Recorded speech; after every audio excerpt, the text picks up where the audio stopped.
Bueno, egunon, a ber, bai.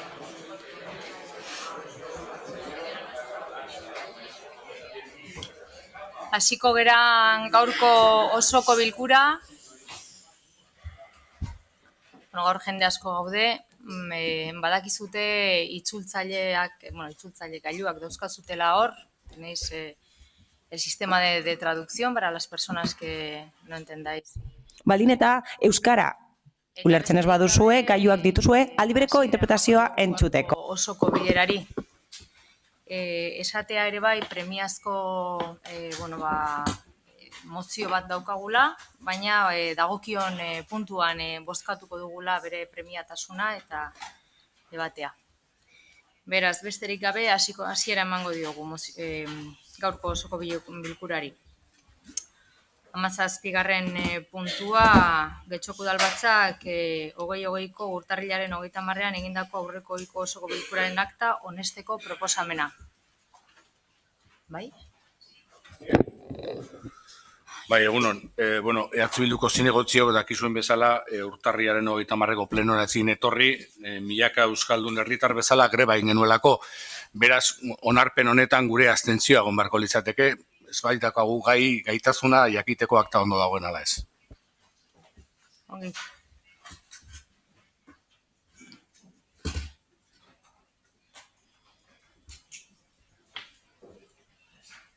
Bozkatu egingo dugu, orduan.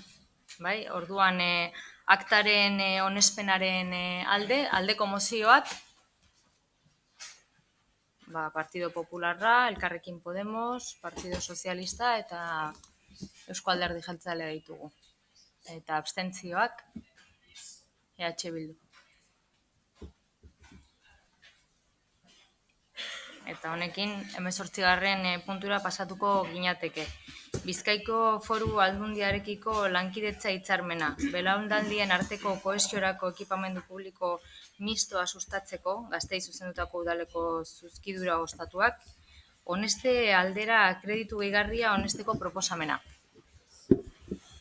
Batzordearen proposamen hau da, onestea gehigarrizko kreditu emateko espedientea 2021 batekoa, zenbatekoa 3.400.000 euro duela, aurrekontu partidu honetan. Gastuak, gaztentzako zuzkidura bizitokien eraikina, eta finanziazioa diruzaintzak erakinak diru sarrei dutako gastuetakoa.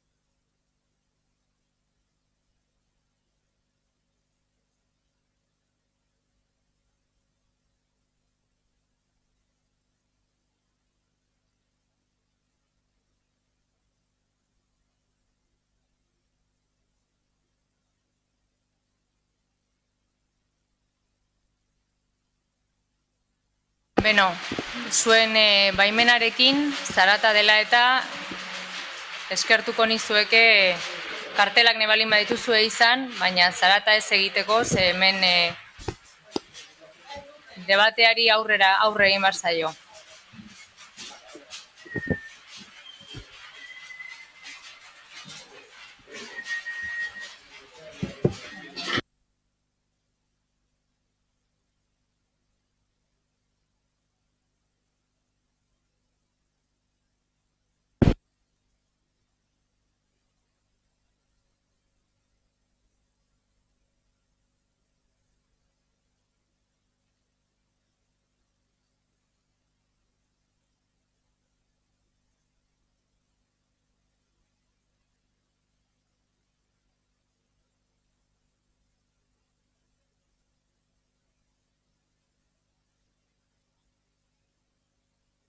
Bueno, parkatu, por favor. Mesedez, mesedez. Lasai. Por favor.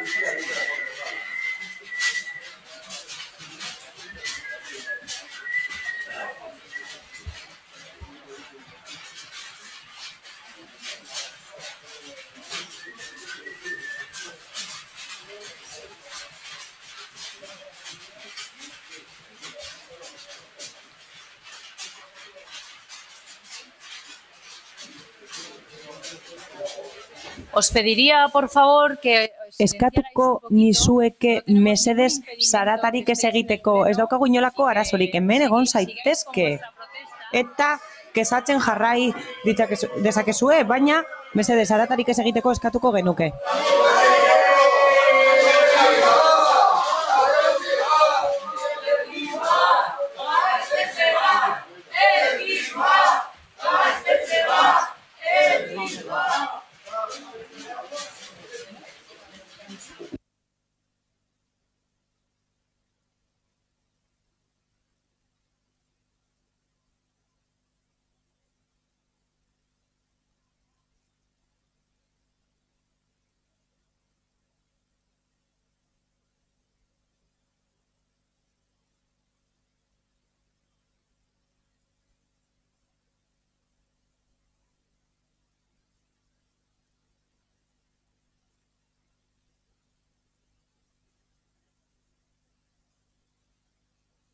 Jarraitu egingo dugu.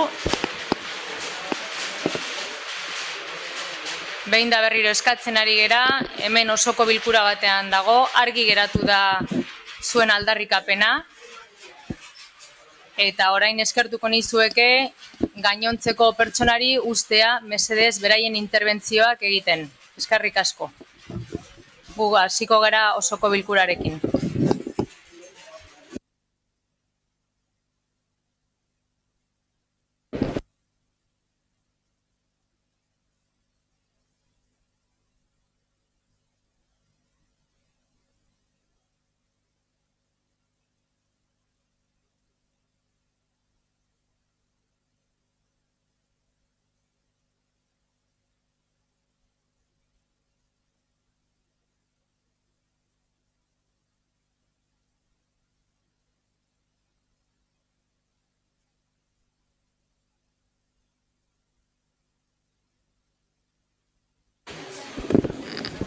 Uriarte jauna, zeurea da hitza. Alkate Andrea, eskerrik asko. Egun guztiei, Bizkaiko Foru Aldundiarekiko lankidetza hitzarmena belaunaldien arteko kohesiorako ekipamendu publiko mistoa sustatzeko honeste aldera kritu gehigarria honesteko proposamena osoko bilkura honetara udal gobernutik ekartzen dugu. Zehatz, hitzarmenak adierazten duen bezala, hitzarmen honen sedea Bizkaiko Foru Aldundiaren gizarte ekintza saila eta Getxoko udalaren arteko lankidetza harremanak ezartzen da. Hitzarmen horren helburua, belaunaldien arteko kohesiorako ekipamendu publiko mistoa sustatzea da. Adineko entzako foru egoitza eta udalerriko gaztentzako udalaren bizitoki zuzkidurak. Pretende, como dice el convenio, impulsar la cooperación... Hitzarmenak dioen bezala, adin desberdinetako pertsonen arteko lankidetza sustatu nahi du. Horrela, balioak ulertzeko modu desberdinak partekatu nahi dira. Gizarte kohesioa, elkar ulertzea eta talde desberdinen arteko harremana. Horrela, belaunaldi desberdinen estereotipoak gainditu nahi dira eta errespetuan oinarritutako harremanak sortu nahi dira. Loturak ezarriz bi taldeen artean eta gizarte bazterkeria saihestu nahi da. Eta horrez gain, kultura ondarea sustatu nahi da. Obrak azpiegituraketik kudeatuko dituzte eta Bizkaiko Foru Aldundiak garatuko du proiektua. Prezioa guztira hau da, aurrekontua bezkanpo 12 milioi euro ingurukoa da. Baina obra egikaritzen amaitzen denean likidazioa zein den ikusiko da. Ikusita aurrekontua, udala konpromisoa hartzen du 3 milioi baino gehiago jartzeko, 100% beza barne. Kopurua gora dago borobilduta eta horrekin hitzarmena egikaritu ahalko dugu eta gainera 2,3ko alde hori finantzatu ahalko dugu eta KPIaren igoerari ere aurre egin ahalko diogu. Horrez gain, hitzarmen hau dela eta osoko bilkura honetan gehiengo obaria aplikatu beharko dugu. Izan ere, izio zerga 85%koa da kasu honetan eta kontuan hartuta gizarte inguruabarrak interes berezikoa da obra hau. alkateak baseukan ahalmena kopuru hau honesteko, baina hau proiektu estrategikoa da udalerri honentzat eta horregatik gobernu taldeak erabaki du ona ekartzea, bozeramaile eta kide guztiek jakin dezaten zertan datzan proiektu hau. Romorentzat eta areetarentzat oso onuragarria izango dena, bertako biztanleen bizitza baldintzak hobetuko dituena eta horrela egoitza bat esarriko da, foru egoitza bat, adineko pertsonei laguntzeko eta gainera horrez gain gazteriak aukerak izango ditu hemen independizatzeko. Esan bezala, 100 plaza egongo dira foru egoitza horretarita. Sinergia anitz egongo dira bertan. Getxoko gazteentzako 40 zuzkidura etxe bizitza egongo dira eta bai Bizkaiko Foru Aldundiak, bai Getxoko udalak lankidetzan arituko dira eta dinamika onuragarriak esarriko dituzte. Proposamen honen alde dauden udal talde politikoei gure eskerrak eman edizkiegu.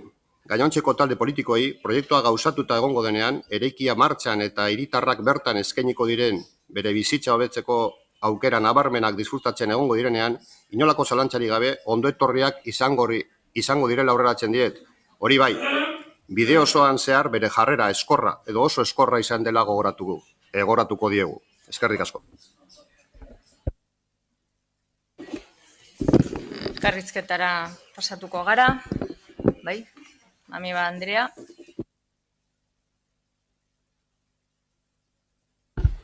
Bai, egunon guztioi. Bueno, primero quiero agradecer la asistencia. Eskerrik asko publikoari etortzeagatik eta hona etorri direlako adierazteko ez daudela ados. Lehenengo aldi zifra ekonomikoak ditugu jakiteko zenbat balioko duen obra honek. Nagusien etxea eta euskaltegi zaharra bertan daude eta esango digute eztabaida kreditu gehigarriari buruzkoa dela soilik. Honen ondorioz hitzarmen bat ezarriko da.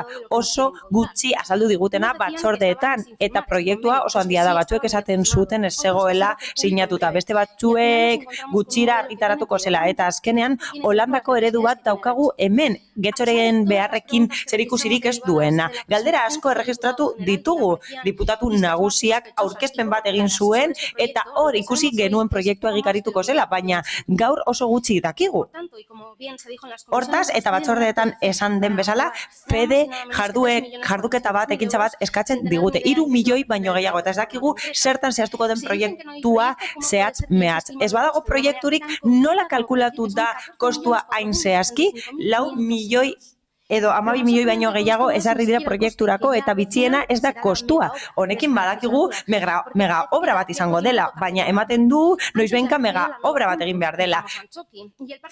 Antzoki ospetsua daukagu eta Manuel Gainzako aparkalekua oraindik eraikitzen ari dena eta ziurazki kasualitatea izango da eta datak badituzue 2023an inauguratzeko urrengo udal hauteskundeak eta foru hauteskundeak ospatuko diren urtea. Bitxia bada ere. Proiektuaren egikaritzapena eta garapena ez da bat ere gardena izan. Izan ere, batzordetan ez da espazio ni buruz hitz egin eta bai gobernu taldearen akordioak eta hauteskunde programak aipatu dira, baina ez da ezer esan. Izan ere, eraikin historiko batzuk eraitsi egingo dira eta zuzkidura etxebizitzak ezarriko dira, baina guk galdetu genuenean ez ziguten ezer esan. Bitxia bada ere bertan bakarrik egingo dira gazteentzako etxebizitza hauek eta haientzako kostua zein izango den ez dakigu. Metro karratuak daturik ez, premia txostenik ez dago.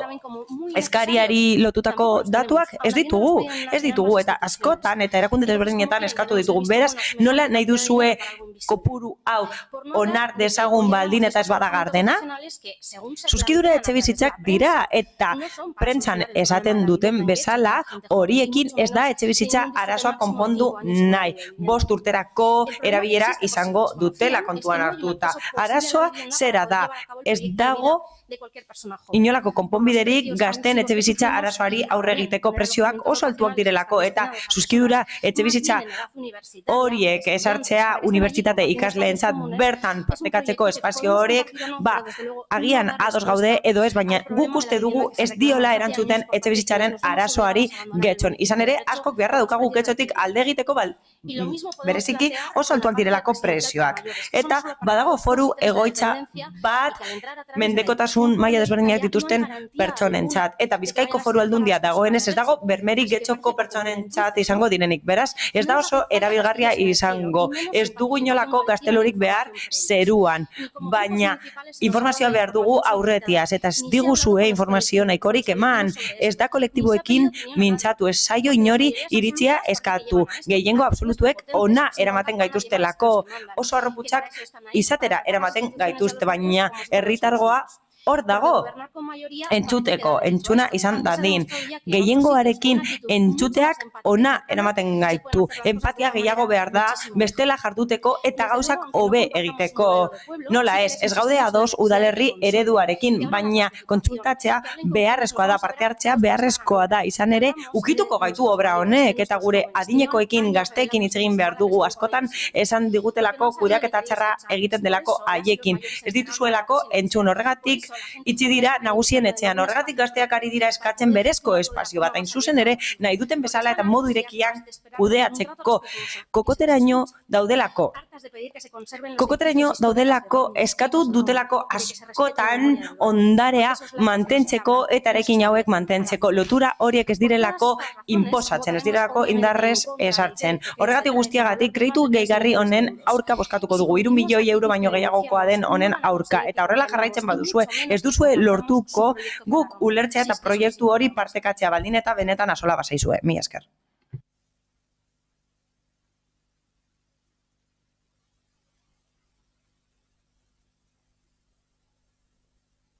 Mila esker, alkate Andrea, egun on denori.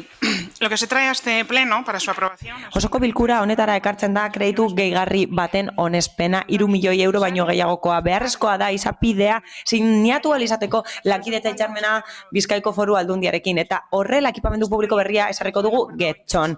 Erakunde arteko akordio bat da, EAJaren eta PSeren artean, sinatu egin zen 2019ko ekainaren 25ean eta hori ezagutzera eman zen prentsa ohar baten bidez eta webgunean dago eta puntu honi dagokionez informazioa eman zitzaion Ibar Nagusien etxeko batzordeari ekainean. Hala, gobernu taldeko kideok aurkeztu ginen hauteskundeetarak oso proposamen zehatzekin eta landutako proposamenekin. Ados geuden belaunaldi arteko espazio bat behar zela eta 40 zuzkidura etxebizitza ezarri behar zirela Getxon. Ados geunden erabaki horrekin.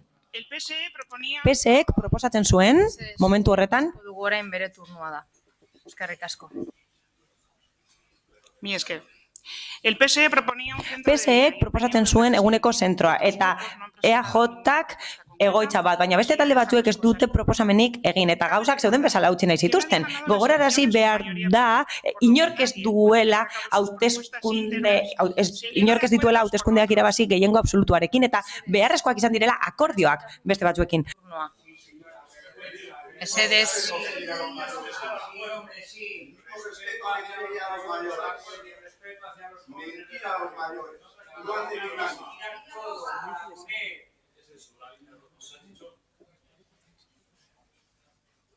Bai? Horrela ezin dugu jarraitu. Mesedez.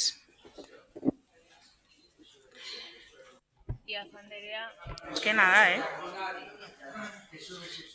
Cabe recordar también. Gogorarazi behar da horrez gain, aukera zeudela beste gehiengo batzuk esartzeko Getxon eta zenbakiak bazaudela horrelako akordioak esartzeko eta beste batzuek gobernatzeko. Gobernu bat esartzeko akordioak behar dira eta akordioak lortzen dira elkarrizketaren bidez eta bakoitzak bere alde bat uzten du alde batera komuna den zerbait eraikitzeko eta aurrera egiteko. PSEk beti izan du oso argi gobernu indartsu bat behar dela Getxon. Egonkortasuna bermatzeko, proiektuak garatzeko eta aurrekontuak aurrera eramateko aurrera egin alizateko etorkizunera begira. Puntu honetan Bizkaiko Foru Aldundia entzun dugu eta esan digute egoitza plazen eskari handia dagoela Getxon eta eskualdean eta konpromisoa dutela egoitza bat esartzeko hemen 100 plazarekin. Proiektu honek inbertsio bat behar du. 15 milioi euro ingurukoa eta gehiena parterik handiena Aldundia jarriko du eta kreditu gehigarri bat bakarrik onetsiko dugu guk hori garatzeko. Gure taldearentzat beti izan da oso funtsezkoa bikoa finantza egonkortasuna eta ingurumen jasangarritasuna eta Aldundiaren lankidetzarik gabe ezingo genuke horrelako proiektu bat garatu gure aurrekontu arriskuan jarri gabe. Horregatik Bizkaiko Foru Aldundiarekiko lankidetzak hori posible egiten du. Denbora eta garai berri batean gaude eta espazio berriak sortu behar dira gure pertsona adinekoak zaintzeko eta hori ez da eramaten hirien kanpoaldera dagoeneko. Orain erdigunetara eramaten da hori eta espazioak sortzen dira gune hurbilenetan. Pertsonak bizi diren tokietan, metrotik gertu, bere realitatetik gertu, dena eskura dutelarik. Sozialistontzat? Horrela jarraitzen balin badugu, atera egin barko zaituztegu osoko bilkuratik. Eskatzen dizuet azkeneko aldiz, errespetu bat hitz egiten ari dan pertsonagatik. Os pido por última vez, por favor, azkenengo aldiz eskatuko dizuet mesedez, errespetuz entzuteko kideak hitz egiten dutenean. Eta txanda guztietan errespetua eskatzen dizuet mesedez. Sozialistontzat, gizarte jasangarritasuna funtsezkoa da. Horregatik lankidetza hitzarmena ezarri dugu EAJarekin eta horrelako berezko espazio bat nahi badugu merkatariak bertan egon behar dira eta parte hartu behar dute. Horregatik eraikina diseinatzeko prozesuan Ibar Nagusien etxea bertan egongo da jarduerarekin jarraitzeko oso baliagarria delako auzoarentzat eta adinekoentzat. Hori izan da beti gure eskaera eta eskakizuna. Horrela jarduera hori bermatuko dugu 30 urtez egon direlako bertan eta gainera onuragarriak izango direlako proiektu berri honentzat. Ados gaude denok beharrezkoa dela konponbideak ezartzea gazteek etxebizitza aukerak izan ditzaten. Espero dugu legegintzaldi honen amaieran estrainatu ahal izatea ekipamentu hau. Gizarte alokairu bat ezarriko da, gutxiengoa izango da eta errentari egokituta egongo da. Eta horrela, emantzipatu ahal izango dira bertoko gazteak, hau da, lanean hasten direnak eta graduatu berriak direnak. Hau da, ez da, normala gure gazteak 30 urte bete arte egotea gurasoen etxean. Oso garrantzitsua da bizitza proiektua lehenago garatzen hastea eta horrelako zuzkidura etxe bizitzek hori albidetzen dute. Badakigu merezi duela, EH Bilduk askotan esan du gustatzen saiola, gustatzen kokapena, baina gustatzen zaio proiektua. A que encuentre otro lugar en el municipio que... Agian beste lekuren bat aurkituko du. EH Bilduk apo aldatu gabe gure adinekoek eta gazteek horrelako instalazioak izan ditzaten eta Bizkaiko Foru Aldundiaren ekipamentua hemen gera dadin eta ez eskualdeko beste udalerri batzuetan. Mila esker. Diaz Anderea eta Ijarrubi Anderea zeurea da hitza. Bai, egunon guztioi. Bueno, ez dakit nondik hasi. Bai, ez dakit hasi azkenengo esaldi marabilloso horretatik, edo zuzenean gure diskurtso osoa azalduko dut. Bueno, gaur hona ekartzen duzuena, nagusien etxe hartzen duen eraikin historikoa eraisteko kreditua da, eta aurreko legegintzaldian eta oraingoan ere, Romo mailan izandako eta Getxo mailan izandako protestak antza, ez dira nahikoak izan, udal gobernua Romoko nagusiekin, Romoko herritarrekin hitz egitera, negoziatzera eser dadin. Hasierako udalaren nahia izan zen, bertan, gaztei begirako babes ofizialeko etxe bizitzak eraikitzea. Oraingo eraikina eraitzita, nola ez. Une horretan ematen zen arrazoia Romon gaztek etxe bizitza arazo larria zeukatela zen. Eta horretan, herri honetan, Getxo mailan, arazo larri bat dagoela, gaztek arazo larri bat daukatela etxe bizitzarekin, horretan ados gaude, bai? Baina badakigu horren erantzule zuzenak eta handienak zuek zaretela.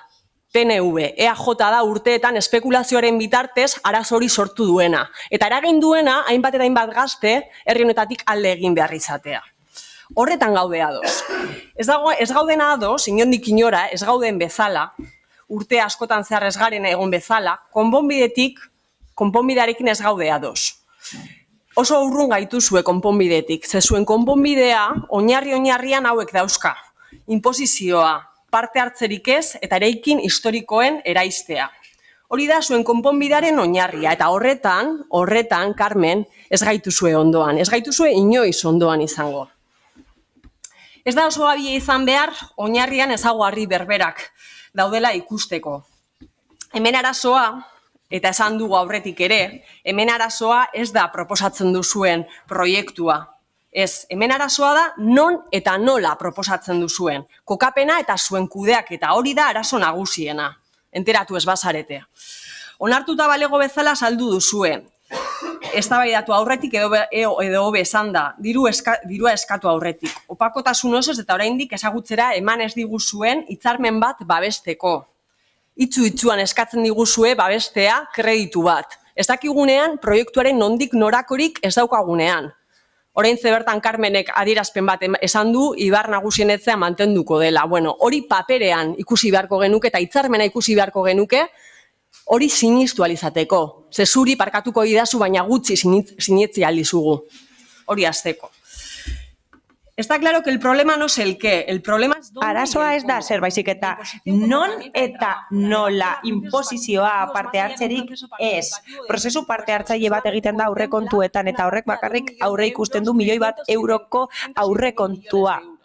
Baina hemen 107 milioi euroko aurrekontua daukagu guretzat prozesu parte hartzaileak zeharkako tresna dira, horrelako proiektu handietan nagusien etxean ere bai, badaudelako modu desberdinak gizarte adostasuna lortzeko eta inposizioa alde batera usteko. Proiektua ona bada, zergatik ez duzue elkarrizketa sustatzen akordioetara heltzeko, zergatik ez zarete saiatzen belaunaldi arteko proiektu hau garatzen nagusien etxean bertan, zergatik ez da negoziatzen eraikin maitatu hori barne hartzea. Proiektuak ez zaizue asola, irabazi nahi duzue. Romoko nagusi etxearen eraikin historikoa hauts bihurtzera kondenatzen du. Un edificio histórico que fue construido... Eraikin historikoa inauguratu egin zena 35ean, historikoki funtzio desberdinak izan dituena, baina horietan guztietan elementu arkitektoniko bat baino gehiago izan dena. Kohesio elementu bat izan dena, topagune bat, bileragune bat herritarrentzat eta orain oso arroputz esaten duzue beharrezkoa dela proiektu bat egitea, pertsonen arteko harremanak sustatzeko, eta hori badago, existitzen da dagoeneko, eta gaur egun hori bada nagusien etxea bizirik dirau Romoko auzoaren lanari esker. Itzualtzetako gazteak, auzoko nagusi eta gazteen gune nagusi bilakatuz eraikin historikoak. Eta gainera, hau gutxi balitz, puntakoa izango balitz bezala saltzen diguzu ezarriko duzuen proiektua, ezarriko duzuena, gaztentzako apartamentu dotazionalak eta nagusientzako egoitza, munduko lehena izango balitz bezala aurkezten diguzue medioetan. Ez diguzuena ezaten da kudeaketa publikoa eta zuzena izango den, edo ohikoa den bezala esku pribatuetara pasatuko duzuen nagusi eta gaztentzako etxebizitzak, ez daukagulako informaziorik izan bezala. Belaunaldi arteko elkarbizitza proiektuak egon badaude dagoeneko Euskal Herrian. Usurbilen hain zuzen, nagusi eta gazten arteko elkarbizitza oinarri duen proiektua martxan jarri dute.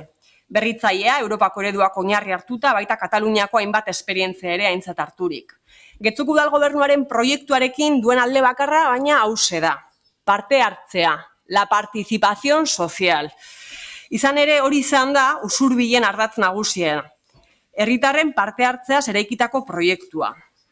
Argi ez bada geratu Usurbilen EH Bilduren gobernupean eginda proiektua.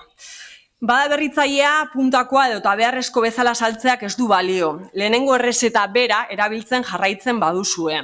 Nos vendéis un proyecto innovador, moderno y necesario utilizar... Proiektu berritzailea saltzen da lehengo errezetak erabiliz. Ez arete gai negoziatzeko, ez arete gai negoziatzeko akordioetara heltzeko. Para llegar a acuerdos, a convenios... Akordioetara heltzeko, gizarte akordioak sinatzera herritarren premia kontuan hartuz, eta ez bakarrik EAJaren hautesleen botoak kontuan hartuz, guztientzat gobernatzea. Tamalgarria da, alkate, aldaketa honekin ohitura hori aldatu ez izana, eta bazkide honak badituzue gobernuan. Hori ez da berritzailea. Gezurrak esaten dituzue hauteskundeetan botoak lortzeko, oso lotsagarria da, dena irensten duzuelako. El derribo de la nagusien etxea será nuestra línea roja. Ematen du guztiontzat gainerakoentzat marra gorriak ez direla berberak. Eta bukatzea nagoen ez daukadanoz denborarik, argi dagoena da ezeskoa bozkatuko dugula eta gure babes osoa nagusien etxeko kide eta eragile eta elkarte guztiei.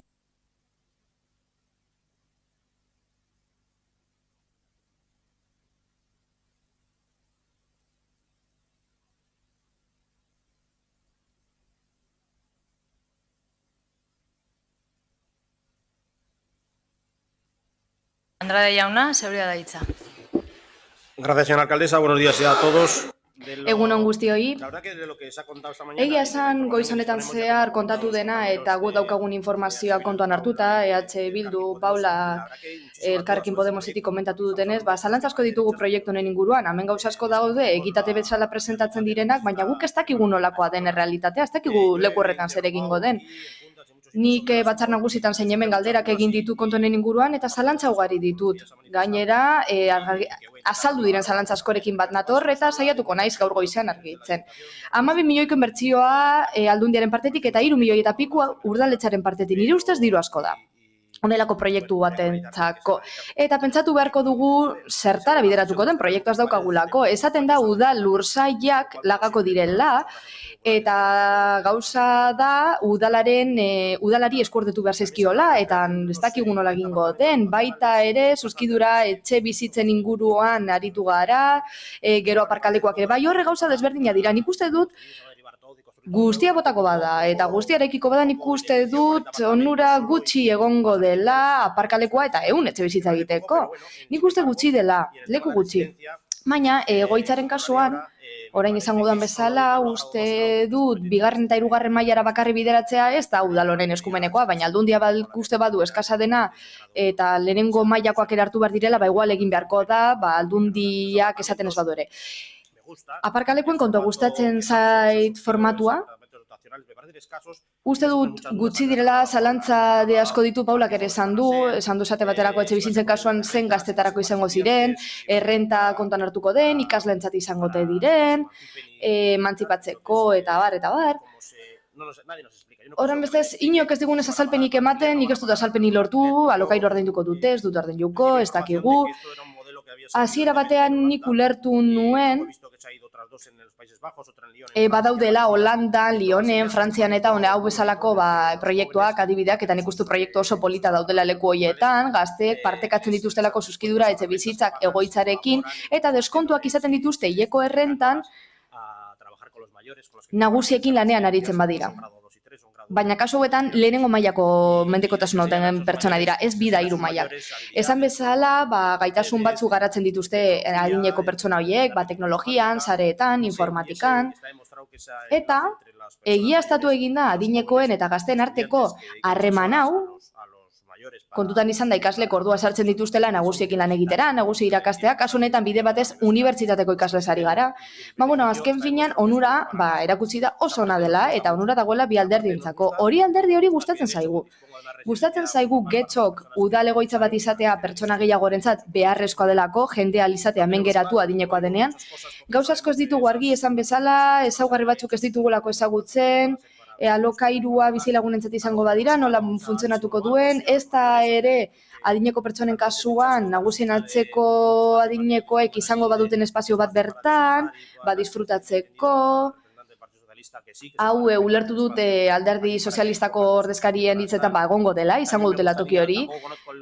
Gero ez dakit ze formatu izango duen eraikinak, espazio berderik egongo den, ez den egongo, bertan badago Romo inguruan eremu berderik, baina zalantza ditugu proiektu honen inguruan, ez dakigu ingurua zabaldu beharko bada. Zalantza asko ditugu, eta horregatik guztiagatik abstentzioa emango dugu proiektu honen inguruan, horrela gobernu taldeak jarraitezan garatzen, proiektua, esan bezala estrategikoa da proiektu hau, ona da getxorentzat, baina zalantza asko ditugu eta horregatik abstenituko gara gaur ikusi arte nola garatzen den proiektua, eta aurrerago hitz egingo dugu. Eskerrik asko, Andrade jauna, eta Iguren Anderea, zeurea da hitza. Eskerrik asko, alkate Anderea, egunon guztioi. Como portavoz, en esta ocasión del Grupo Municipal EAJ-PNV... EAJ-aren bozeramaile naizenean lehenik eta behin, gure babesa erakutsi nahi diot, gai zerrendako puntu honi. Azaldu daia da, Ogasun zinegotziaren partetik, proposamen honek ez duela zorpetzerik ekarriko udalarentzat. Izan ere, udal aurrezkiarekin ordainduko da, edo beste modu batera esan da, diru hau jada bazegoen udalkutxetan eta izapide honen bitartez helbide berezi bat emango zaio, helmuga berezi bat emango zaio diruari. Horrela izanik, diru kopuru hau erabiliko da udalari dagokion partea ordaintzeko. Proiektu hau zertan datza, egoitza forala, foru egoitza, adinekoentzat eta zuzkidura etxebizitzak egiteko. Udalerriko gazteentzat. Horixe guztia agertzen da Aldundiaren eta udal honen arteko lankidetza hitzarmenean. Ekipamendu hau, esan bezala, honako helburuarekin sortu da.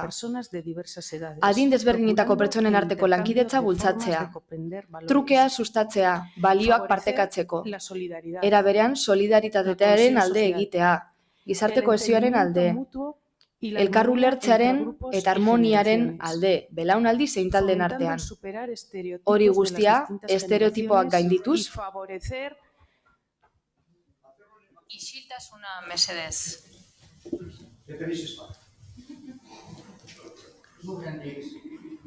Como estaba diciendo, esan bezala, estereotipoak gaindituz belaunaldi desberdinen artean eta pertsonen arteko harremanei mesede ginez, errespetua oinarri hartuta, errespetua oinarri. Harremanak sorraraziz, bitalderen artean, eta gizarte bazterkeria ekiditen saiatuz.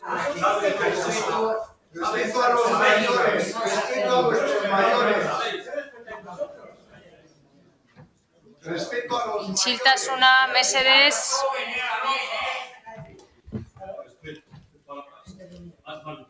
Isiltasuna mesedez. En resumen, labur bilduz, ekipamendu honetan batera bizitzen arituko dira pertsona desberdinak, adinegoak foru egoitza baten baitan.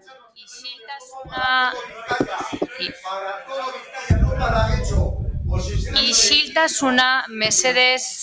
Eskatuko nuke. Isiltasuna mesedez. Bai? Isiltasuna mesedez. Utziko dugu amaitzen bere interbentzioa.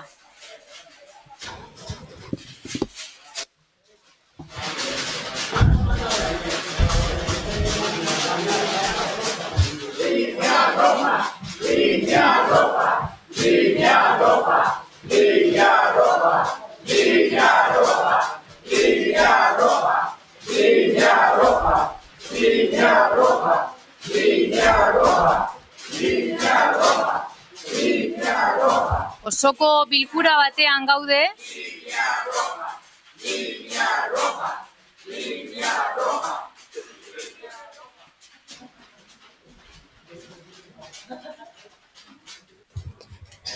Como venía diciendo, esan bezala, eta labur bilduz, ekipamendu honetan, elkarrekin bizitzen arituko dira adineko pertsonak foru egoitzare baten baitan, 100 pertsona inguru izango liratekenak, eta era berean zuzkidura etxebizitzak egongo dira, gizarte alokairuan, getxostar gazteentzat.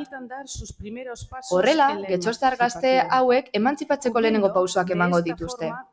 Eta era berean, bi kolektiboen hainbat beharri izani erantzungo zaie. Alde batetik, bakardadea, nahi ez den bakardadea, eta gazteekin erlazionatzeko aukera hori izatea nagusientzat.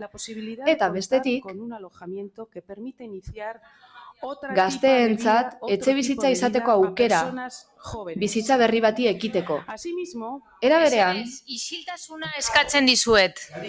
Eskerrik asko, isiltasuna osoko bilkura batean gaude. Eskerrik asko.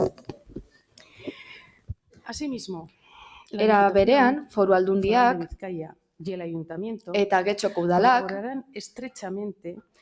lankidetzan arituko dira, bizikidetzarako dinamikak lantzeko. Horrela, sustatuko da bi kolektibo hauen arteko interakzioa. Azken finean, gure ustez, mesedez, isiltasuna mesedez.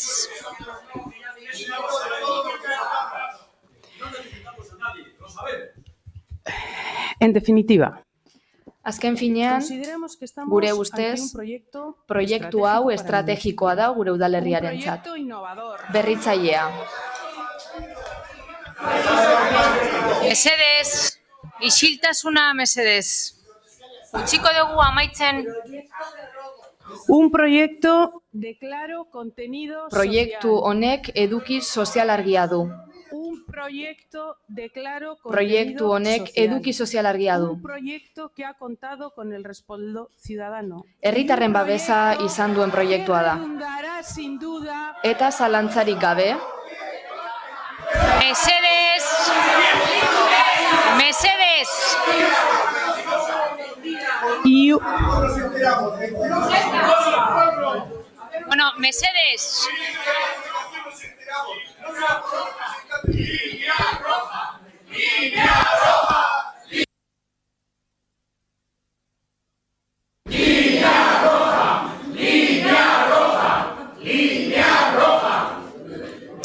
como venía diciendo, esan bezala, un proyecto proiektu honek eduki sozial argia du. Eta zalantzarik gabe, getxoztarreentzat onuragarria izango da. Horregatik guztiagatik, eta gainera, bueno, eskertuko nizueke isiltasuna usteko Eguren Andereari amaitzen. Amaitzen utziko dugu. Iritzi desberdinak ditugu. Baina iritzi desberdinak ditugu. Iritzi desberdinak ditugu eta hemen azaltzen ari gera bakoitza bere iritzia. Bai? Zuek azaldu duzute eta etengabe azaltzen ari zarie. Orain utziko diogu mesedez Eguren Andereari bere iritzia bukatzen, bai? Eskerrik asko. por todo ello, azaldutako guztiagatik eta gainera kontuan izan da udal modura ditugula baliabide ekonomiko nahikoa guri dagokigun proiektuaren partea finantzatzeko, lehen hasiera batean esan bezala, proposamenaren alde egingo dugu, eskerrik asko. Beraz, proposamenaren bozketara pasatu.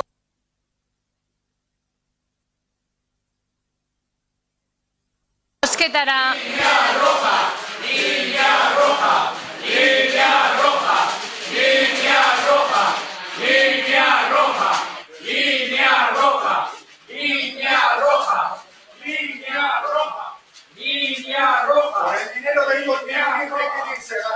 Bozketara pasatuko gera.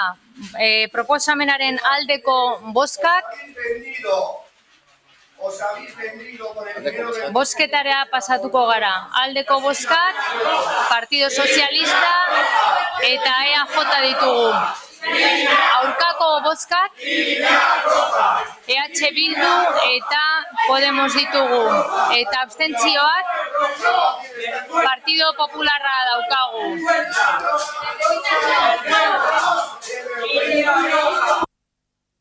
Beraz, proposamena onartua geratzen da.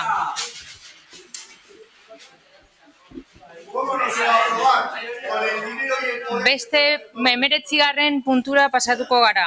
Zugazarte etorbideko 21. zenbakia Namandrena etxea Zugazarteko 5 banaketa areta dagoen luzartian egokitzeko xehetasun azterlana behin betiko onesteko proposamena.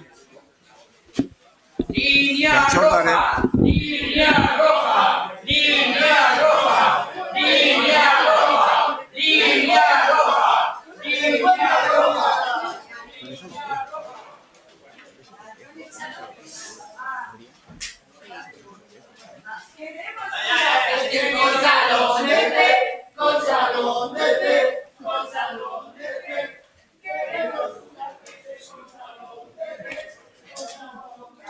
Batzordearen proposamen hau da, behin betiko onestea Juan Carlos Cardenal Abeitua jaunak Arkiplan 20 SLP-ren izen eta ordezkaritzan aurkeztu duen xehetasun azterketa, Zugazarte etorbideko 21. zenbakian. Dagoen Amanderena etxea izeneko lurzatiari buruzkoa. Kontuan hartu beharko ditu hasierako onarpenean jasotako zehaztasunak. Jasota gelditu da, beren-beregi ingurumen administrazioko zuzendariaren 2020ko urtarrilaren 17ko ebazpenaren bidez formulatu zela xehetasun azterlan honen ingurumen txosten estrategikoa. Ebazpen hori 2020ko otsailaren 21ko Euskal Herriko Agintaritzaren aldizkarian zertatu zen. Bigarrena, erabaki hau Bizkaiko aldizkari ofizialean argitaratuko da eta interesdunei jakinareko zaie jar ditzateketen errekurtsoak azalduz. Hirugarrena, alkatetza udalburutzari erabaki horiek egikaritzeko beharrezkoa diren nahi adina ebazpen hartzeko ahalmena ematea.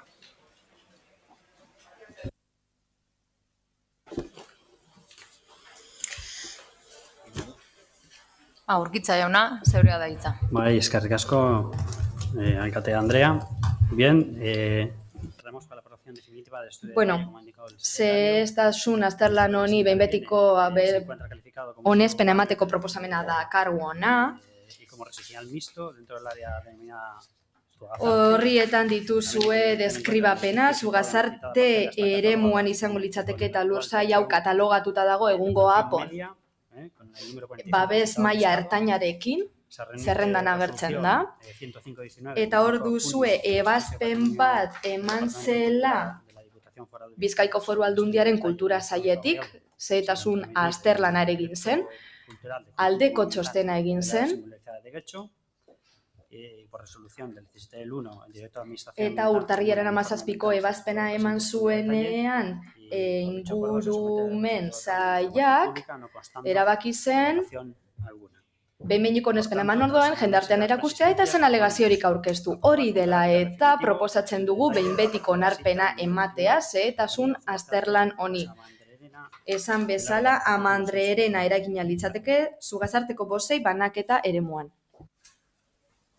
Beraz, debatera pasatuko gara, Robles jauna, zeurea da hitza. Bueno, ya nos dieron explicaciones en la comisión. Bueno, batzordean azalpenak jaso genituen, badirudi Zugazarte etorbideko etxen kontuan, bai, errespetatzen dela, ez direla eraitziko, eta abstenitu egingo gara horregatik. Eskerrik asko, Robles jauna. Eta, ez dut hitza hartu behar, Bilduk hartu behar du hitza? Ere ez? Partido Popularrak? Ez? Beraz, ere ez? Bozketara pasatuko gara. Proposamenaren aldeko bozkak. Partido Popularra, Partido Sozialista eta Eusko Alderdi Jeltzalea. Aurkakoak? Ez daude. Eta abstentzioak?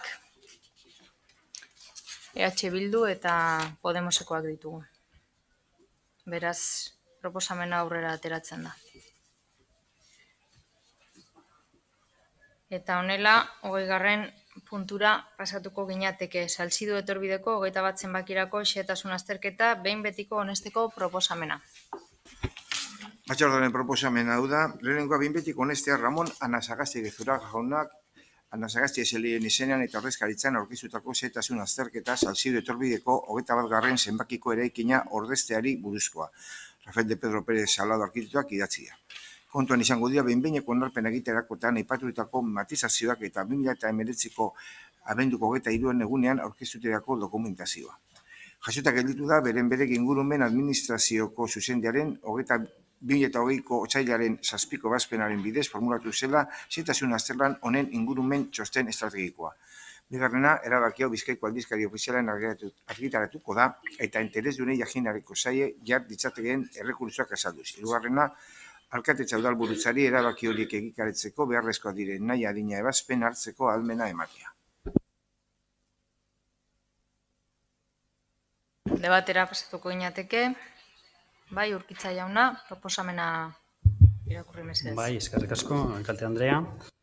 Vale, pues traemos a pleno aprobación definitiva del estudio. Osoko bilkura honetara ekartgegugu zehetasun azterlanaren onespena. Esan bezala, hirilurzoru modura kalifikatuta dago hau, Sarriko Basko banaketa eremuaren baitan dago, ordenantzan ageri da, indarran dagoen aporen ordenantzan, 21. zenbakian, alineazioak rasanteak eta azterlan bat egitea proposatu zen bere garaian, lursaila integratzeko eremuan, hasierako onespena eman zitzaion, jendartean erakutsi zen, ezen alegaziorik aurkeztu, eta gero ebazpena eman zen 2020ko otsailaren 7an, zehetasun azterlan honen inguruan, ingurumen txosten estrategikoa ere aldekoa izan zen, eta hirigintzako obrak zehaztu ziren, azterlan horretan, eta esaten da kalea zabaldu behar dela eta intersekzioa ere hobetu behar dela Salzidu kale inguruan. Horrela, dagoen urbanizazioaren baldintzare hobetzen da. Hori dela eta proposatu diren hobekuntza kontuan izan da, proposatzen duguna da behin betiko onespena ematea zehetasun azterlaneri, eta horrela aldatzea Salzidu etorbideko 21. zenbakian dagoen eraikina. Jauna, hitza hartu nahi zute, Robles jauna, zeura da hitza. Claro, este edificio ya no está en la avenida Zugazarte. Eraikin hau ez dago, Zugazarte torbidean, Algorta erdigunean dago, eta hemen dugu beste eraikin tradizional bat, esan bezala, ez du inongo babes motarik. Berdin du, babestuta daudenan ere bota egiten direlako, Arrigunagakoa bezala ze, pasaden egunean. Eta bueno, beti dago arrazoiren bat, eskusaren bat.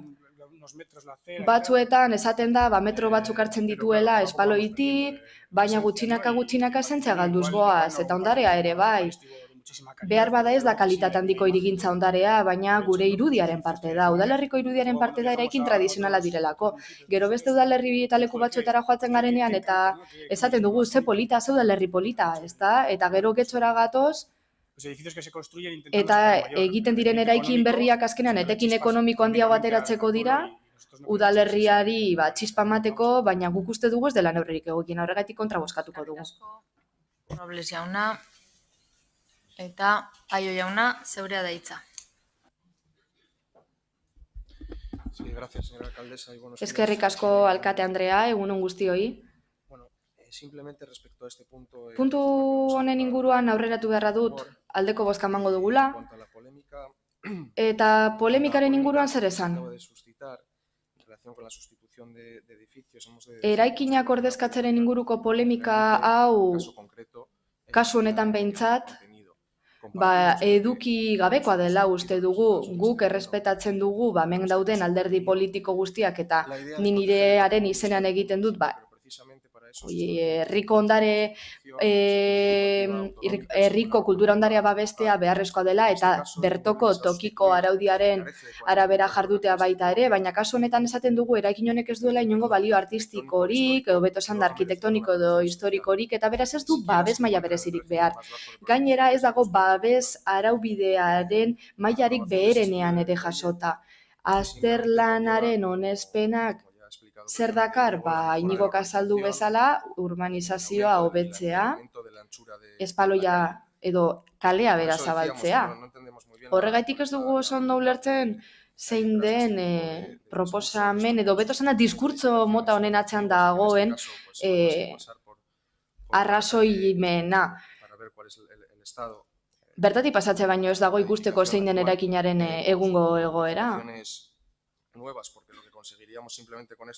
Honekin lortuko genuken gauza bakarra, diskurtso honekin lortuko genuken gauza bakarra, edozein motatako eraikuntza paralizatzea da getxon, eta horrela kalte egingo genioke jabe pribatuek, etxe bizitza zaharren jabe pribatuek egin nahi dueten aprobetxamendua. Izan ere, arestian esan bezala, behin betiko onespen proposamen bat ekartzen den bakoitzean erantzuna berbera izango da. Goazen ondare historikoa babestera, historikoa ez bada ere, baina gero honek ondorioa ditu, eta gure ustez ondorioak izango lirateke alde batetik udalerrian gutxiago eraikitzea, eta eraikin zaharragoak izatea, eta bigarrenik kontutan izan da eraikin hau jabe batena dela, jabe pribatu batena dela, eta argi dagoen bezala, ura ordezkatzeko erabakia, jabe horrek hartu behar duela ere borondatez, eta gero alderdi tekniko guztiak, araudiko kontu guztiak bete behar dituela kontutan izan da, ezin gara hau bezalako kontuen kontra egon.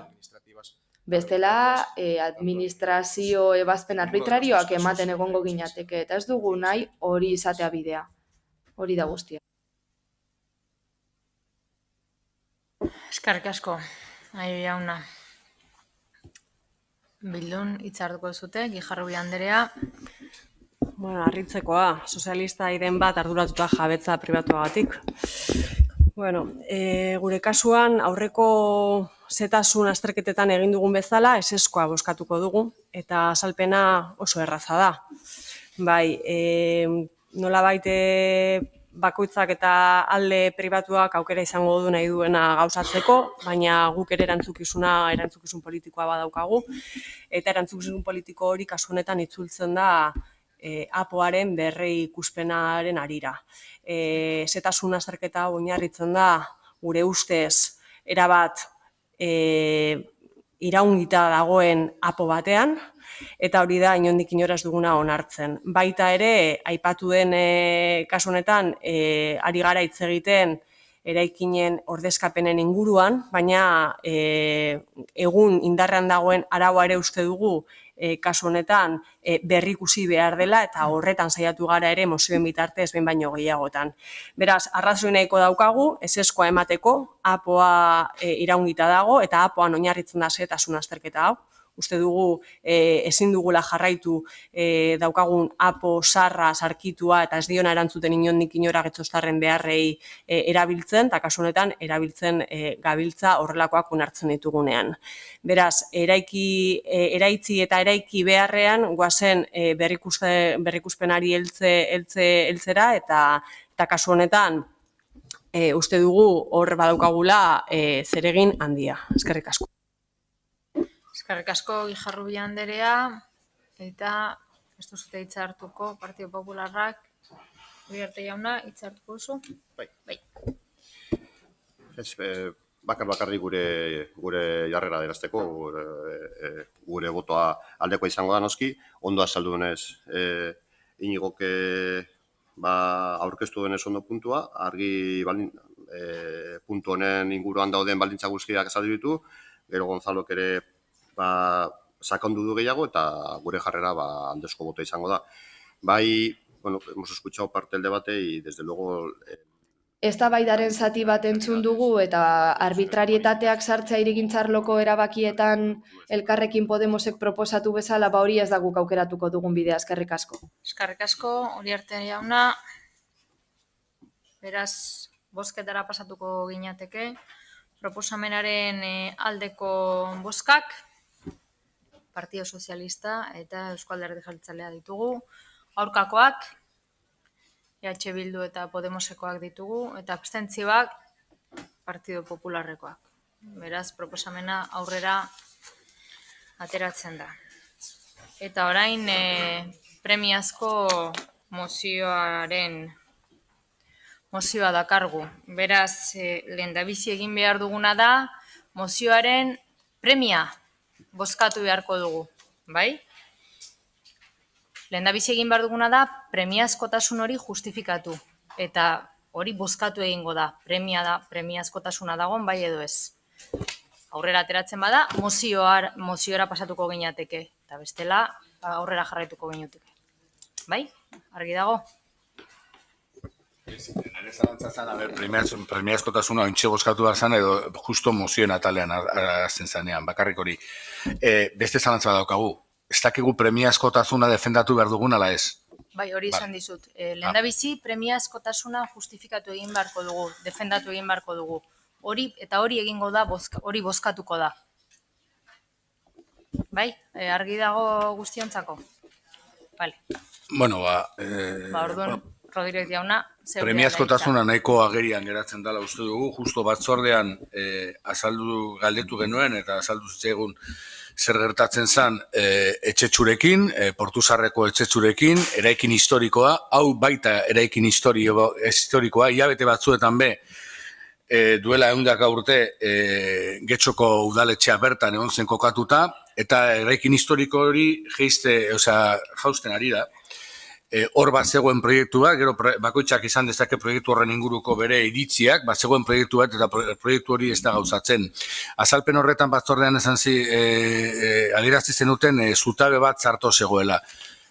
Batzordea izan zen ostegunean, eta justo igandean okerrez bana edo larun batean ikusi genuen ja etxetxuren azpiko partea, itxita zegoela, eta, jendeari galera zentzitzaiolaa bertara sartzea, arriskutsua zelakoan gaude. Beraz, holako gauzak ezin dira gertatu, eta gure ustez premiazkotasuna hortxe bertan oinarritzen dago da. Etxetxu uste baino gaizkio daola, eta zoako gu denbora galtzerik hori erori aurretik. Eskerrik asko, Rodríguez jauna. Beraz, txikitika handira egingo dugu. Norbaitek hitza hartuko du, zuetako batek? Ez?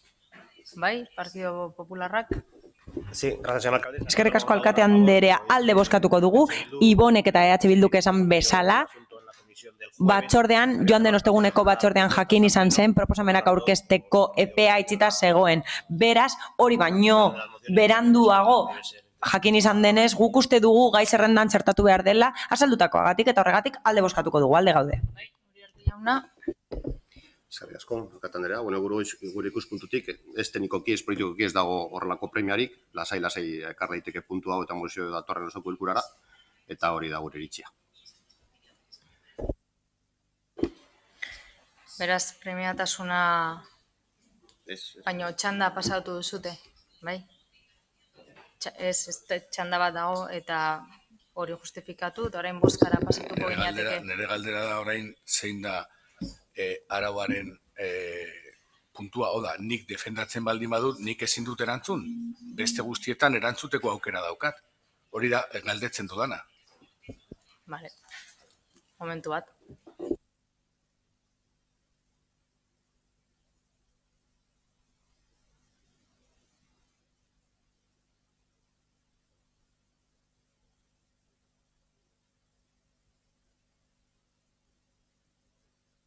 Ez du jartzen bakarrik ese debatira, no sería la urgencia, o sea, que tiene que haber una intervención, sí. Hitz egin daiteke. Justifikatu behar da premiazkotasuna eta gero bozkatzen bada eta honesten bada mozioen atalaren amaieran txertatuko da. Txanda bat egon da, hitz egin da. Urgentziaren, bai? Nere galdera da orduan, espadu jartzen edo zehazten, agian ulertu dezakegu, pleno oso honetako gainontzeko eztabaidak bezala arautzen dela. Hau da, nik ez badut erantzuten ez dago erantzuteko aukerarik, baina nik erantzuten badut badago aukerarik. Hori da behintzat nik ulertzen duan edo guk nola jokatuko genuken. Gainontzeko puntu guztietan arautua dago bide bat. Hori errespetatzea.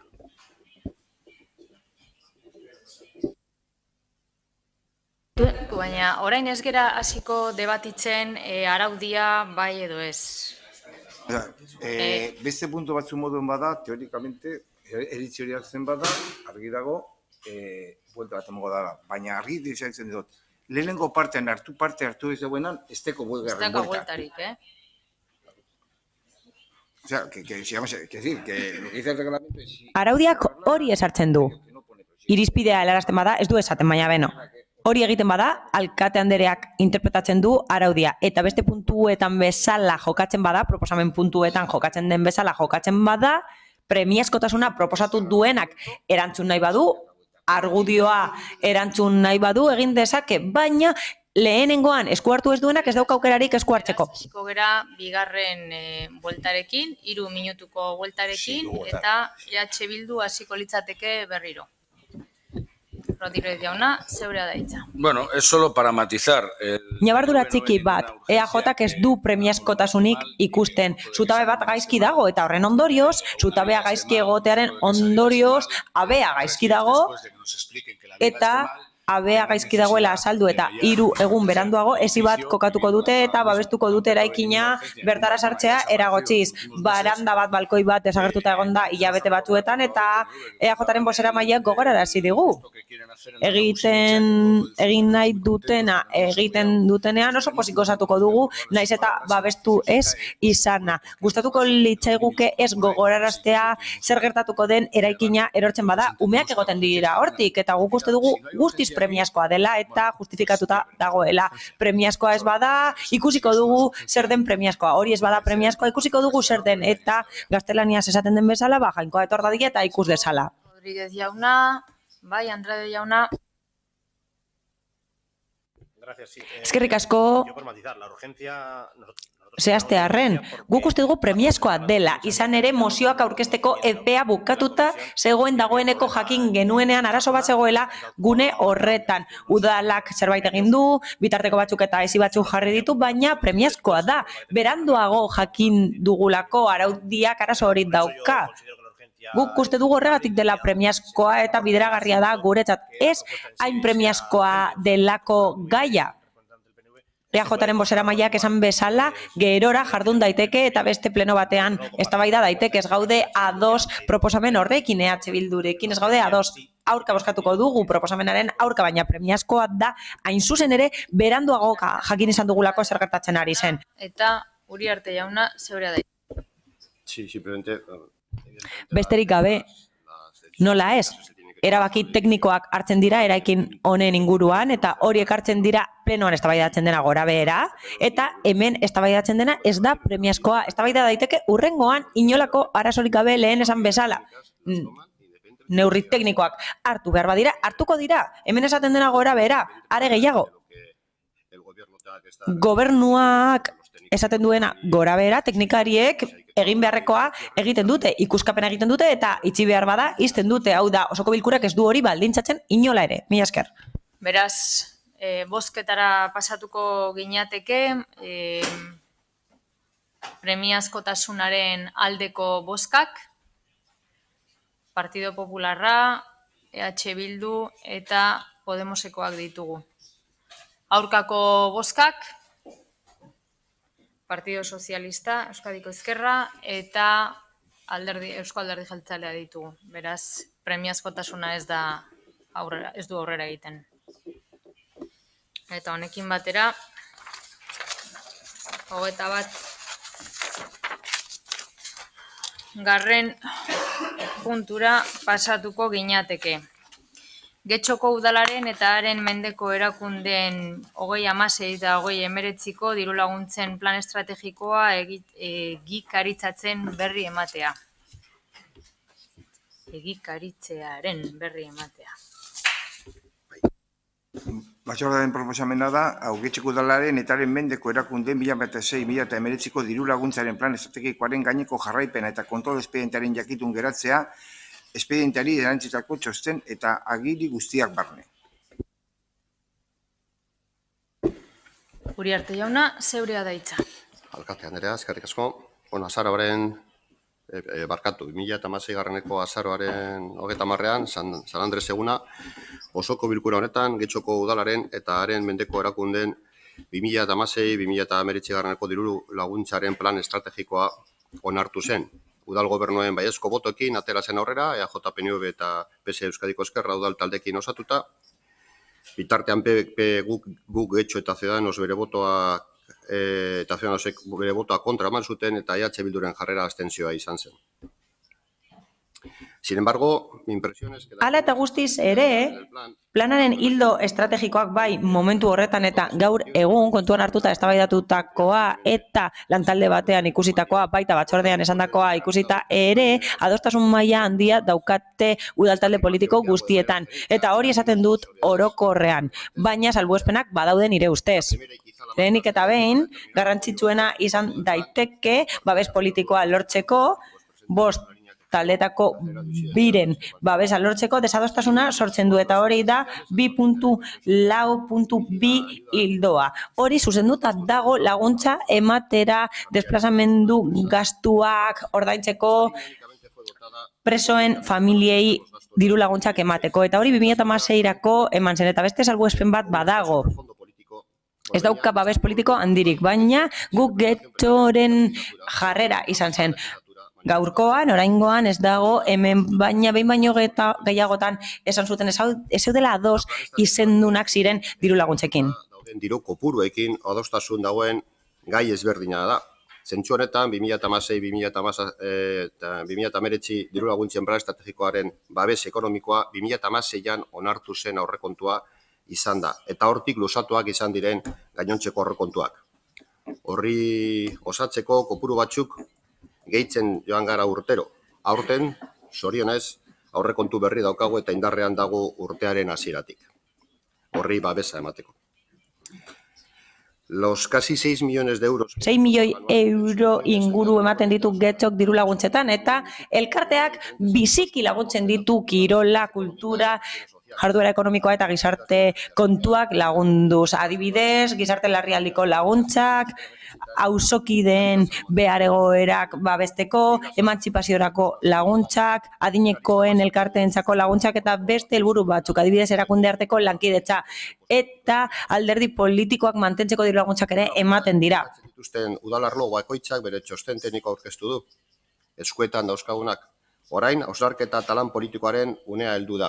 Xedea, ahal dugun adostasun handiena lortzea da, eta plan estrategiko berrian. Horretarako, behin udal talde politiko ezberdinen entzunda, udal gobernuak bere proposamena osoko bilkura honi bere egingo dio. Eskerrik asko.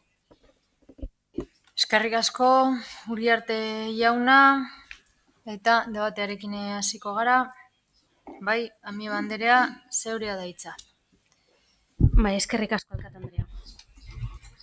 Bueno, como ya se ha explicado... Azaldu den bezala, bakarrik ezagutzera ematen da. 2019an bukatu da beste plana eta orain dirulaguntzen berria ezarri behar dugu eta oraindik ez dakigu nola kudeatuko den aldaketa edo berritze hau.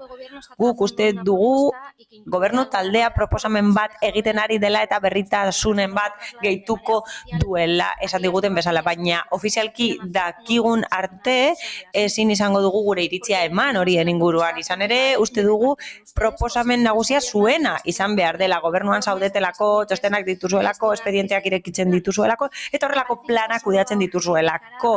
Eta hori bakarrik gertatuko da martxoko batzordeetara begira gobernuaren bozeramaileak esan bezala, baina ekarpenak egitea gustatuko litzaiguke naiz eta ados ez garen egon.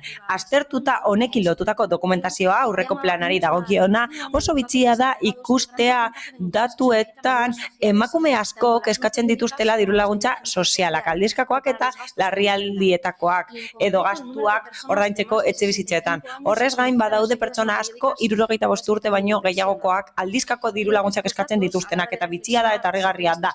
Datu horiek oso nabarmenak dira ildo estrategikoen inguruan hausnartzeko eta ikusteko ez garela bizio hasi batean eta askotan esaten dugunean txirotasuna emakume aurpegia duela, argia dela eta datuekin islatzen dela. Guk uste dugu hori kontuan hartu behar dela eta plan honek genero ikuspegia txertatu behar duela. Sentsibilitate horrekin garrantzia emango digu garrantzitsua den horri. Txostenak eta memoriak aipatzen dira, sailei eskatu zaizkie, baina bakarrik ematen du hori eskatu zaiela kontu emate hau egiteko.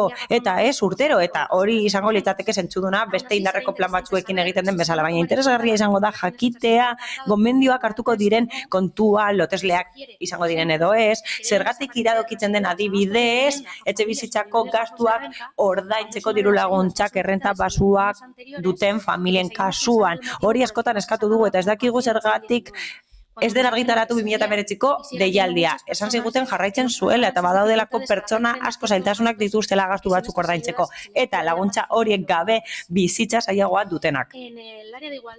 Berdintasun arloan bitxia da ikustea aurrekontu bat dagoela eta laguntzak argitaratu aurretik ematen du labur geratuko dela. Elkarteen eskaria ikusten dugu eta oso kopuru murriztuak dira ikusita zer eskatzen duten jarduerekin, proiektuak garatzeko, emakumeak babesteko eta bar. Horregatik, teknikariek esaten dute aurrekontua areagotu behar dela eta ikusiko dugu hori kontuan hartzen den. Hori bitan baino gehiagotan eskatu delako ikusita txostenek zer esaten duten. Etxebizitzaren eremuan zaila da ulertzea utzik dauden etxebizitzei buruzko datuak ez eskuratzea. Hain zuzen ere ez dakigulako edo ez delako zehaztu zer den etxebizitza utzen kontzeptua. Nola zenbatu da etxebizitza utzen kopurua? Nola lortu da datu hori? Badago txosten bat eta azterlan bat energia eraginkortasunari buruz baina zen 2019an ireki. Datuak esanguratsuak dira kontuan hartuta etxebizitzaren arazoa getxon gero eta laguntza gehiago eskatzen dira eta handiagoak. Hain zuzen ere alokairua ordaindu ahal izateko. Ondorio bezala eta gehiegi ez luzatzearren eta ingarrantzitsua den zerbaitetan hitz egiteko aukerarik ez daukagunez esan ditugu iradokizun asko egiten direla jendeak kanpo geratzen delako hezkuntzaren eremuan gertatzen den bezala. Gainera, aurrekontua txikia izaten da guretzat oso garrantzitsuak diren arloetan non elkarten eta kolektiboan jarduera funtsezkoa den. Zaindu behar dugu atal hori eta pentsatu behar dugu nola hobetu dezakegun urrengo plana. Ez bakarrik ildo estrategiko berriekin edo jarraitutasuna emanez baizik eta zuzkidura eta aurrekontu emanez horietako guztiei alden neurrian eduki berezia eta egokia izan dezaten. Hau ez da borrokarako lekua, aurrera egin behar dugulako, ideiak eskatzen dizkiguzue, baina gero dirurik emango ez baduzue oso balio gutxikoak izango dira gure ekarpenak. Mila esker. Eskerrik asko, Amiba Anderea eta Díaz Anderea, zeurea daitza. Mila esker, alkate Anderea. Bueno, se da cuenta en este pleno de la... Osoko bilkura honetan diru laguntzen plan estrategikoa ekartzen da, azkenengo 3 urteotan hori aplikatu izan dugu eta berritu behar da indarraldia bukatu egin delako. Espedientean agertzen da horren inguruko informazio guztia, diru laguntzen informazio guztia hor dago, sailka antolatuta eta espero dugu informazio guztia baliagarria izan dadin euren iritzia lantzeko alderdi politikoek eta horrela ekarpenak egin ditzaten urrengo planera begira. Eta esan bezala urrengo lantaldean jorratuko dugu hori eta horrela ahalik eta lasterren ekarriko dugu urrengo esparrua pleno honetara. Eta esan bezala ez da oso desberdina izango oraingoarekin alderatuta. Elkarrekin Podemosek kezka dauka. Diru laguntza sozialekin kezkatuta dago Elkarrekin Podemos eta esan behar da eskaria estaltzen dela larrialdi laguntzei dagokienez eta Eusko Jaurlaritzak jartzen duen horrez gain, guk guri dagokiguna jartzen dugu eta badaude beste batzuk aldizkakoak ez direnak, lantalde sozialak ezarrita eta horrekin adostuta, eta esan bezala guztia estaltzen dugu. Hala, ez gara kopuru esari baizik eta hildo estrategiko ez eta horiek albidetzen dute diru laguntzak ematea. Hezkuntza materialari dagokionez errentarekin lotuta daude, beraz norbait kanpo geratzen bada izango da errenta irizpideak betetzen ez dituelako eta printzipioz behar ez dituelako. Horretan guztian Elkarrekin Podemosek ekarpenak baditu oso ongi etorriak izango dira. Rodríguez jauna, zeurea daitza. Bai, txosten honek agerian utzi du hainbat gauza.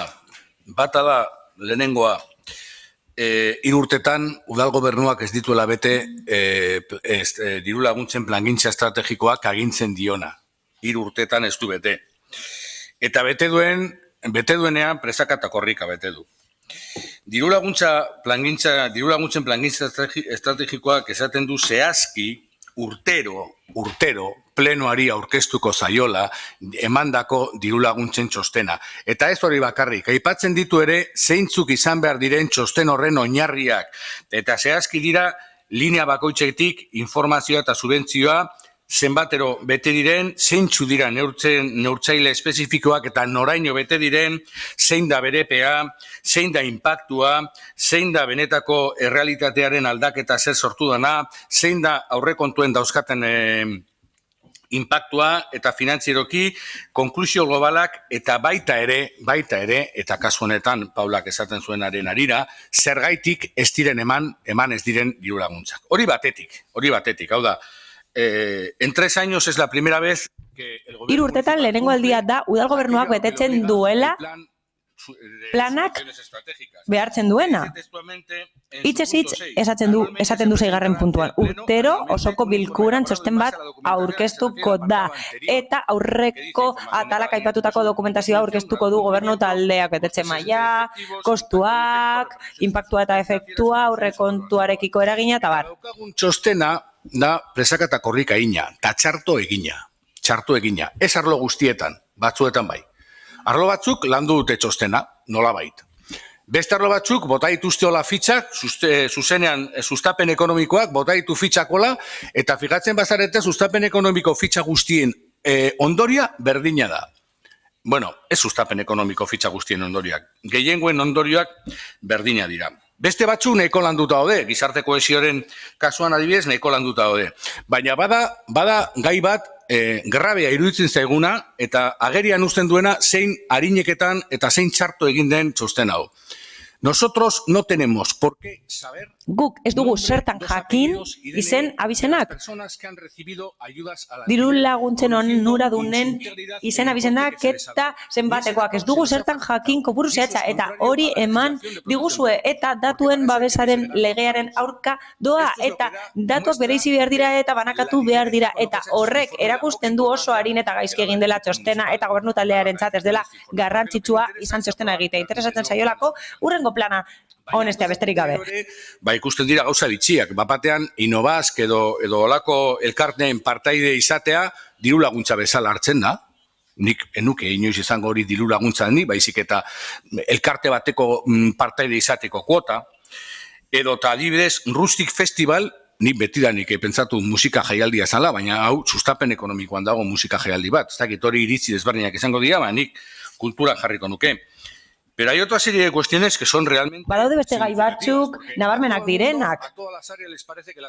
Arlo guztia iruditzen zaie, oso ondo daudela diru laguntzak eta bere funtzioa bete dutela, baina bitxia da, benetan 2019an, hildo batean, sustapen ekonomikoko hildo batean, 50.000 euro zeudela eta 12.000 bakarrik eman direla, baina ematen du ondo bete dela, ez dela zer aldatu behar. Ez da, 150.000 heldu, baina beno, ez da ezer aldatu behar. Eta hori ingurumenean ere badaukagu, 2010-2019, 30.000 inguru aurreikusita eta 10.000 baino gehiago eman dira, lortzen da, nahi dena, inpaktua lortzen da, eta ezer aldatu behar. Baina non dago arazoa? Eta non dago inkoherentzia? Non dago inkoherentziarik handiena? Getxoko kulturretxean. Diru laguntzak kulturalak 3 urte hauetan ez dira 127 baino gehiagokoak izan. Inoiz ez, baina mantentzen dira, eta gero ondo datorkigu, liburukian esateko, ez dakit, zenbat banatuko dugu diru laguntzetan, diru laguntza kulturaletan, ez dakit, zenbat diru emango dugun, ez dakit, hori zuek esaten duzu, baina gero esarete heltzen 140 3 urte hauetan. Eta ematen du hildo estrategiko bat badago, eta 3 urtetan ez bada heltzen 140 norbaitek aztertu beharko duela zer gertatzen den hildo horretan benetan betetzen diren helburuak edo ez, edo bestela zerbait egin beharko dugu, eta ezin dugu esan betetzen direla helburuak dena erresten da, dena primeran. Ez du ematen logikoa denik, ezta? Beraz, eskatzen diguzue, besteko hurrengo plan estrategikoa ezagutzearen zain gaude orain, ematen du gobernuaren bozera maila konturatu dela 4 urte beranduago zein den arazoa, zein den duten arazoa, eta oso sinplea da. Aurreko legegintzaldia ikusita, PPren babesa behar badu, guk eskatuko dugunaren aurkakoa eskatuko du. EH Bilduren babesa nahi badu, ez du izango PPrena eta alderantziz. Akordioa nahi badu, gobernuak erabaki beharko du, norekin nahi duen akordioa. Eta Andrade jauna, zeure da hitza.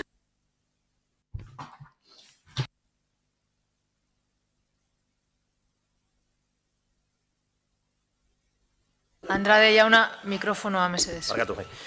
Sí, como decía EH Bildu... EH Bilduk esan bezala, arrazoi dauka kontu ematea urtero egin behar da, eta ez 3 urtean behin orain bezala. Izan ere, 3 urteko emaitza esaten diguzue eta ez dugu bilakara aurkezten, baina gustatuko litzaiguke kontu ematen inguruko hausnarketa batzuk helaraztea pleno honetan, eta partekatu egingo dut niretzat irizpide teknikoak direnak.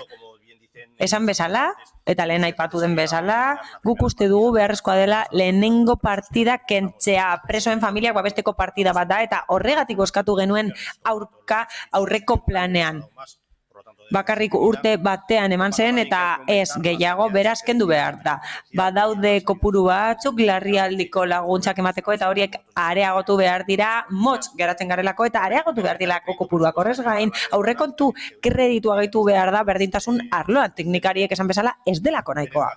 Hezkuntzan teknikariek esaten dute hildo berriak beharrezkoak direla, hezkuntza proiektuak garatzeko uste dutelako beharrezkoak direlako eta proiektu batzuek ez dutelako diru laguntzarik eduki, baina Wanted proiektua berrikusiko nuke. Ikusi dugun bezala azkenengo urteotan 10 proiektu honetzi egin dira eta 2 bakarrik daude indarrean eta bat Portugaleten dago esarrita eta gainera epaiketa baten zain dago. Beraz, Wanted proiektuaren egoera ikusita badago diru laguntza bat enpresak sortzeko, baina ematen du emandako diruarekin benetan ez direla enpresak sortu eta bakarrik 2 sortu direla eta bat hemendik kanpo dagoela.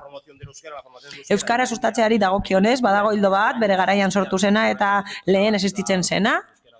Euskara prestakuntza sustatzeko ematen zen, existitzen da eta baliabideak eman beharko genizkioke hildo horri euskara ikasi nahi badugu, euskaltegietara joan izateko, udal euskaltegia oso teknikoa da eta agian zinegotziok ez dugu euskara teknikoa behar, baizik eta eguneroko euskara. sobre la protección y conservación del patrimonio histórico. Ondare historikoa babesteari eta sustatzeari dagokienez, Portu Zaharra bakarrik gehitzen da, eta badaude udalerrian beste leku batzuk babestu behar dinenak, eta hildo estrategiko bat ezarri beharko litzateke adibidez Galeako gotorlekua babesteko, besteak beste, eta hildo bat egon beharko litzateke diru laguntzekin hori bergaitzeko, eta gu laguntzeko hori berreskuratzen. Etxe bizitzei dagokienez, indartu egin behar da alokairurako diru laguntza eta hildo estrategiko bat ezarri jabeak laguntzeko eta horrela alokairuan jartzeko etxe bizitzak ez behartu. Baizik eta sustatu diru laguntza estrategikoen bidez eta horrela aukera gehiago emateko alokairuan jartzeko bere etxe bizitzak. Hori aztertuko dugu gerora eta jarduera ekonomikoari eta sustapen ekonomikoari dagokienez gure babesa izango duzue, sustapen ekonomikoa burutzeko eta tokiko merkatariak babesteko. Eta ingurumenari dagokionez asko areagotu behar dira, gehiago behar delako. Adibidez, adingabeentzat ingurumen prestakuntza funtsezkoa da, ez dakit nola egingo dugun ikastetxeekin, proposamenen bat egingo dugu, ez dakigu nola egingo den, baina agian gasolindegiei ematen edo motoserrak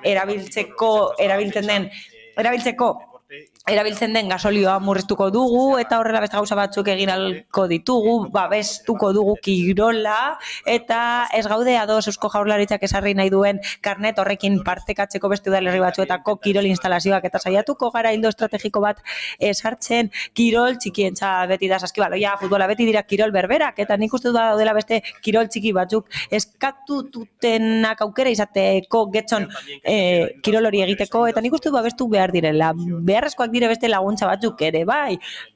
Eta zahartze aktiboa babestu behar da, eta beste hildo estrategiko batzuk ezarri behar ditugu adinekoek zahartze hobea eta lotuagoa izan dezaten. Coaching, gidak, pentsatuko dugu eta proposamenak egingo ditugu aukera eman zeniguten aurretik gure proposamenak aurkezteko aurrekoari dagokionez eta aurkezpenaren ostean esan ziguten beste aurkezpen batzuk egiteko aukera izango genuela eta bilera hori egiten bada gure ekarpenak egingo ditugu eta gero ikusiko dugu nola zehazten goazen. Eta Eguren Anderea, ez duzitza hartuko?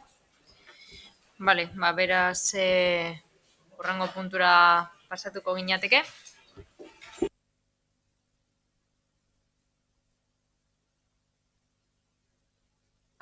Hogeita bigarren puntura pasatuko ginateke.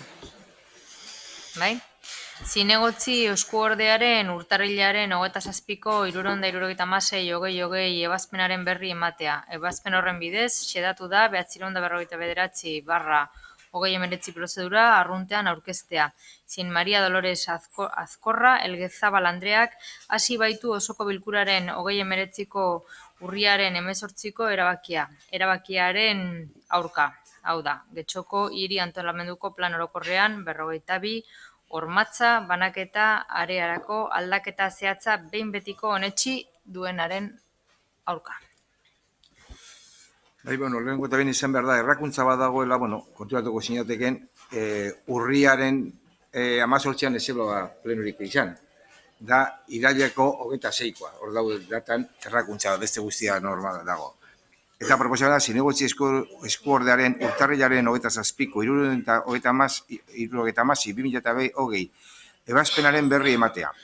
Ebazpen horren bidez, sedatu zen 949/2019 prozedura arruntean aurkeztea, zein Maria Dolores Azkorra Elgezabal Andreak hasi baitu osoko bilkuraren 2019ko azaroaren 26koan erabaki izan Getxoko hiri antolamenduko plan orokorrean 42 hormatza banaketa arearako aldaketa zehatza behin betiko onetsi zena. Horrenko aurka aurkeztu du bere errekurtsoa.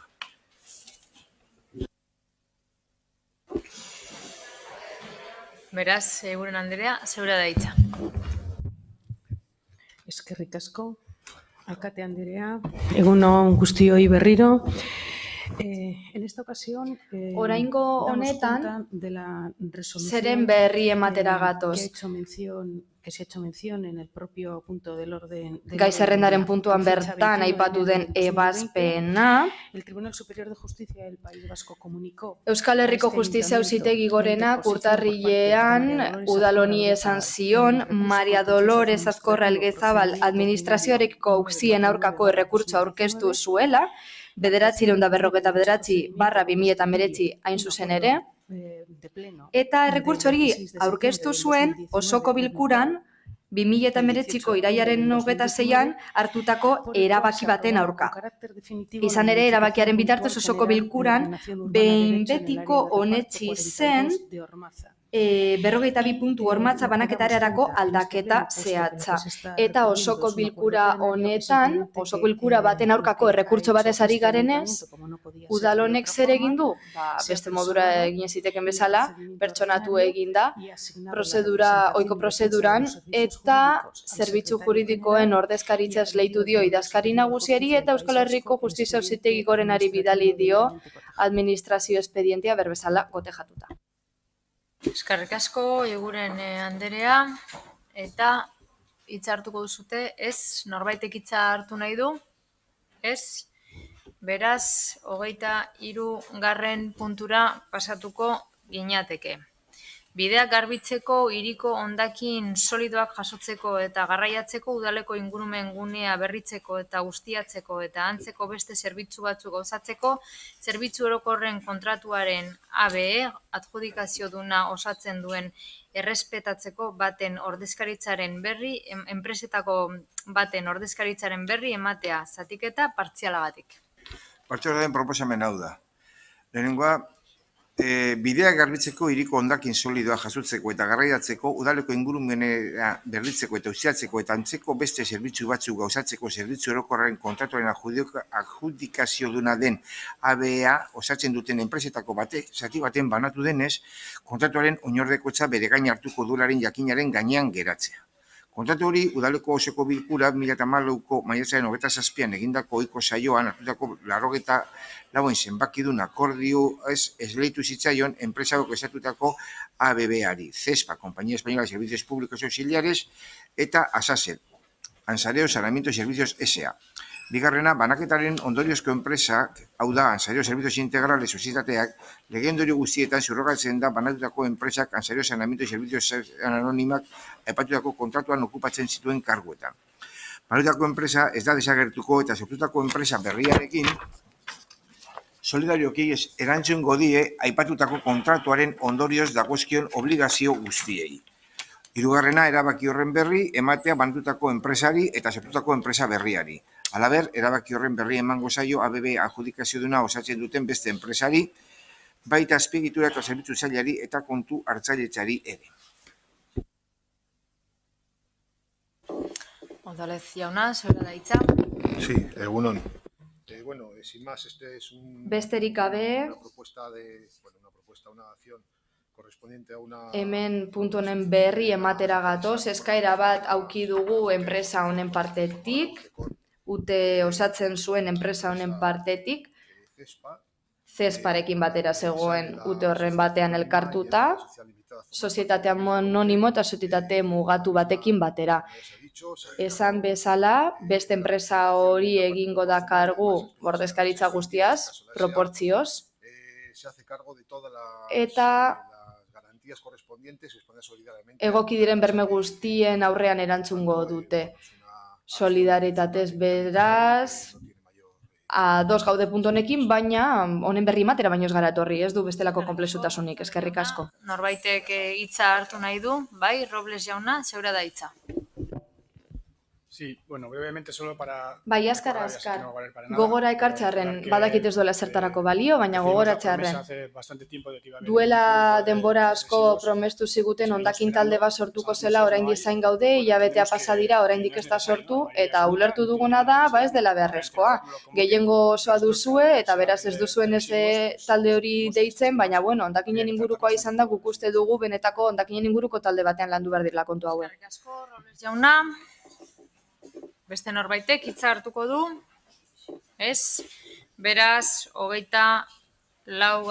puntura pasatuko ginateke.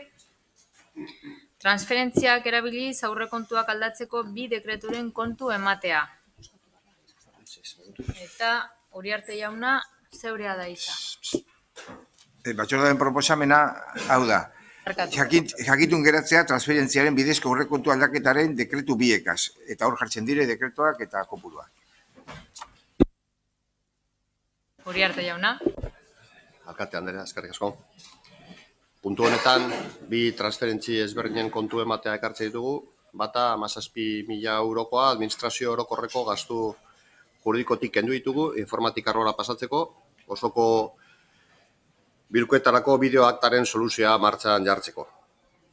Bigarrena, 25.000 euro, ekonomia sustapen arloan, 2019-garrenean, 5. eta 6. diru laguntzen lerroak ez leitzera teknikoki heldu zirenez, aurten transferentzia honen bitartez finantzatu ditugu, eta aste honetan bertan gobernu batzordean onartuak izan dira lerro horiek.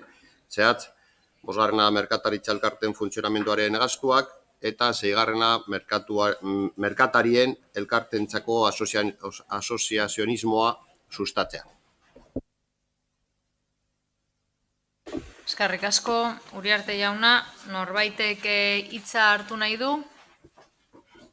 Ez? Beraz, mozioetan sartuko ginateke. 25. puntuan. PP Alderdiko Udaltaldeak aurkezturiko mozioa, ordezkaritza eskola kontseiluetan. Bai. Gracias, señora alcaldesa. Eskerrik asko, alkate Andrea. Gracias, señora alcaldesa. Eskerrik asko, alkate Andrea, eta egun on guztioi. Bueno, mozioa irakurriko dut. Eskola kontseiluak partaidetza organoa dira. Hezkuntzaren arloko komunitateko hainbat sektorek parte hartzen dute eta hezkuntza sistemaren jarraipena, ebaluazioa eta hobekuntza egiteko tresna bat dira. Udalak ordezkari bat du eskola kontseilu bakoitzean, eta horrek, besteak beste, eskola komunitatearen kezkak zuzenean ezagutzeko aukera ematen dio. Gaur egun, udalaren ordezkariak honako ikastetxe hauetakoen kideak dira.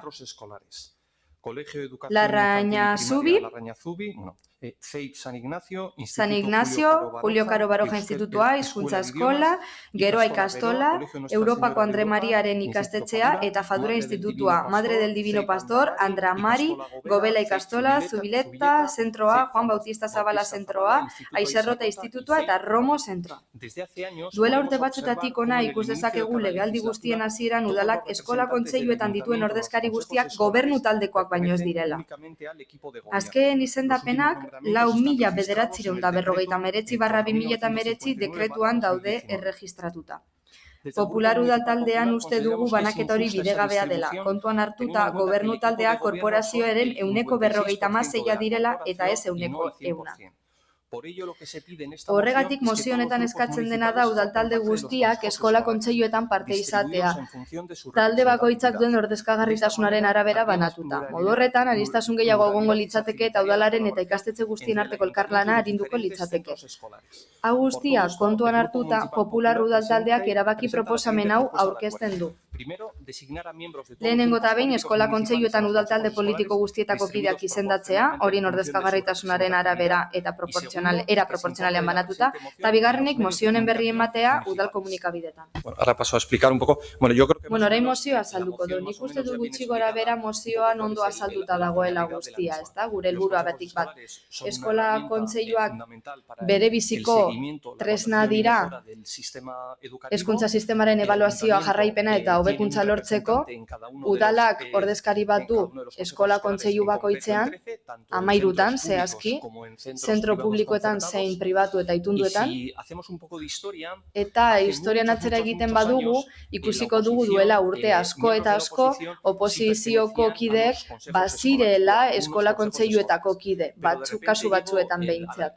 Baina, gero Iñaki Zarragoak alkatetza lortu zuenean, klasikoa den zerbait agindu zuen, oposizioari urik ere zenbatea, molestatu baino ez duelako egiten, eta beraz, oposizioko kide guztiak kendu zituen eskola kontseiluetatik, eta gobernu taldeko kideak baino ezin zitezkeen eskola kontseiluetan egon.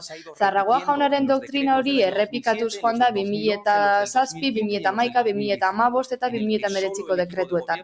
Beraz, gobernu taldeako kideek bakarrik, hau da, udalbatzako kiden 56% bakarrik egon daiteke eskola kontseilu guztietan. Eta zein da guk eskatzen duguna? Lehengo eredua berreskuratzea. Oposizio ez da bakarra egon behar dena eskola kontseiluetan. Guk eskatzen dugun bakarra da, banaketa proportzionala egotea kontutan izan da alderdiko politiko bakoitzak zer nolako ordezkaritza duen udalbatza honetan. Guk uste dugu Bizkaiko udaletxetan egiten den hori duinagoa eta justuagoa dela ordezkaritza banatzeko orduan, eta guk horregaitik eskatzen dizuegu mozionen aldeko bozka. Bozka eta gero onartzen bada gobernu taldeak hau burutzea. Eskerrik asko eta Amiba Andrea, zeurea da hitza. Eskerrik asko.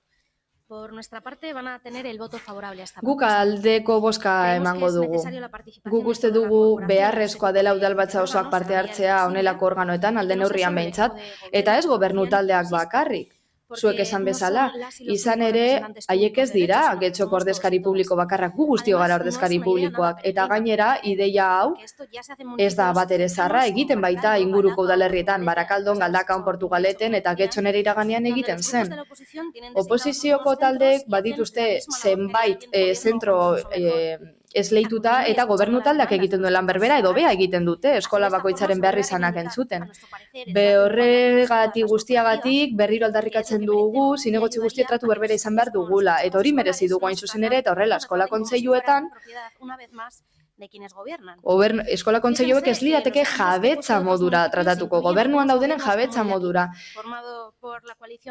EAJ-PS koalizioak egin bezala, hau daukagu eredu, eta beste toki batzuetan ere gobernatzen dutenez egin dezakete, aurrera eran dezakete zuen proposatutako eredua, eta erraza da lortzea. Borondate politikoa baino ez da behar, instituzioa kontseiluekin duen harremana hobetzeko eta parte hartzea irekiagoa egiteko zinegotzi guztientzat. Eskerrik asko. Eskerrik asko, Amiba Andrea, eta Olaeta Andrea, zeurea da hitza. Eskerrik asko, alkate Andrea.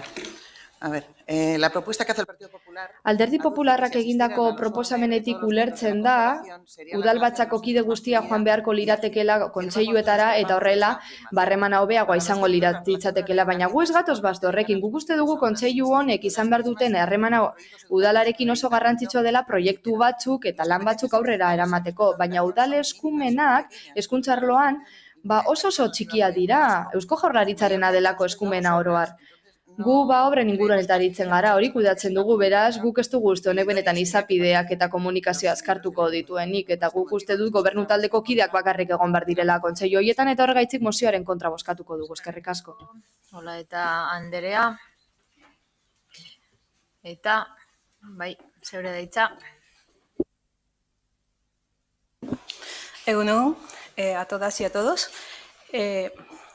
La Ley Orgánica de Educación tiene Hezkuntza arloko lege organikoan ezartzen da ordezkari bat, bertoko ordezkari bat egon behar dela eskola kontseilu guztietan funts publikoak baldin baditu. Udal ordezkaritza berebizikoa da gizartearen parte hartzean. Zentroen erabakiak hartzeko prozesuetan eta haien kudeaketa eta kontrolean. Ordezkaritza horren presentziak beti eskaini ahal izango dio ikurbileko ikuspegia, auzoaren egoeraren berri emango du. Udalerriarena.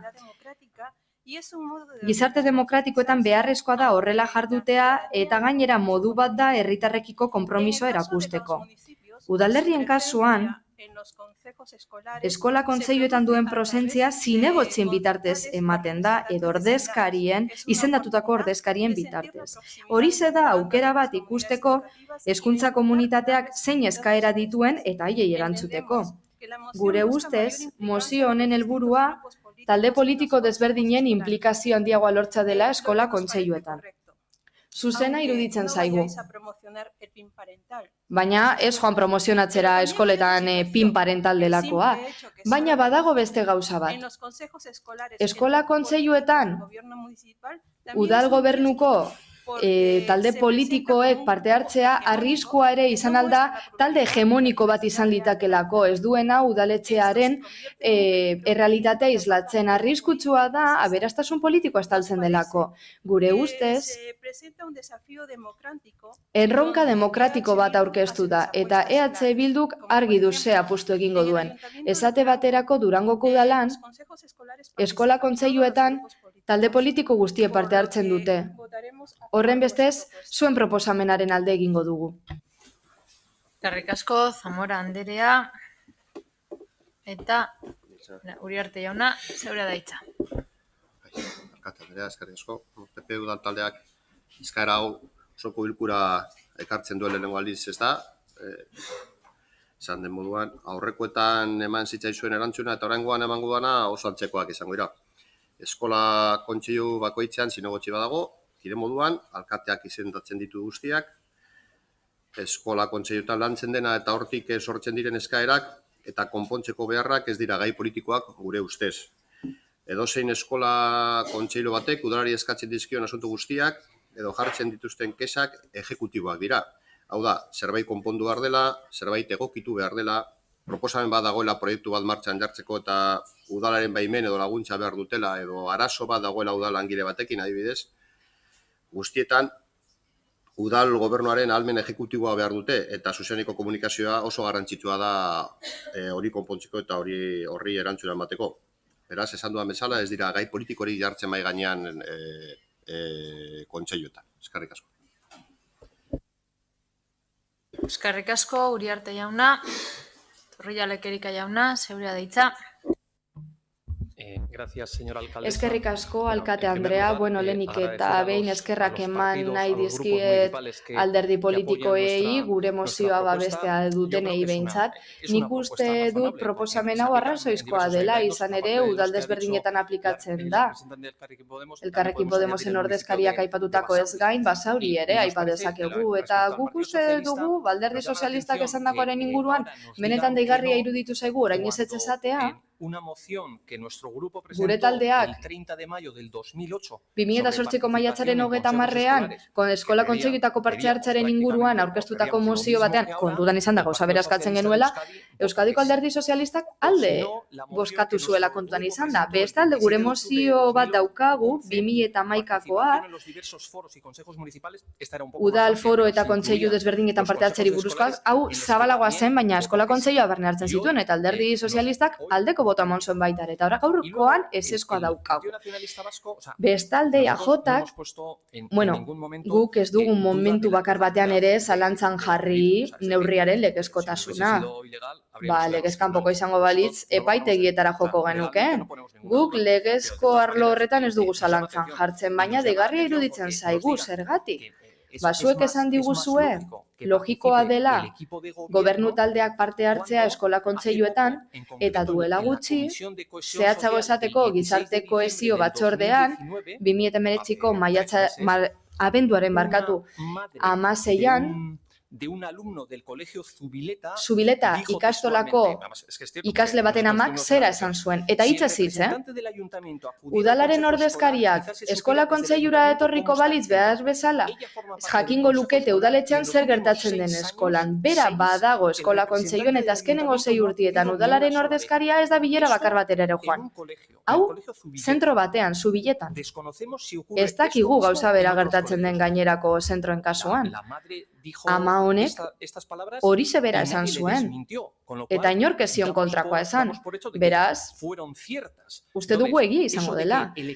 Horren bestez, gobernu taldea askoz ere gaituago dagoela esatea, askoz azkarrako konpondezakelako guztia,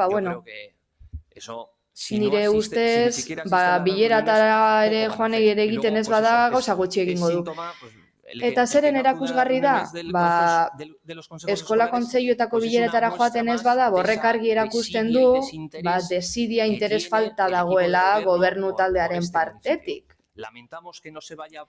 Deitoragarria iruditzen zaigu, mozio hau ez honestea, gure ustez egokia iruditzen zitzaigulako, eta argi dagoenez ordezkari politikoak ez gaude eskola kontseiluetan politika egiteko. Baizik eta gure ahalmenen baitan eskolei laguntzen saiatzeko.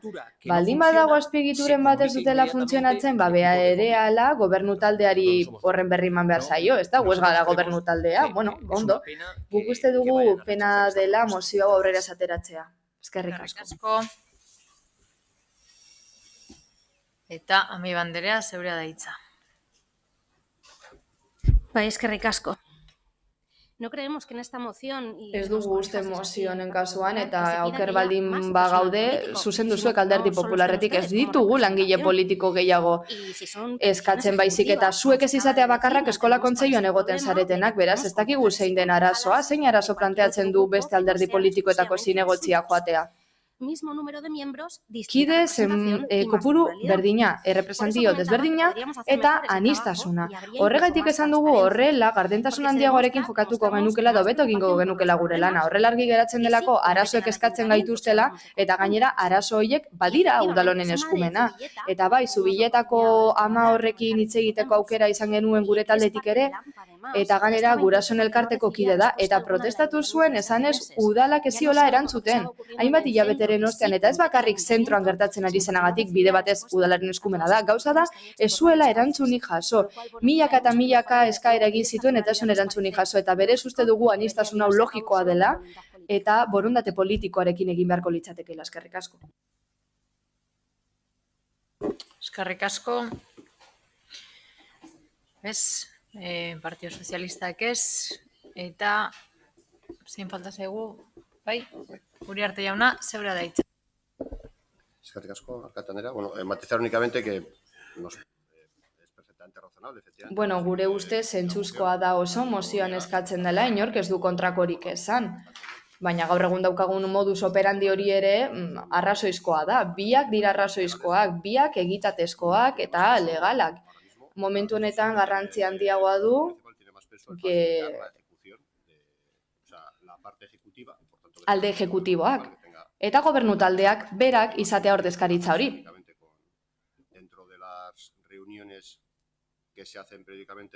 Aldian behin eskola kontseilu desberdinekin egiten ditugun bilerak ez dira gauza bakarra. Telefonoz eta posta elektronikoz ere hainbat komunikazio bidezko daude eta gu komunikazio mantentzen dugu eskola zentroekin.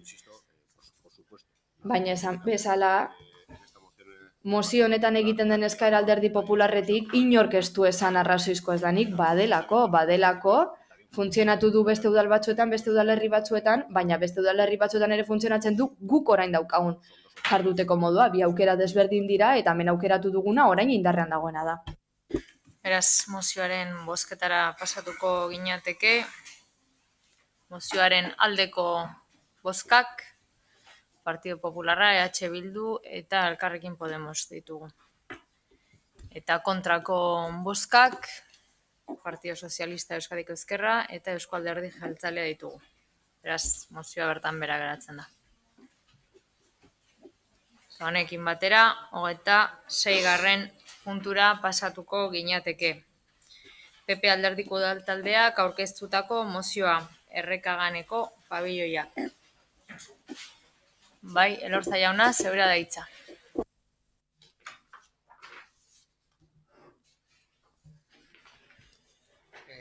Buenos días, gracias. Egunon guztioi eta eskerrik asko, alkate Andrea.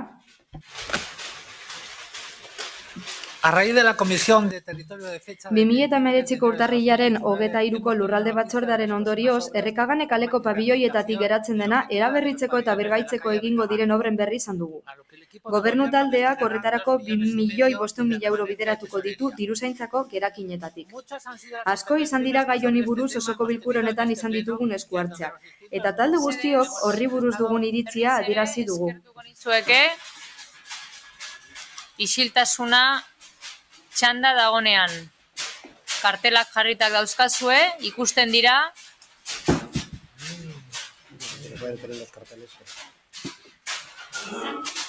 Gracias, Ana.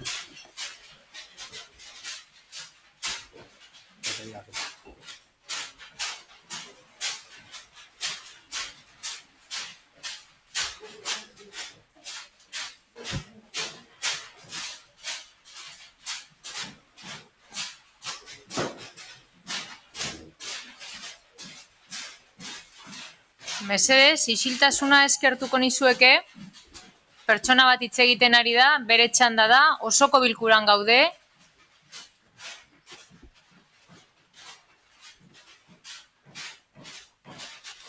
Ikusten dugu zuen aldarrikapena, os pediría silencio, por favor. Una persona está hablando... Izilik egoteko eskatu nahi dizuegu pertsona bat hitz egiten ari da, bere txanda da eta osoko bilkura da, mesedez.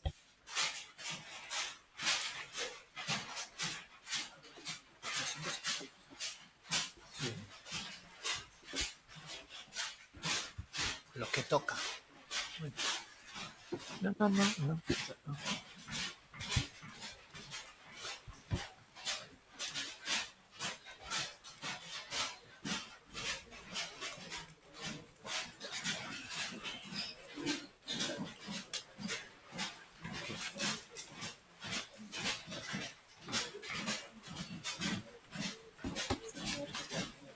Elorza jauna, ikusten zera jarraitzeko? ¿Ves para seguir? Yo por mi parte sí. No Sí? sé si Bai, nik jarraitu nahi dut, ez dakit gainerakoek entzungo nauten, baina bueno, saiatuko naiz con voz más alta. altuago irakurtzen. Bueno, como decía, Esan bezala, muchas han sido las asko izan dira gai honi buruz osoko bilkura honetan izan ditugun esku hartzeak, eta talde guztiok horri buruz dugun iritzia adierazi dugu. Baina orain, badirudi behin betiko urte hauetan guztietan salatu duguna gauzatuko dela. lo que durante todos estos años hemos denunciado.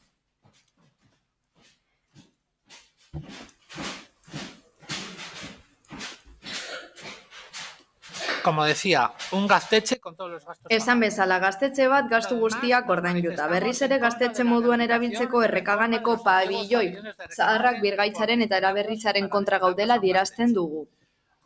Beste batzuetan ere errepikatu dugun bezala, auzotarren kezak ugariak izan ziren auzoan gaztetxeak sortzen zituen eragozpenengatik. Eta udal honek ez zituen entzun ere egin.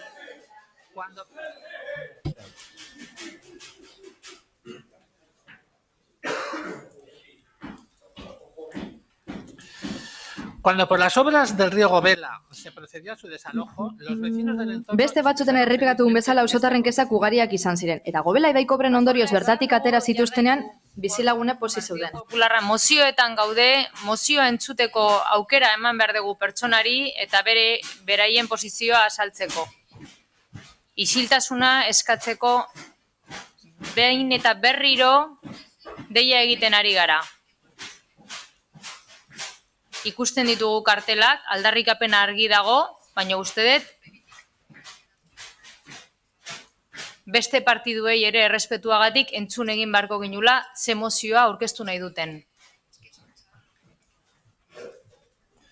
Bien, como decía, basta recordar que los vecinos se asociaron recogiendo... Nahikoa da gogoratzea bizilagunak sinadurak bilduz elkartu zirela pabilloiak behin betiko eraiki zitezen, eta gobernutaldeak ez ziola eskaera horri jaramonik ere egin. Horrelako lokal bat eragozpen eragila da auzotar guztientzat. Pentsa dezagun kokaleku hori Are eta Romoko bizitegi gunetako baten erdian kokatuta dagoela. Geldiune bat egingo dugu, momentuz, horrela ezin dugu jarraitu plenoa.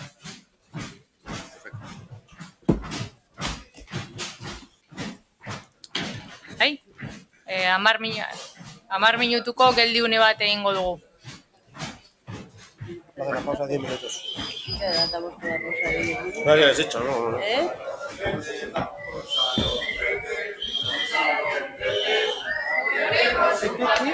Un minuto de pausa. El salón de té. Yo también. Ahora a tomar un café.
Bueno, saiatuko gera berriro mozioa irakurtzeko Elorza jaunak, PP-ko mozioa da. Eskertuko nizueke, eta berriro gogoratuko dut, osoko bilkura baten gaudera, eta txanda batzuk mantendu egin behar dirala, eta entzun egin behar dela, hitz egiten ari diran pertsonei. Beraz, eskertuko nizuke, isiltasun pixka bat. Agradecería silencio, porque estamos en un pleno. Mesedez, egon isilik, osoko bilkura da, eta txandak errespetatu behar dira elkar. Entzun beharra dugu, benetan oso eskertuta egongo ginateke, guztiok isiltasunan egongo bagina. Elorza jauna. Eskerrik asko. Bueno, hasieratik hasiko naiz. Eskerrik asko. 2019ko urtarrilaren 23ko lurralde batzordearen ondorioz Errekagane kaleko pabiloietatik geratzen dena eraberritzeko eta birgaitzeko egingo diren obren berri izan dugu. Gobernu taldeak horretarako 2.500.000 euro bideratuko ditu diruzaintzako gerakinetatik. Asko izan dira gai honi buruz osoko bilkura honetan izan ditugun esku hartzeak, eta talde guztiok horri buruz dugun iritzia adierazi dugu. Baina orain, badirudi behin betiko urtauetan guztietan salatu duguna gauzatuko dela. Gaztetxe bat, gastu guztiak ordainduta dituena. Berriz ere gaztetxe moduan erabiltzeko Errekaganeko pabilloi zaharrak birgaitzaren eta eraberritzaren kontra gaudela adierazten zen dugu. Beste batzutan ere errepikatu dugun bezala, auzotarren kezak ugariak izan ziren auzoan, gaztetxe sortzen zituen eragozpenengatik eta udal honek ez zituen entzun ere egin. Gobela ibaiko obren ondorioz bertatik atera zituztenean, inguruko bizilagunak pozik azaldu ziren. Nahikoa da, gogoratzea, bizilagunak sinadurak bilduz elkartu zirela pabilloiak behin betiko eraisteko, eta gobernu taldeak ez ziola eskaera horri jaramonik ere egin. Horrelako lokal bat eragozpen eragila da auzotar guztientzat. Entza dezagun kokaleku hori Aretarromoko bizitegi gunetako baten erdian kokatuta dagoela, eta erabiltzaileen eta horien jardueren izaera eta ezaugarrien berezia kontuan hartuta, seguru etengabeko gatazken eragile eta sortzailea izango dela auzokideekin. Pabilloi horiek orain berrera egin nahi den gaztetxe hartzen zutenean gertatzen zen bezala. Eta gainera, euskaltegiaren okupazioarekin gertatu berri diren gertakaria kontuan hartuta, gure iritziz alferrikako saria da udal jabetxekiko errespeturik ez duten horientzat. Beste alde batetik argi dago edonorentzat eta batez ere bertako bizilagunentzat, Errekagane aldea eta zehatzago esanda Arenas Klub pasealekua gune berde integrala eratzera eta osatzera bideratuta dauela, edozein parkek berezko dituen prestazioekin. Hau guztia kontutan hartuta Popular udal taldeak erabaki proposamen hau aurkeztu du. Lehenengoa, Errekagane kalean geratzen diren gainerako industria pabilloiak eraistea. Bigarrena, Errekaganeko pabilloien gunea berdegune bihurtuko duen proiektua egitea. Hirugarrena, duela gutxiko gertaerei dagokienez euskaltegiaren udal eraikina okupatu duten pertsonak bertatik ateratzeko eskatu nahi dugu. Eta laugarrena, mozio honen berri eman dadila udal komunikabidetan.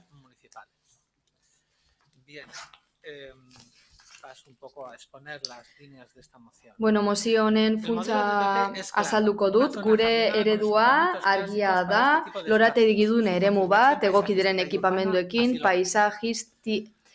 berantolamendu paisajistiko eta urbanoak alaskatzen duelako. 2,5 milioi euroko aurrekontua obretan, 350.000 euro aretako parkea obrekin okupatzeko, guztira 4 milioi euro inguruko aurrekontua beharko da, inguru hori birgaitzeko, eta azkenean gaztetxe bilakatzeko. Guk uste dugu ez dela bat ere bidezkoa, eta gane uste dugu despilfarru hutsa dela, horren beste diru gastatzea, ruinatan dauden pabilloia konpontzeko eta gero erabilera hori emateko. Ezin dugu hori ahalbidetu. Guk elkarte sare izugarria daukagu gure udalerrian eta honelako tratu bat ematea elkarte bakarrari diskriminatorioa da, baita gainerako gazte elkartentzat ere. Bestalde ezin dugu ahaztu inguruko bizilagunek emandako erantzuna, bere garaian protestatu egin zutelako gaztetxaren inguruan.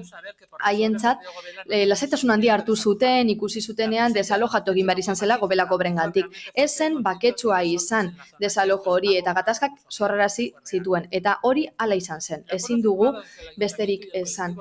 Udalak eta gaztetxe itzulbaitze eta kolektiboak hartutako erabakiak lagapen bat zuen helburu eta asteburuetan udalak adostutako ordutegiak errespetatu beharko ziren, jarraipen batzorde bat sortuko zen, eta udalak jarritako lokaletan baldintza batzuk beharko zituzten gazte.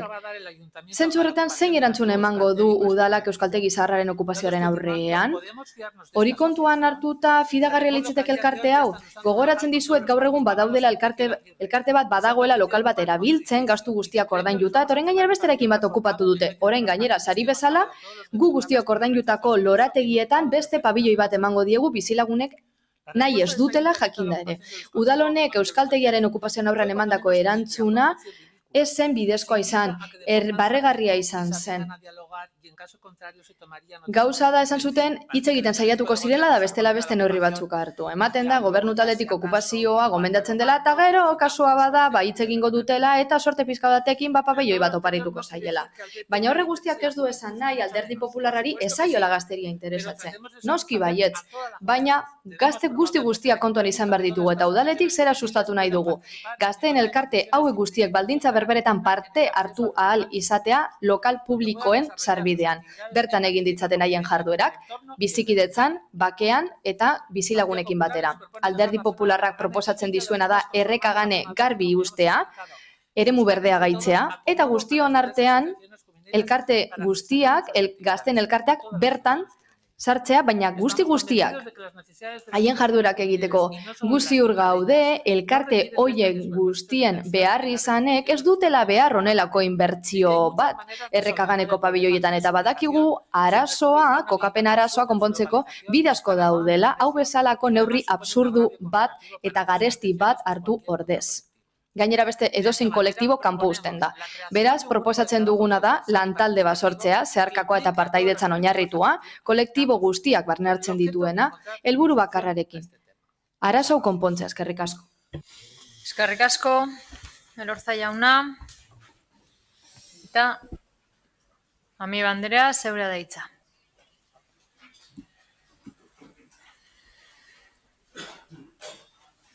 Bai, eskerrik asko alkate jauna.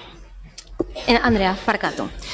No es la primera vez que el Grupo Popular... Ez da Alderdi Popularrak honelako proposamen hau egiten duena, eta uler dezakegu proposamen alternatiba hau errekaganeko pabelloien kasurako.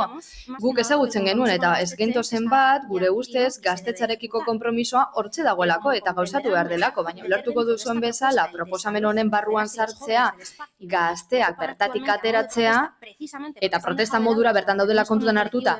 Hain zuzen ere, udal gobernuarekiko negoziazioak bertan bera utzi direlako, eta gainera, proposatu zaiena eta promestu zitzaiena ez egitea patinazoa da.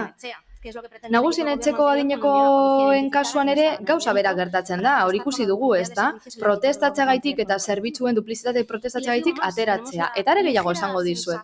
Uste dugu, proposamen hau berreskuratu duzuela gauza bakarra lortzeko. Gazteak handik ateratzea. Eta esateko, nik uste dut horretarako ez egoela mozioa saltzeko behar izanik. Ikusi duzu harira joan zaretela. Eta horren ganera eskatzen jarraitu duzu duela urteak eta urteak itxaroten ari direnak kentzea. Zue proposamen honekin espazioa kentzen ari zarete gazte hoiei. Haiek ez dute, zuek ez duzu nahi errekaganen egotea gazte hoiek, eta etxe batzuetan ere ez. Eta gero, ez duzu beste leku batean espazio publiko modura biltzea ere, beraz ze proposatzen duzu zehazki. Seguruenik ez duzu nahiko gazte hauek haien propioa izaterik nahiko. Arrazoi gabe, baina aurreko legegintzaldean jada negoziazioak abian jarri ziren udalaren eta kolektiboetako baten artean. Eta esan zenagatik ausorako espazio ireki bat lortu nahi zen, edo hori ulertu genuen. Aukera hori desegokia iruditzen zitzaizuen, parte guztiek negoziatu izan zen arren, orain ez gara errekaganez ari, zuek Lapurtzen dituz eskubide guztiak gazteei, horretaz ari gara, baita feministei, kulturelkarteei, nagusiei, baina badirudi kasu honetan tratu desberdina edo degradante eman behar dela. Zergatik, zuek informaziorik bilatu duzue zer eskatzen den eta zergatik eskatzen den, horren inguruan zerbait egin duzu, hurbildu zarete bertara entzuteko asmoz eta empatiaz jarduteko asmoz ulertzeko zer gertatzen ari den. Uste dugu hori dela lehenengo pausua. Mozio baten informaziorik gabe horrelako barbaritate bat eskatzea baino. Eta argi utzi nahi dugu errespetatzen eta babesten dituguela gazte hoiek bakean oinarrituz proiektu bat eskatzen ari direlako, auzotik ausorako, ez hori bakarrik. Haientzat oso garrantzitsua den borroka benetan belaunaldi artekoa den proiektu bilakatzen ari dira. Jendearentzako espazioa nahi dituzte, behar izanei aurre egiteko. Zuekin bat egon daitezke gauza bakarrarekin. Hemen garrantzitsuena izango da iritzia eman dezaken bakarra dela gobernu taldea. Eta ez naiz errekagan ez bakarrikari. Behar bada heldu zaigu ordua honestitatez hitz egiteko honen kontuan eta ikusteko zergatik ez diren kolektiboak aintzat hartzen ari errespetuz. Gobernu taldeak behar bada interesa galdu du honetan edo konpromisoa bertan bera geratuko zen. Nor daki. Behar bada gaur azalpenak emango dituzte. Eta behar bada harrituta geratuko gara, baina, egun hona da horretarako hemen daude guztiak haiek entzuten eta. Eta orain, esposizioaren alde horretan esan duzuen lantalde bat sortu behar dela, hori ez da akordio proposamenen baitan ageri. Beraz, zuek gehitu duzue mozioarekin zerikusirik ez duen zerbait. Eta gainera esaten duzuenean Alderdi Popularren eredu argia dela, bai, oso argi dago, guk ere esan dezakegu hori. Gazteria fuera romotik, labur esan da, zuek ez duzuelako arazoa konpontzeko asmorik.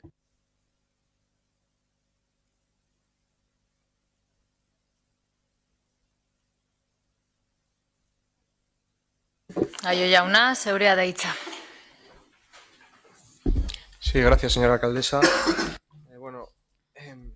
Eskerrik asko, alkate Andrea, lehenik eta behin esan nahi dugu gure udal taldetik ulertzen dugula bere garaian gaztetxe ereduan egon ziren molestia guztio dakigun bezala hain zuzen ere okupatuta egon zen eraikina, ez egoen baldintza honetan.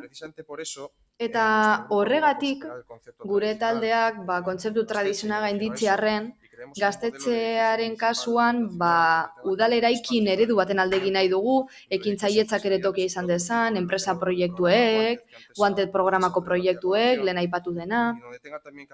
Eta baita ere elkarteek, auzoko elkartek tokia bilatzea bertan, esan bezala, auzoatan jarduerak egote ere aberasgarria da eta kalitatezko espazioak behar dituzte haien jarduerak aurrera eramateko. Kultura, aisia, herritarren parte hartzea, eta gazteria ere bertan izan behar dira, izan ere gazteak dira elkarren arteko harremaneterako eta belaunaldien arteko bizikidetzetarako espazioak sortzeko gai. Eredu irekia soziala auzokoa nahi dugu, bertan gazte protagonismoa izango lukete, baina bizikidetza eredu zabala izango litzateke guztiei irekia. Eta errespetatuko litzateke nola ez bizilagunek atseden hartzeko duten eskubidea, nola ez.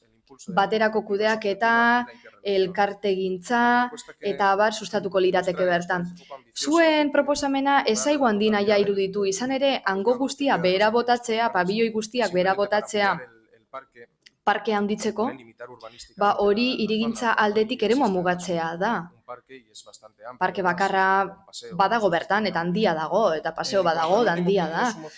Mozioaren azkenengo puntuari dagokionez, puntu hori da, gu bat gatozen bakarra, horrek usten delako zein larria den arazoa. Gobernu talde honek esan du jada prentzaguarren bitartez zer uste duen eta pertsona hoiek bertatik atera nahi dituela, lokala okupatuta dagoelako, eta horrela egiten jarraitu dugu osoko bilkura honetik berriro eskatzen diegu gauza bera. Udaleraekin baten okupazioa legez kanpokoa da eta ondorio solarriak ekar ditzake. Batez ere gizartean ezin da horrelakorik baimendu. Modu pribatuan okupatzea espazio publiko bat hori ezin da egin, getxostar guztiena delako. Hala ere, behar izan honekin bat gatozen arren, badakigun arren euskaltegia utzi behar dutela okupek, modelo honen alde bozkatuko dugu. Eta, bai, zeurea da hitza, Masita Andrea. Laburpen txiki bat egingo dut. Errekaganeko pabilloi zaharrak 2008ko ekainaren batean getxok jasan zituen uholdeen eraginpean geratu ziren. Hori dela eta uraren Euskal Agentziak obra hidraulikoak egin zituen, Gobela ibaiaren ubideratzea handitzeko. Horretarako pabilloi horiek utzik egon behar zuten. Pabilloi horietan Erromoko gaztetxea zegoen, Itxubaltzeta gaztetxea. Han, auzoko gazteak biltzen ziren, beren kultur programazioa egiten zuten, beren nahiak gizarteratzen zituzten eta beren proposamenak gauzatzen zituzten. Tras este varapalo, el gaztetxe consiguió mantenerse vivo. Palo honen ostean gaztetxeak bizirik mantendu zen eta hitzarmen bat sinatu zuten udal honekin. Hitzarmen horretan islatu zen, behin-behinean gaztetxeko jarduerak Erromoko etxemerketako batera eramango zirela udalarena zena. Obrek iraun bitartean hori. Hitzarmen horretan aitortu egiten zen gazteek egindako lana eta karpenak. Eta azpimarratzen zen gaztetxeko gazteen lana aberasgarria dela gizarterako. Bestalde, gazteek garrantzia eman zioten inoiz aurkaratu ez duen zerbaiti. Bizikidetzan arituko direla, haien ekintza soziokulturaletan auzotarrak kontuan izango zituztela eta adostasuna eta ongizatea bilatzen zutela. Guztiei irekita zegoela haize. Gazteriaren aisialdi eta kultur elkarteak eta udalak adostu zuten, behin urak obrak amaituta, jatorrizko lekura itzuliko zirela. Udalak 2017ko apirilaren 19an erosi zuen gaztetxea, sugarrak irentzi baino hilabete batzuk lehenago. Aurreko gobernu taldeak esan zigun gazteekin hartutako konpromisoak indarrean jarraitzen zuela, gaztetxea berreraikiko zuela eta hara itzultzeko aukera emango ziela. Eta zain jarraitu zuten. Udalaren erantzunaren zain, akordio hori noiz beteko zain. Gaztetxeko gazteek beti erakutsi dute udal arduradunekin hitz egiteko eta elkar ulertzeko borondatea, baina haiek entzungor egin dute. Urteak daramatzate, udalak Errekaganeko lonjak bota ziren gunean eraikin berri bat egiteko bere hitza bete dezan zain. Bitartean, gure udalerrian eraikin faraonikoak eraikitzen ikusi dute, hala nola, Getxo Antxokia edo Erromoko kultur etxea, eta hala ere haiei agindutakorik ez. La falta de voluntad para cumplir este acuerdo... Borondate falta dago hitzarmen hau betetzeko eta ondorioz, Erromoko gazteek ikusi dute gaztetxe bat behar dutela zerbitzu publikoak eskaintzeko auzoko gaztei. Kultur eskaintza askotarikoa, kirol eskaintza, aisialdia, umentzako ludoteka, formakuntza, harremanentzako espazioa, doako euskera klaseak... Se hayan hartado y hayan optado por conseguir... Gogaitu egin dira eta azkenean erabaki dute espazio edo zerbitzua udalak eman eziena haiek lortzea. Akordio bat bazegoen ere elkarte batekin, zerbitzurak doain eta borondatez kudeatzeko. Gaztetxea da gizarteren dinamismoaren adibide. Eta berbada horregatik agintari ezaio ondo iruditzen. Gaztetxeek islatzen dute gizartea, auzo bat, eta horregaitik boterearen begietan ez dira abladableak. Herri kontzientzia dute, auzokoa, langile klasekoa, eta beren interes eta eskubideen alde borrokatzeaz gain, auzokoen interesen alde ere borrokatzen dute. Egunotan auzoan ikusten ari garen bezala, gaur hemen ere publikoan ikusten ari gara. Romoko beste ez hain gazte batzuei babesa emanez. Ez dugu Holandako Deventer hirira joan beharrik Europan belaunaldien arteko zentro aitzindari bat ikusteko. Harreman hori hemen daukagu, oso hurbil, gure auzoan, Erromotik buelta bat ematea besterik ez dago, bota nahi dituzuen eraikinetatik. Estos días hemos asistido a fiestas de carnaval. Egun hauetan, iauterietako jaietara, bileretara, manifestazioetara, aldarrikapenetara joan gara eta bertan belaunaldi desberdinak alkarrekin ikusi ditugu gozatzen. Anaituta eta borroka komun batean. Borroka horretan bestek haiek entzutea nahi dute, promestutako betetzea nahi dute. Balio arkitektoniko handia duten eraikin hauek bertan jarraitzea, bertan gordetzea, jendea ez botatzea gustura dauden toki batetik. Horren beste jenderentzako jarduerak egiten jarraitu nahiten toki batetik.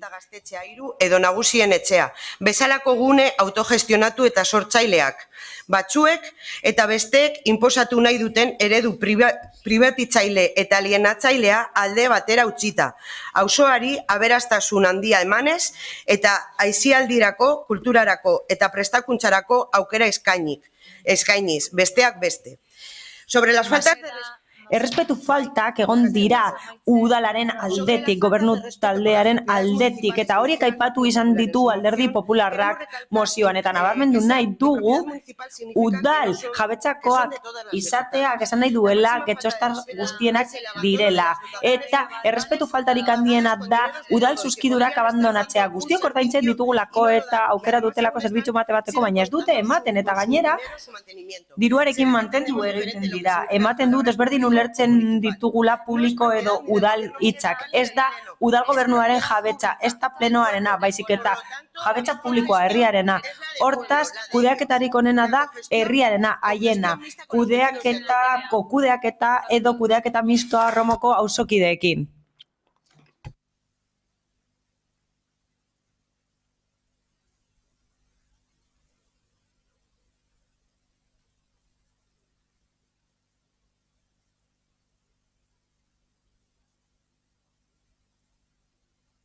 Urkitza jauna, zeurea da hitza. Eskerrik asko, Alkate Andrea. Bueno, mi intervención, visto las intervenciones... Ikusita aurreko hitzaldiak, azaldu nahi dut orain Errekaganeko eraikuntza proiektua. Hori delako mozioaren titulua naiz eta beste gauza batzuk aipatu diren, Errekagane pabilloian zentratuko naiz ni. Datu batzuk emaotearren, lurzorua kokatuta dago bertan eta sailkatuta dago hiri lurzoru gisa, ekipamendu publiko gisa. 8. unitatean, Romo. Orubea ekipamendu publikorako da, eta badauka 1000 metro karratu baino gehiagoko azaldera, eta plano topografiko batean oinarritu gara horretarako. Gaur egun, badago proposamen bat, talde idazleak aurkeztu egin du, eta hori berrikusten ari dira orain teknikariak, eta berrikuspena amaitutakoan, eta sor daitezken kontuak babesten direnean, proiektua behin betiko idatzita egongo da lizitazio izapidea abiarazteko, eta ikusiko da eraikigarria den eta parterik handiena gazte topagunea eraikitzera bideratuko den, eta azkenengo 125 metro karratuak bideratuko diren, hain zuzen ere, udalak lokalak edukitzeko, eta bertan, aipatu dugun bezala, besteak beste, Wanted programa koka daiteke bertan, ikusi dugun bezala, zuen taldeak adierazi egin du, zalantzak dituela, Wanted programak ez daukala lokalik bere jarduerak garatzeko, eta hau aukera bat izan liteke horretarako, hain zuzen ere, eta lehenengo solairua, B solairua, erabilera nintzeko areto batekin, espazio desberdinekin, eta erdi planta bat, liburutegiarekin, bilera areto batekin, eta bar. Argudioi dagokienez, esan beharra dago, sarbidea gora behera, sarbidea urrunen dagoen lekuan egongo da, etxe bizitzen gandik, eta hori da Alderdi Popularrak ikusten duen arazoa, hau da, inguruneko auzokideek sarbide zailtasunak izango dituztela, esan bezala, jarduerak pentsatuta daude nagusiki barnean egiteko, baldintza akustiko egokiekin eta araudia betetzen duten eskakizunekin. Badago 30 metroko, 30 metroko barkatu distantzia lokal horiekiko, eta gazte topagunea deritzona bertatik eraikin horietatik 45 metrora egongo da. Beraz, pentsatuta dago, hain zuzen ere, arazorik ez edukitzeko auzokideekin edo ahalik eta txikiena izan dadin arazoa. Horren bestez, proiektua hirugarrenen menpe egon daiteke, eta horregatik neurriak aurreikusi dira lege mugen barruan jarduera horiek garatzeko. Horregatik guztiagatik, aurretik aipatutakoagatik, mozioaren aurka bozkatuko dugu. Mila esker.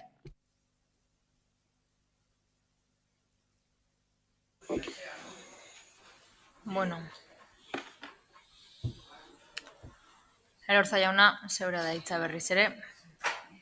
Bueno, vamos a ver si nos centramos. Ikusiko dugu, zentratuko gara. Mozio hau jaio zen, batzordean aipatu zenean 2 milioi euro daudela erreserbatuta berrera ikitzeko eta birgaitzeko errekagareko pabilloia. Ekipamendu berriekin, disiplinan itzeko aretoekin, ekipoan itzekin, horren inguruan ezenuten ezer esan batzordean. Hau da, nik aipatzen ari naizena da, zuek esan zenuena eta Podemosekoei gustatuko litzaidake gogoraraztea amaiera.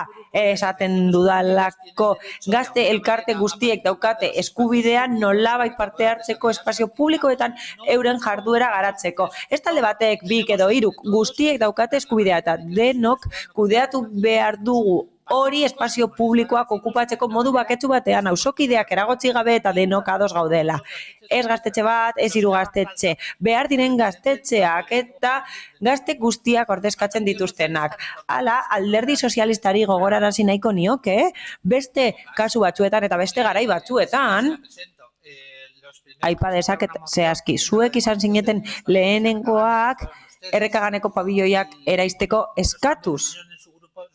Iritzi aldaketak ohikoak dira zuen taldean, baina bitxia da, benetan. Ez dago pleno bat non iritzia aldatzen ez duzuen aurreko urteekin alderatuta. Eta EH Bilduko kidei zera esan nahi diet. Ni ados egon naiteke, bai, gobernu taldea eta udala jarduten ari da atzerapenarekin. Erabakiak hartzen ditu atzerapenez, askotan, ez bakarrik hirigintzan, baizik eta beste askotan, baina konponbidea atzerapen zigorgarri bat dagoenean, hori denik. Hau da, erantzuna ezin izan da okupazioa izan. Hau da, obra lizentzia bat eskatzen dugun guztiok ezin dugu hori egin. Urteak behar dituzte askotan lizentzia horri erantzuteko. Eta zer egingo dugu, okupatu? Nik uste dut ez dela modua. Bai, ados egon gaitezke eta saiatu behar gara udalak lehenago erantzun dezan, modu eta epe egokietan, baina ezin dugu babestu konpromisoei erantzuteko okupazioa izatea erantzuna, ezin dugu hori babestu. Ordezkari publikoak gara eta ezin dugu aldeztu eta babestu espazio publikoen okupazioa eta justizia euren eskutik hartzea. Ezin dugu hori babestu naiz eta udalak atzerapenez jokatzen duen. Mila esker. Eskerrik asko, Elorza jauna. Tamie banderea. Zeurea dezu hitza. Eskerrik asko, alkate Andrea. Bueno, que el responsable del servicio de juventud... Gazteria zerbitzuaren erantzuleak ez du aipatu asmoa izan beharko lukeela gazte kolektiboei dagokienez eta hori nahiko kezkagarria da. Berak hori ez aipatzea. Hori egin beharrean, hau da ez ditu harremanak hobetu nahi, konponbide kolektiboagoak bilatzeko eta hauteskunde programatik ateratzeko. Beraz, oso bitxia da gainera irigintza zinegotziak esatea proiektua idazten ari direla. Galdetu egin diogu zein den egoera, batzordeetan galdetu dugu zein den proiektuaren egoera, eta esan ziguten argune bat egin behar zela eta horregatik zegoela atzeratuta. Hala, Alderdi Popularreko kidei benetan esan nahi diet. 2019ko batzordeko datuetatik jaio bat da, mozioa ez da, ulergarria esatea kolektibo bati bakarrik dagokiola eta hurbildu ez izana jakiteko zer eskatzen duten. Izan ere, azkenengo ekintza baketsua egin zutenetik zer eskatzen duten jakin behar dugu. Herritarrek entzuteko eskatzen dute, eta hau gertatzen da entzuten ez ditugunean. Hau da ondorio bat, baina hurbiltzen bazarete, ongietorriak izango zarete zuek ere bai, eraikin horretan. Eta orduan, joaten bazarete jakingo duzue zer nahi duten egin, eta agian harrituta egongo zarete, ikusiko duzuelako oker zabiltzatela eta gainera hurbildu beharko liratekeela edo ginatekeela kide guztiok. Horrelako proposamenak edo beste gauza bat ez esatearren, horrelako proposamen hain larriak egin aurretik. Ez duzu hitza hartuko. EAJan hitza hartuko dugu. Urkitza jauna, ez? Ni. Vale. Parkatu, Maseda Andrea, parkatu. Zeurea hitza. Me llama la atención... Bitxia da, harrigarria iruditzen zait honako hau. Gonzalo aipatu du, ados daudela desokupazio horrekin, kanporatze horrekin, oso hurbil bizi naiz eta nik ikusten dut. Besterik gabe, poliziak, udaltzainak hurbiltzen dira identifikazioak eskatzera. eta ez diete inolako azalpenik eskatzen, ez diete ezer eskatzen, ez dira hitz egitera hurbiltzen, eta beste kideak ere. Alderdi Popularrak esaten dute ezin dugula babestu okupazio hori ordezkari politikok, baina ezin dugu babestu abandonatu izana horrelako zuzkidurak, izan ere zerbitzu bat eman lezakete eta ez dute zerbitzurik ematen eta gainera dirua zautzen ari gara. Ziurazki desberdin ulertzen ditugu kontzeptuak, udalarena eta publikoa zer den desberdin ulertzen dugulako izango da. Ez da udal gobernuaren jabetza, ez da plenoarena ere publikoa da, herriarena da, bertoko jendearena da, hemen daudenena da, aldarrikatzen ari diren horiena, kudeaketarik bidezkoena da adostu egin dena, eta zergatik ez, kudeaketa mistoa Romoko auzokidekin, antolatuta daudenak, antolakuntza elkarte desberdinetan, eta ez bakarrik ordeztuta hemen baizik eta auzokide elkarte, gazte elkartek eta eremu desberdinetako elkarteek ordezkatzen dituztenak. Udalatik harago badago zilegitasuna eta gaitasuna ere badute horrelako kontuak kudeatzeko. Zilegitasuna eman behar diegu borondatez lan egiten duten elkarte hauei. Berdintasunez jokatuz, entzun behar ditugu, kontuen hartu behar ditugu bere iritziak, eta ez erabili zuen gehiengo absolutua zuen proposamenak aurrera ateratzeko. Udal gobernuari eskatzen diogu akordioa bete desan. Romoko gazteekin duena bete desan, eta trata ez desan kolektibo hau eta elkarte guztiak trata ez ditzan bigarren mailako ordezkari gisa. Mila esker. Eskerrik asko, Maceda Andrea. Urkitza jauna, hitza hartuko duzu, ez. Beraz, bozketara pasatuko gara. Mozioaren aldeko bozkak. Partido Popularrekoak ditugu. Aurkako bozkak. EH Bildu, Podemos, PS Euskadiko Ezkerra eta EAJ ditugu. Beraz, mozioa bertan bera geratzen da. Eta 27. puntura pasatuko ginateke. EH Bildu alderdiko udal taldeak aurkeztutako mozioa. Tropa frankistak Getxon sartu zirenean. Esperen poco. Azken parrafo honetan.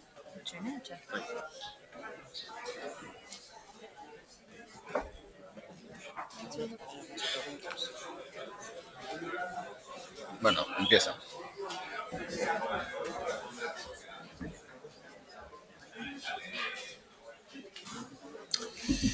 Mila 1937ko ekainaren 12an, Frankoren tropek Getxoko kaletatik desfilatu zuten. Beraien atzetik, suntsipena, heriotza eta sufrimendu hautsiz, eta herri honek pairatuko zuen zorigaitza iragarriz. 1937an, Getxok 16.849 biztanle zituen.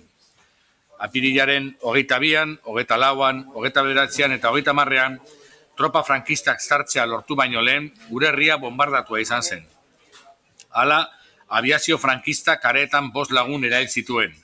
Algortan berriz, apirilaren 24ko bombardaketan 9 auzokide erail, eta 18 lagun zauritu zituzten. Frankiste kontrola eskuratu bezain pronto, errepresioa zabaldu zen. Aginte hartu eta berehala 13 pertsona fusilatu zituzten, eta garbiketa prozesuari ekin zioten udalean alkate eta zinegotzia kargotik bestenduz. Horren ondotik lantegi eta eskoletako langileen aurkako oldarraldia etorri zen. Otsailaren lehenean ospatu genuen Getxon gerra zibilaren eta aurreko beste gerra zibilen biktimen oroimen ekitaldia. Ondo dago, baina gure ustez gauzek izena dute, eta izen egokiek memoria egokia eraikitzen laguntzen dute. Eta memoria egokia justua, etorkizun baketzua eraikitzeko beharrezkoa da. Etzen gerra zibila izan, estatu kolpe fasista baizik, altzamendu militarra. Ez da egokia gerra ezberdinetako biktimak nahaztea batzuen erosotasunaren alde, eta benetako helburua mozorrotzeko estatu kolpe fasista salatu behar dugu, eta estatu kolpearen biktimek behar dute gure aitortza, garbia, mozorrorik gabea. Eurak hil, torturatu, lapurtu eraindu eta akatu nahi izan zituztenak luzaroan ibili dira arro-arro gure kaleetatik justiziaren memoria irainduz. Datorren ekainaren 12an berbergoratuko dugu fasistak Getxora iritsi zirela, eta hamarkadetan luzatu zen izua ezarri zutela gure herrian. Atzera begirateko unea heldu da. Ezin dugu ahaztu fasismoaren zama pairatu zuten lagun guztien memoria. Askatasunaren alde borrokatu zuten auzokideak gogoratzeko unea da. Fasismoa sarraskitutako auzokideak oroimenera ekartzeko unea. Baita ondorengoko gerra zibila pairatu zutenak presente izateko momentua ere. Oroimenik gabeko herria, etorkizun gabeko herria delako, historiak 83 urte atzera egitera behartzen gaitu. 1936ko ekainaren 12ko data ilunera. Falangista, karlista eta fasista espainolek gure herriko kaleak odolez guzti zituzten egunera. Era berean, estatu kolpe fasista pairatu zuten herritar guztienganako errespetuagatik diktaduraren aztarna guztiak ezabatzeko unea ere bada. Izan ere, egun gure herriko etxe bizitza askotan ikusgai jarratzen dute simbologia falangista dun plakak. Bere momentuan, Euskal Herria Bilduk ekainaren 12ko indarrean jartzeko eskatu zion, ekainaren 12ko data indarrean jartzeko eskatu zion udal honi. Ezetz esan zuen udal batzak. Gaur eskaria berretzi nahi dugu. Fasisten biktimak aitortza eta justizia behar dute. Eta are gehiago, egun hauetan, non fasismoan berreindartzen ari den eta hainbat diren euren mezu baztertzaile eta kriminala bereganatzen dabiltzanak. Beraz, osoko bilkura honi honako akordio proposamena luzatu nahi diogu. Bat, udal osoko bilkurak alkateari agintzen dio ekainaren 12a kalte ordainaren eguna izendatu dezala, eta herri ekitaldia antolatu dezala tropa frankisten sarrera bergogoratzeko. 2. Udal langileen jazarpena ikertu eta euren izenak eta ekarpenak aitortuko dituen plaka udaleraikin guztietan ezartzeko beharrezko lanak abiatuko ditu udal osoko bilkura honek. Bereziki, udaletxean sarrerako atondoan edo udalbatza aretsoan alizan ez gero. Plaka bat jarriko da frankismoaren ondorioz errepresaliatuak izan ziren udal funtzionario eta egintari guztien filiazioarekin. 3. Udalak falangeari dagokion simbologia adierazten duten etxe bizitzen ustarria eta gezia dutenak bereziki, zerrenda egin dezala eta eskura dituen baliabide guztiak jarri plaka guztiak kentzeko bidean. Esan bezala urtea daramatza Getxoko udalak, guda zibilaren eta aurreko beste guda zibilen biktimen omenaldia egiten. Urteak, daramatzagu, eufemismoak,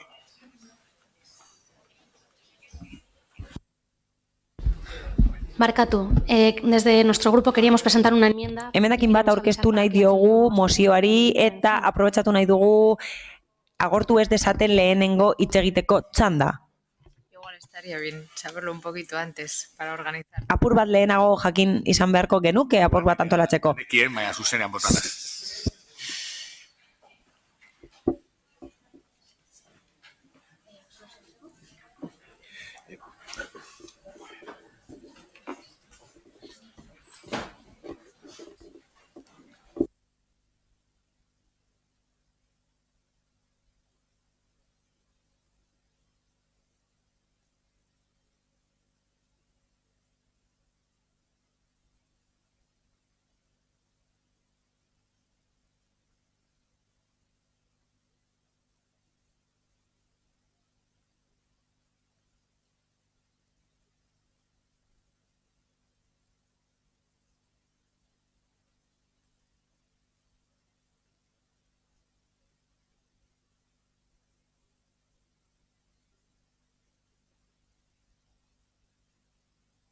Bai. Desde el grupo municipal Elkarrekin Podemos udal taldetik gehitzeko emendakin hau proposatzen dugu. EH Bildu taldeak aurkeztutako mozioa osatzeko. Proposatutako erabaki puntuei hau gehitu nahi diogu. Getxoko udaleko plenoak beharrezko aurrekontuak gaituko du liburu edo dosier batean jasotzeko gure udalerrian daude memoria historikoarekin lotutako referentzia guztia jasotzeko gure historia pilatzeko modu gisa eta Getxoko udaleko plenoak kontuan hartuko ditu Gogora Institutuaren gomendioak, hain zuzen ere memoria historikoaren eremuaren jarduketa planean esarritakoak. Balia onartzen dugu.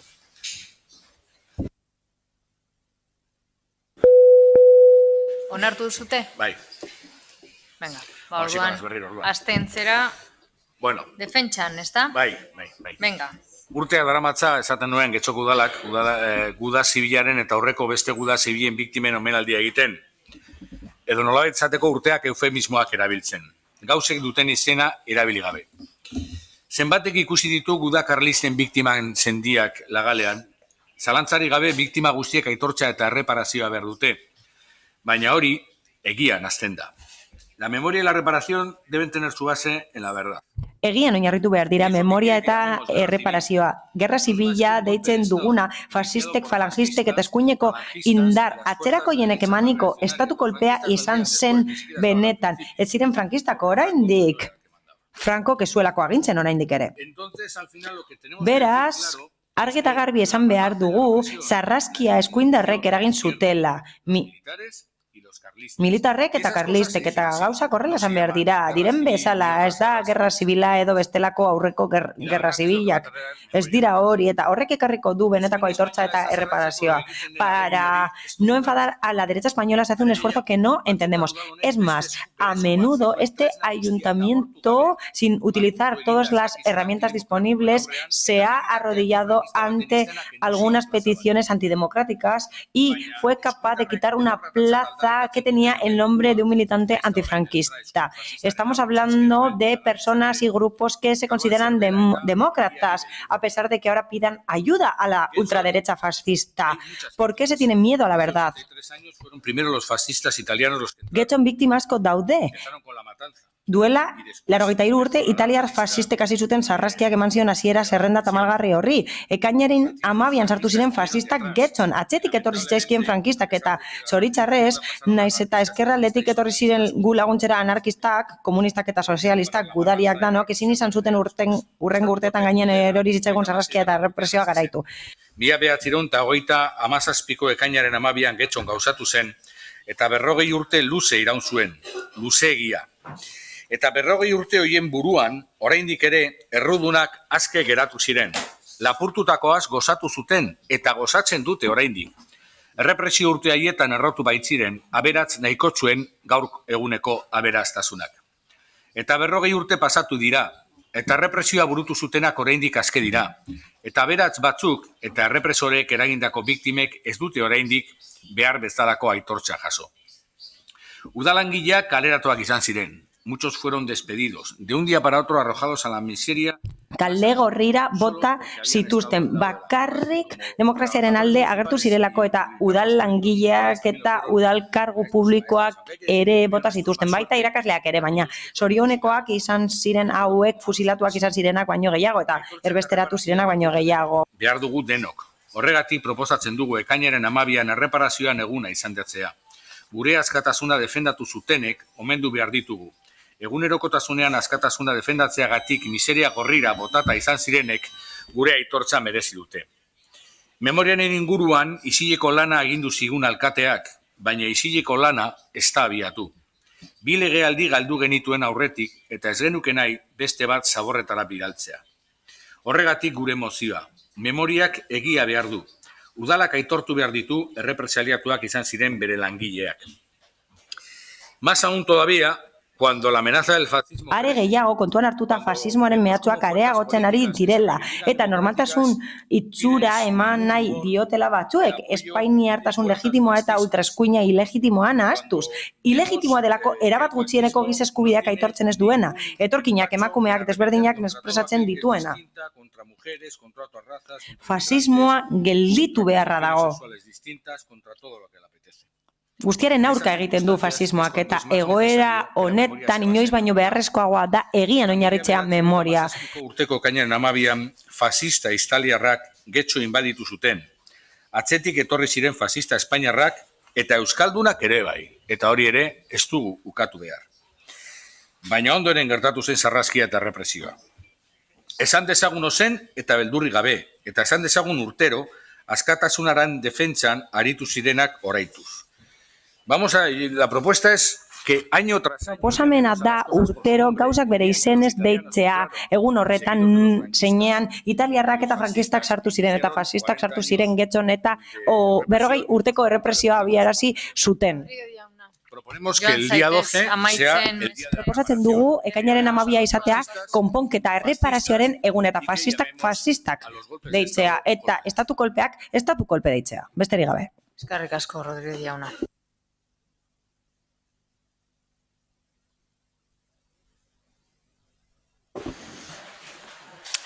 Amieba Anderea, zeurea da hitza.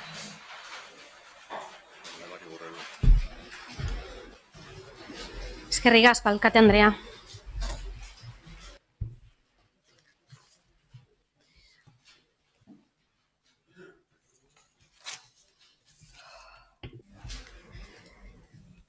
Bueno, lo primero que lehenik eta behin, eskerrik asko EH Bilduri gure emendakina onartu izanagatik. Egia esan, memoria historikoa aztertzea pleno batean bitxia da laburra delako daukagun denbora hain garrantzitsua den zerbait jorratzeko, baina baliatuko dugu aukera hau sartzelada batzuk aipatzeko. Eskerrik asko gaia ekartzeagatik, publikoki eta modu irekian jorratzeko, ikusgarritasuna eman behar diogulako Getxoko memoria historikoari beharrezkoak diren neurriekin.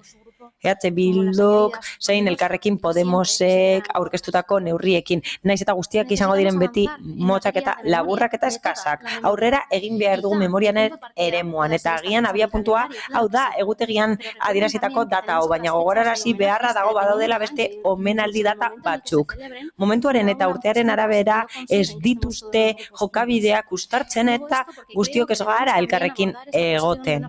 Kontu hau modu integralean kudeatu behar dugu akordioak berrikusiz eta urratsak ezarriz. Oso garrantzitsua da gure historia gogoratzea eta talde bakoitzaren iritzia ezagutzera ematea jakiteko non lor dezakegun adostasuna. Oso mingarria da horrelako momentu historikoak jorratzea, biktimak egon direlako eta horretarako ezin gara haserre egon eta errespetuz tratatu behar dugu gaia. Badakit oso zaila izan daitekela, hau, baina nik uste dut hauze ez dela ezinezkoa eta neurriak ezarri behar ditugula. Jakin dezaten sentiberak garela gure memoriarekin eta ez ditugula ahazten errepresioaren aurka egin zuten pertsonak. Oso modu bidegabean egin zutelako eta askok bizitza ere galdu zutelako. Badaude familia asko erreparazioa eta aitortza behar dituztenak eta horretarako babesa, ulermena eta oroimenik hurbilena behar dituzte. Zauri historikoak ez dira bere kabuz sendatzen eta horretarako altuerara egon behar gara eta erantzukizuna erakutsi behar ditugu. Orain arte labur geratu gara, urteko omenaldiak egiteak keinu bat da, baina eguneroko bizitzan implikazioa erakutsi behar da eta hori bada akatz bat oraindik ere konpon dezakeguna. Nahi baldin baduzu. Oso garrantzitsua da identitatea, oroimena, erreparazioa, justizia eta egia. Horrela bakarrik eta memoriaren bidez aurrera egin ahalko dugu. Nola ez, gure aldetik, beti egongo gara prest eta borondatea izango dugu horretarako ulermenerako gaitasuna bakarrik behar dugu eta memoria historikoa eta biktimen oroimena jorratzeko beti egongo gara zuen ondoan. Mila esker. Eskerrik asko, Amieba Anderea,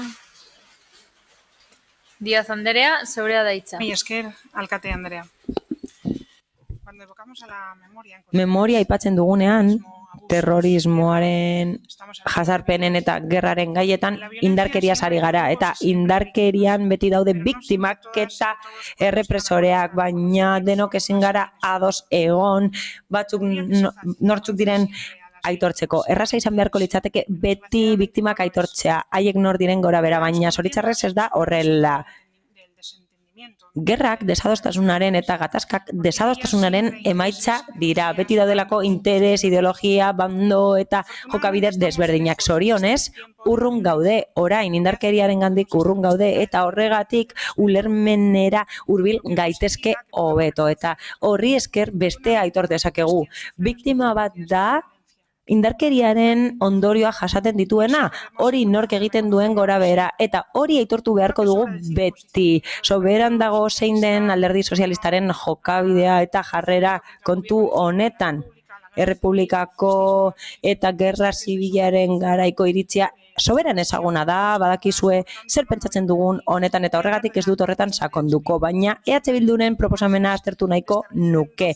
Omenaldiak aipatu ditu, ekainaren 12 erreparazio eguna izatea ezaigu gaizki iruditzen. Gu beti gaude biktimen omenaldiak egitearen alde, baina gau hauek ez dira errazak, ez da erraza adostasuna lortzea, eta erakunde mailako omenaldietan zentzudunagoa izaten da guztion adostasuna lortzea. 2009an osoko bilkura honetan adostasunera heldu ginen frankismoaren eta beste gerra batzuen biktimak omentzeko galean egin genuen bezala, eta etaren terrorismoaren biktimak aitortzeko adostasunera heldu ginen azaroan egin genuen bezala. 2010an Eusko Jaurlaritzak Gogora Institutuaren bitartez, azaroaren 10 ezarri zuen memoriaren eguna. Biktima guztiak aitortzeko, terrorismoaren biktima guztiak aitortzeko, guk hori egin genuen eta abenduan egin genuen azaroaren memoria eguna, hauteskunde eguna izan zelako joan den urtean, eta guk uste dugu elkarrizketa batera heldu beharko ginetekeela bozeramaien batzorde batean hau jorratzeko. Orain arte lortutako akordioak aldatu nahi baditugu, orain arte lortutako adostasuna edo adostasun handiagoa beharko dugu. Horregatik guztiagatik ez dugu alde bozkatuko. Hala ere, EH Bilduri esan nahi diogu beti merezi duela hitz egiteak, eta horregatik gaude prest hitz egiteko bizikidetza garai hau badagoelako oinarrituta askatasunean eta denon artean eraiki behar dugulako etorkizuna. Mozioaren 3. puntuan aipatzen da memoria historikoaren legeak esartzen duena, eta jakin badakigu zerrenda bat dagoela, lan hori egin dela, simboloak identifikatu direla, eta pizkanaka horiek entzen ari direla momentu honetan. Mila esker. Eskerrik asko Diaz Anderea eta Elorza jauna, zeurea da hitza. Muchas gracias, señora. Eskerrik asko alkate Anderea. Pues esta moción a mí me parece... Mozio honetan korta ipega bat egin duzue, beste bat aurkeztu genuen, etaren terrorismoaren biktimei buruz, edo komodin horri buruz zuek ez zenuten alde bozkatu, baina zuei esker ez duzue kondenatzen etaren indarkeria. Edo otegiri jarraituz, alabeharrezko biktimak bakarrik zigortzen dituzue, edo salatzen dituzue. Beraz, bakarrik aldatu duzue mozioaren subjektu pasiboa. Zuen hitzak aipatuko ditut, eta ezin naiz kontra egon. Memoriarik gabeko herria, etorkizunik gabeko herria da. Gauzak diren bezala aipatu behar dira eta eman behar zaien izena, eman behar zaie eta memoria egokia eta bidezkoa eraiki behar dugu baketsua den etorkizuna eraikitzeko. Hitz hauek aplikatu ahalko zenituzkete etaren kasuan.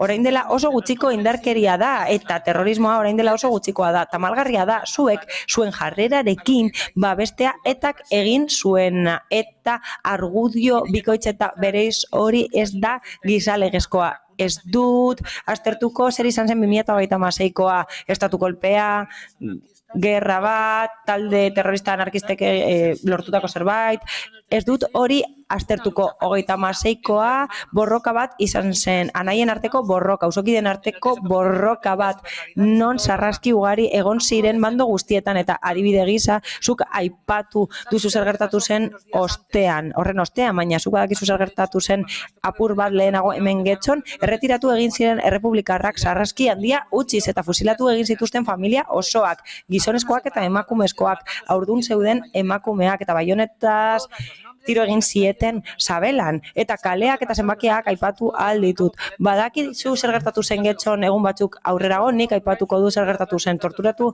zituzten pertsona asko, eta fusilatu zituzten Getxoko zibil asko, eta euren delitu bakarra zen ezkerreko edo nazionalistak ziren alderdiekin ados ez egotea. Bi bandoetako biktimak ditugunok zer egingo dugu? Asko gara. Esten dut mozioa eta zuk babestuko duzu etaren biktimen inguruko mozio bat, ni nago egoera horretan eta errepresaliatuak ditut bi bandoetan. Norekin geratuko naiz? Behartuta nago aukeratzera edo pentsatzera batzuk besteak baino berak direla? Agian praktikoagoa da nire arbasoek egin zutena. Hau da, hasi nintzen pentsatuz indarkeriak ezuela ezer konpontzen eta gatazkak okerrenak direla, gatazka fatrizidak ez direla berriro gertatu behar, eta horrela izan da nire bizitza orain dela oso gutxi arte. Zapateroren alderdi sozialistari esker memoria historikoaren legea onartu zuena. Eta orduan, jakin izan genuen zer gertatu zen nire familian eta nire etxean bi bandoetan. Inoiz ez zidaten kontatu nire onoratik ulertzen zutelako gorrotoak ez duela inora eramaten. Eta geratuko naiz nire aitora monek eta nire gurasoek egin zutenarekin. 1777an erbesteratuak bueltatzeko lege bat ezarri zen. Eta 78an konstituzio bat ezarri genuen aldeak alde batera utzita eta zerbait komuna eraikitzeko. Zuek erabaki zenuten kanpo geratzea eta ikusi zenutenean ez zenutela herritarren babesa, armak erabili zenituen hautestontzietan lortzen ez zenutena lortzeko eta hemen esan nuen bezala eta askotan esango dudan bezala, biktima guztiek merezi dute memoria, aitortza eta erreparazioa.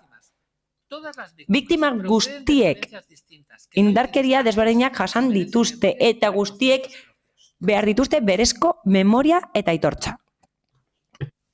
Eskerrik asko, Elortza jauna, eta Uriarte jauna, zeurea da hitza.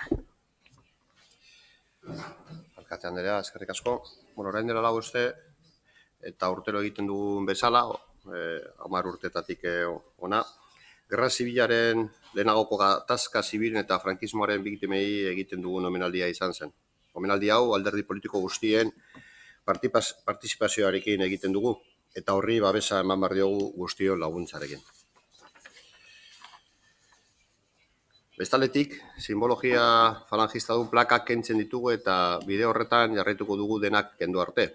Adibidez, urrengoak kendute izan dira jadanik.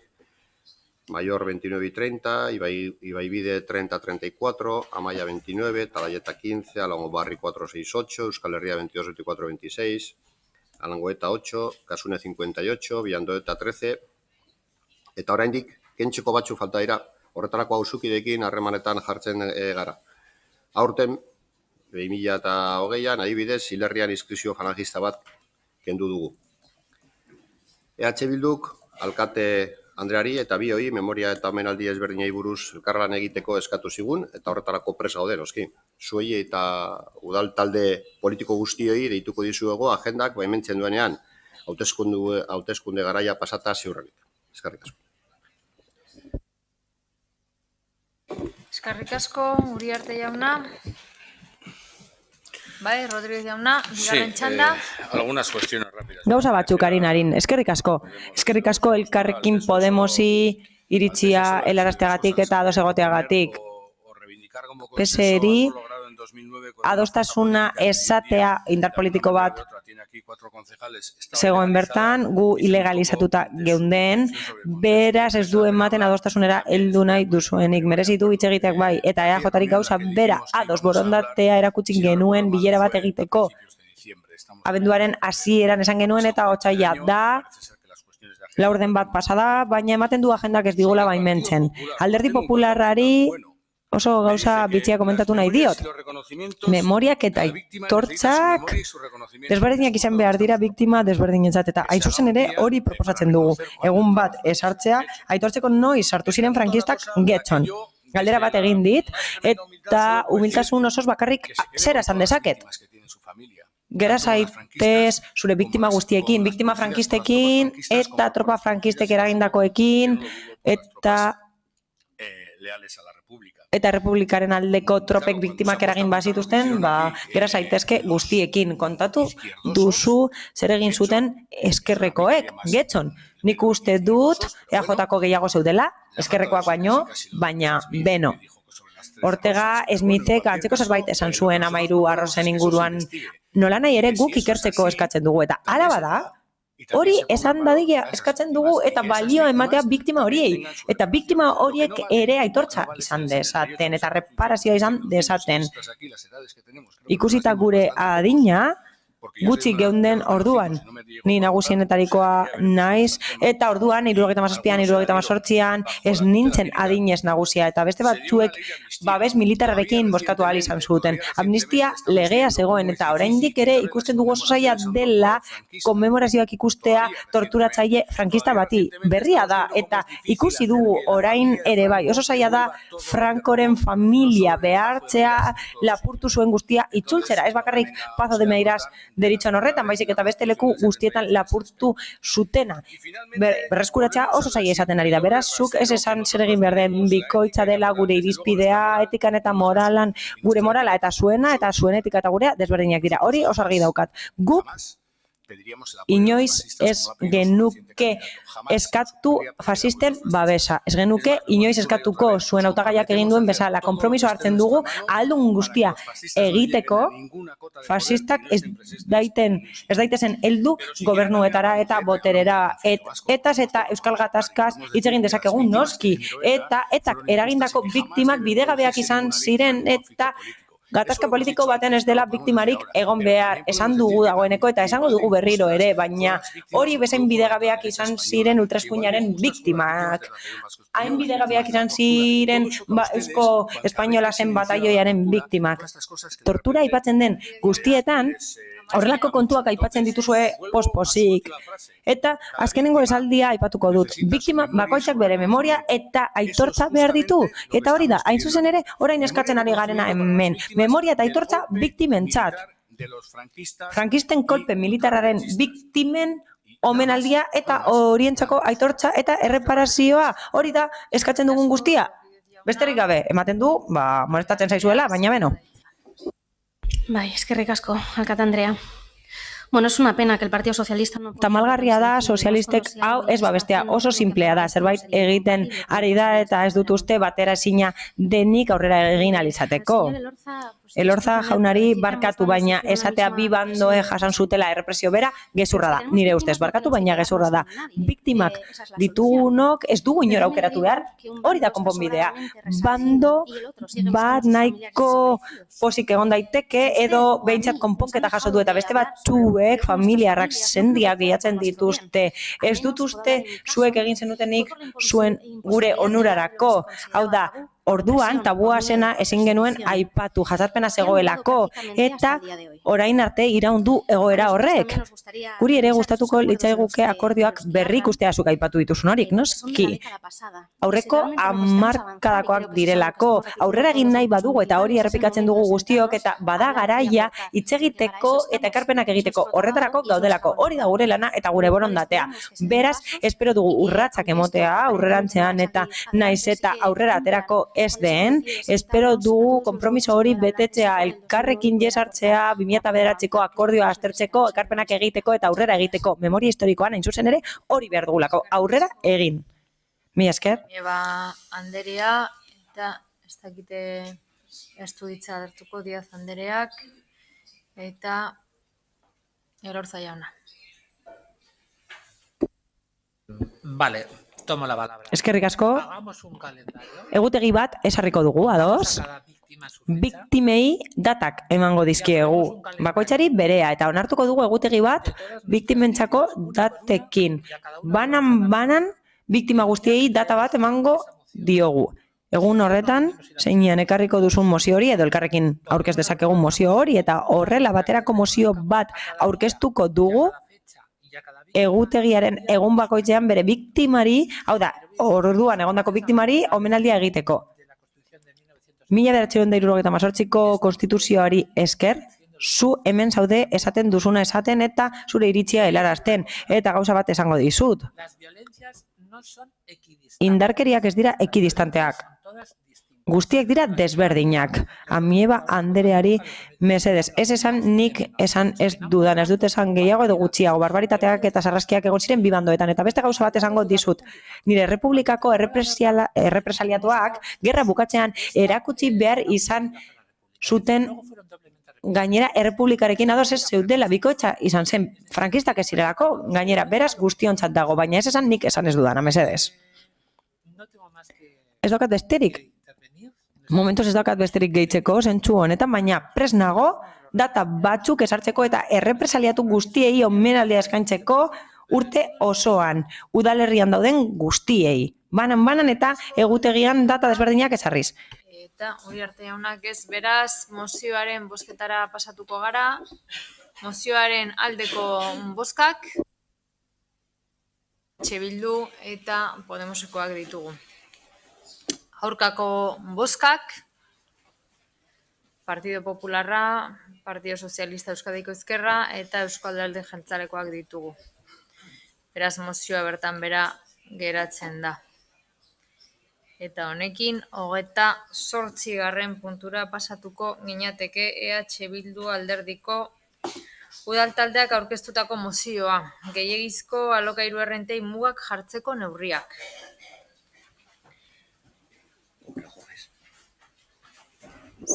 Zeinek irakurriko du? Gijarrubia Anderea, zeurea da hitza.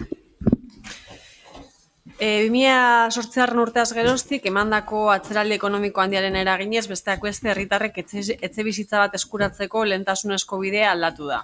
Hipoteka mailegu baten bitartez etxebizitzaren jabetza eskuratzetik errentamendu baten bitartez etxebizitza eskuratzera.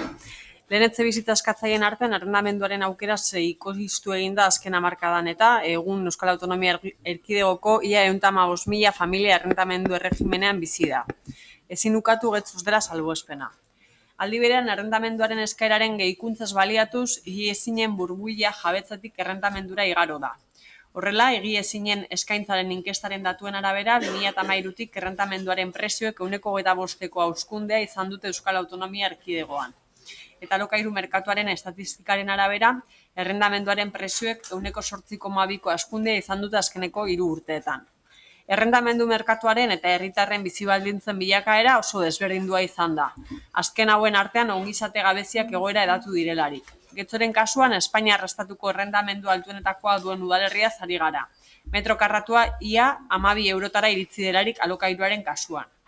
Desoreka nabarmen honek herritarren etxebizitza eskubidea gauzatzea oztopatzen du eta bizikidetza unitateen aurrekontuan errentamendu kontzeptuan ordaindutakoaren pisu handitu du. Gomendatutako gehieneko 1,30ko muga gaindituz.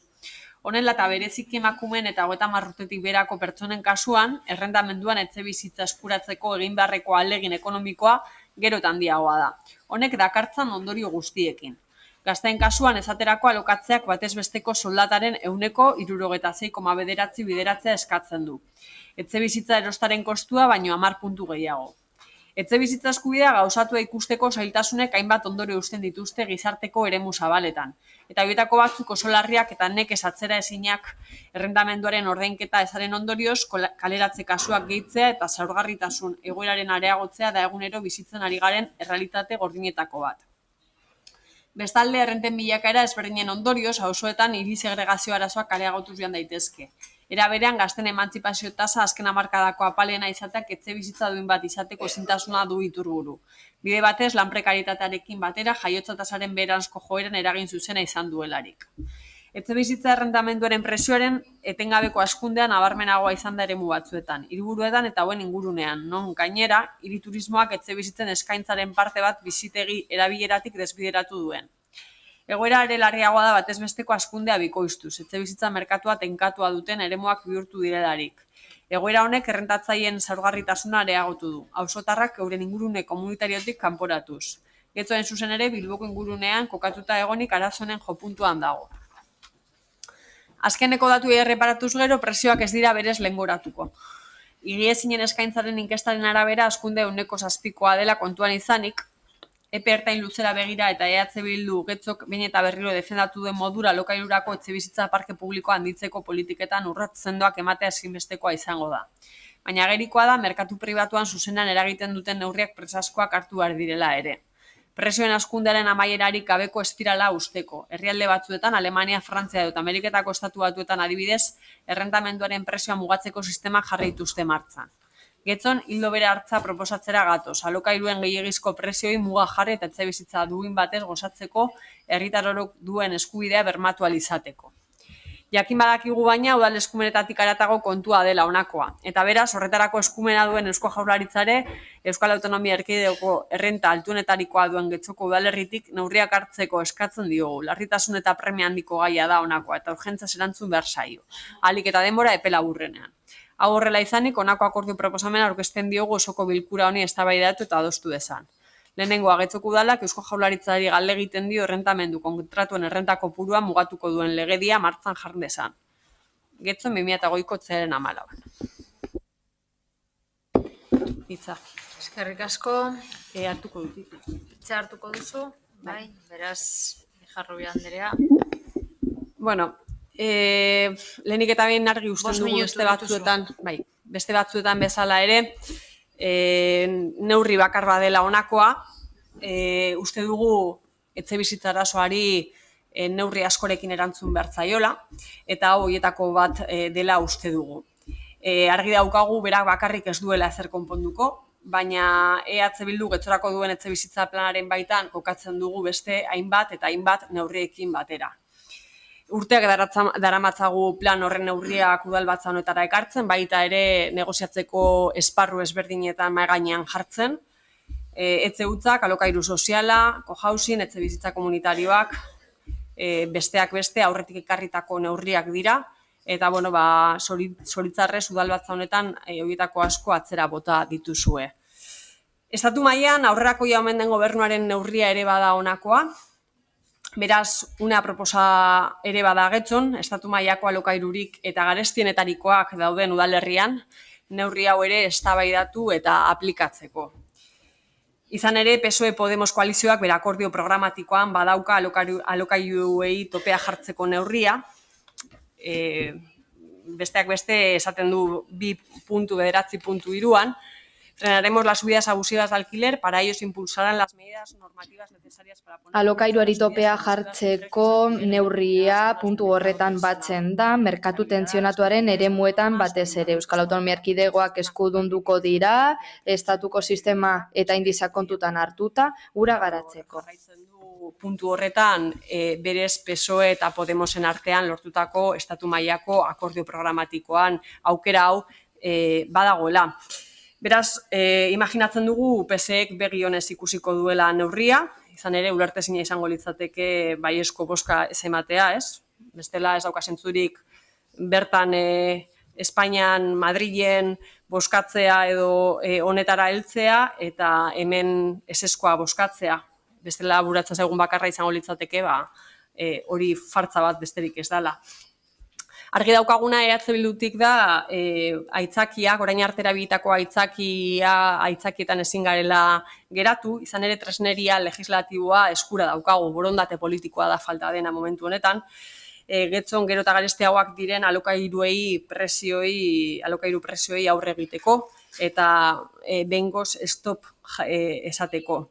Ez dago aitzakiarik, uste du arazo handienei irtenbide emateko neurri ausartak eta eraginkorrak behar direla, ekimen politikoa behar horretarako eta zoritzarrez etxebizitza aferan urte hauetan zehar ez dugu ekimen handirik ikusi udal gobernuaren partetik.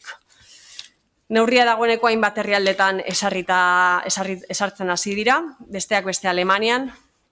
Alemaniak araudi hau dauka bere kodigo zibilean eta 2015-tik alokairu tope bat aplikatzen da. Lege dekretu hau Angela Merkelen gidatutako koalizioak jarri du martzan, ez ezker radikaloko inork, horrek erakusten du arazoa oso larria dela eta aurre egin behar zaiola. Beraz, zergatik ez hemen getxon ere neurri hau martzan jartzea daukagunean alokairu garestienetako bat. Adostasuna dagoen aplikazio soilak ez duela arazo bat konponduko, hori beti esan dugu eta errepikatzen dugu, neurri bakar batek ez du arazo estrukturala urteetan, estrukturala bihurtu den arazo hau konponduko, bai plan oso eta integral batek aldiz bai uste dugu baietz. Beraz, beste herrialde batzutan, Katalunian ere, tentsionatuako eremua izendatutako horretan ere parte da, eta Junts per Katalunia ere horretan aritu izan da, Portugalek ere antzeko zerbait dauka, beraz, ereduak baditugu hurbil, falta den bakarra arazoari benetako irtenbidea ematea da, neurri eraginkorren bitartez. Hori gertatzen ez den bitartean, uste dugu EH Bildutik Getxoko herritarrek sartzen jarraituko dutela, gazteek bere herritik alde egiten jarraituko dutela, populazio piramidea gero eta alderantzizkagoa bihurtzen, izan ere gazteok ez daukagu, edo ez daukate, askotan eskubiderik gure herrian etxebizitza bat eskuratzeko, zoritzarrez eskubide hori aspaldi laportu zitzaiela. Beraz, uste dugu erabat arrazoizkoa dela gaur ona ekartzen dugun neurria eta espero dezagun harrera ona izatea. Eskerrik asko. Eskerrik asko, Gijarrubi Anderea. Eta Elkarrekin Podemos, Robles jauna, zeurea da hitza. Bai, eskerrik asko.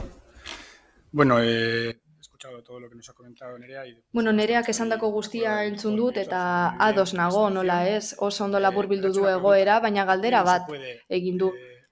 Zergatik ezin da hau getxon aplikatu? Eta niri burura zenbait gauza datorskit. Ez dakit, guztiok arazo bat ikusten dugun tokian beste pertsona batzuek irtenbide bat ikusten dute, edo aukera bat. Eta ikusten dugu, hirigintzaldeko promozioak egin behar diren aldi bakoitzean, eta orokorrean ikusten dugu biztanleriak ez dituela ondo hartzen, horrelako bakoitzean gobernu taldeak beti ateratzen du etxebizitzaren komodina, eta beti izaten dute etxebizitza gutxi dagoela gazteentzat, azkenean promozioak eraikitzen dira, eta ikusten dugu ahalik eta kopuru gutxiena, legeriak albidetatako ahalik eta kopuru gutxiena, etxebizitza sozialera edo VPO direlakoetara bideratzen dena, eta askotan saldu egiten direla. Etxebizitza babestu horiek, horrek ez du arazoa konpontzen, arazoa hor dago lehenengo, eta hirigintzarloko politika hori justifikatzeko beharrak oraindik indarrean dirau, eta gaur ere baieztatu ahal izan dugu. Gauza da, hirigintzarloko politikatik ez bakarrik ikusi dugu justifikatzen saiatu direla ez puntu guztiak, baina esate baterako nagusien etxearen eraispenarekin ikusi dugu hori. Oraindik luzatzen segitzen dugu komodin hori etxebizitzarena. Udalerri honetako gazteek etxebizitza behar dute, hona etorri dira gazte horiek politika hau babestera, esanez, 40 etxebizitza horiek behar dituztela, ikusi dugu gazteak hona etorri direla hori defendatzera. Gauza da ezin dugula komodina horren beste luzatu, etxebizitzaren komodina ezin da horren beste luzatu, eta bestalde, ezin diogu ezeskoa eman EH Bildu proposatukoari. Benetan, kezkatzen bagaitu etxebizitzaren arazoak, zergatik ez diogu uzten eraikitzeari ikusita horrek ez duela arazoa konpontzen. Eta goazen ikustera nola konpon dezakegun, beste modu batzu bilatzera. Ikus dezakegu zenbat etxebizitza dauden gutxik, ea espekulatzen ari garen alokairuen prezioekin, zergaitik ezin gara hori mugatzen hasi. Ez dakit ze konbentzio maila dagoen, ez dakit guneko eunean egin alko dugun neurri hau, baina benetan erakargarria da eta guk aldeko botak mongo dugu. Eskerrik asko. Robles jauna, eta Aio jauna, zeura da. Sí, muchas gracias. Bueno, en relación con la cuestión de la vivienda y especialmente... Etxebizitzaren kontuari dagokionez eta zehazki gazteen kasuan, gu ere oso kezkatuta gaude, gure udaltaldetik hori badakizue, eta gure egiten dugu baita ere alokairu sozialaren aldeko apustua. Esan bezala osoko bilkuranen lehenengo puntu honetarako aurkeztu dugu 40 zuzkidura etxebizitza horien proposamena, eta alokairuen prezio mugatzari dagokionez EH Bildutik aurkeztu den mozioan esaten dute jaurlaritzari eskatu behar zaiola haie direlako eskudunak.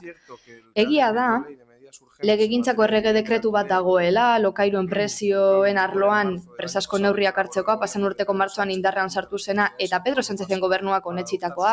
Horrek eskudundu egiten ditu autonomia erkidegoak erreferentziazko indizeak bere egitera, baina ez dakigu getxoren kasuan irtenbidea Eusko Jaurlaritzaren eskuetatik etorri behar den. Idiosinkrazia desberdina duen udalerri euskalduna delako, eta hemen alokairuaren prezioak altuagoa direlako. Dena den Espainiako gobernutik luzaroan aritu izan dira lanean, autonomia erkidegoetako zein tokiko administrazioi eskumena emateko erroldak oinarri hartuta, zonari tentzainatuetenetan neurriak behin-behinekoak zein behin-betikoak hartzera. Udalek ere egin dezakete, hori zebera esan zuen Ábalos ministroak.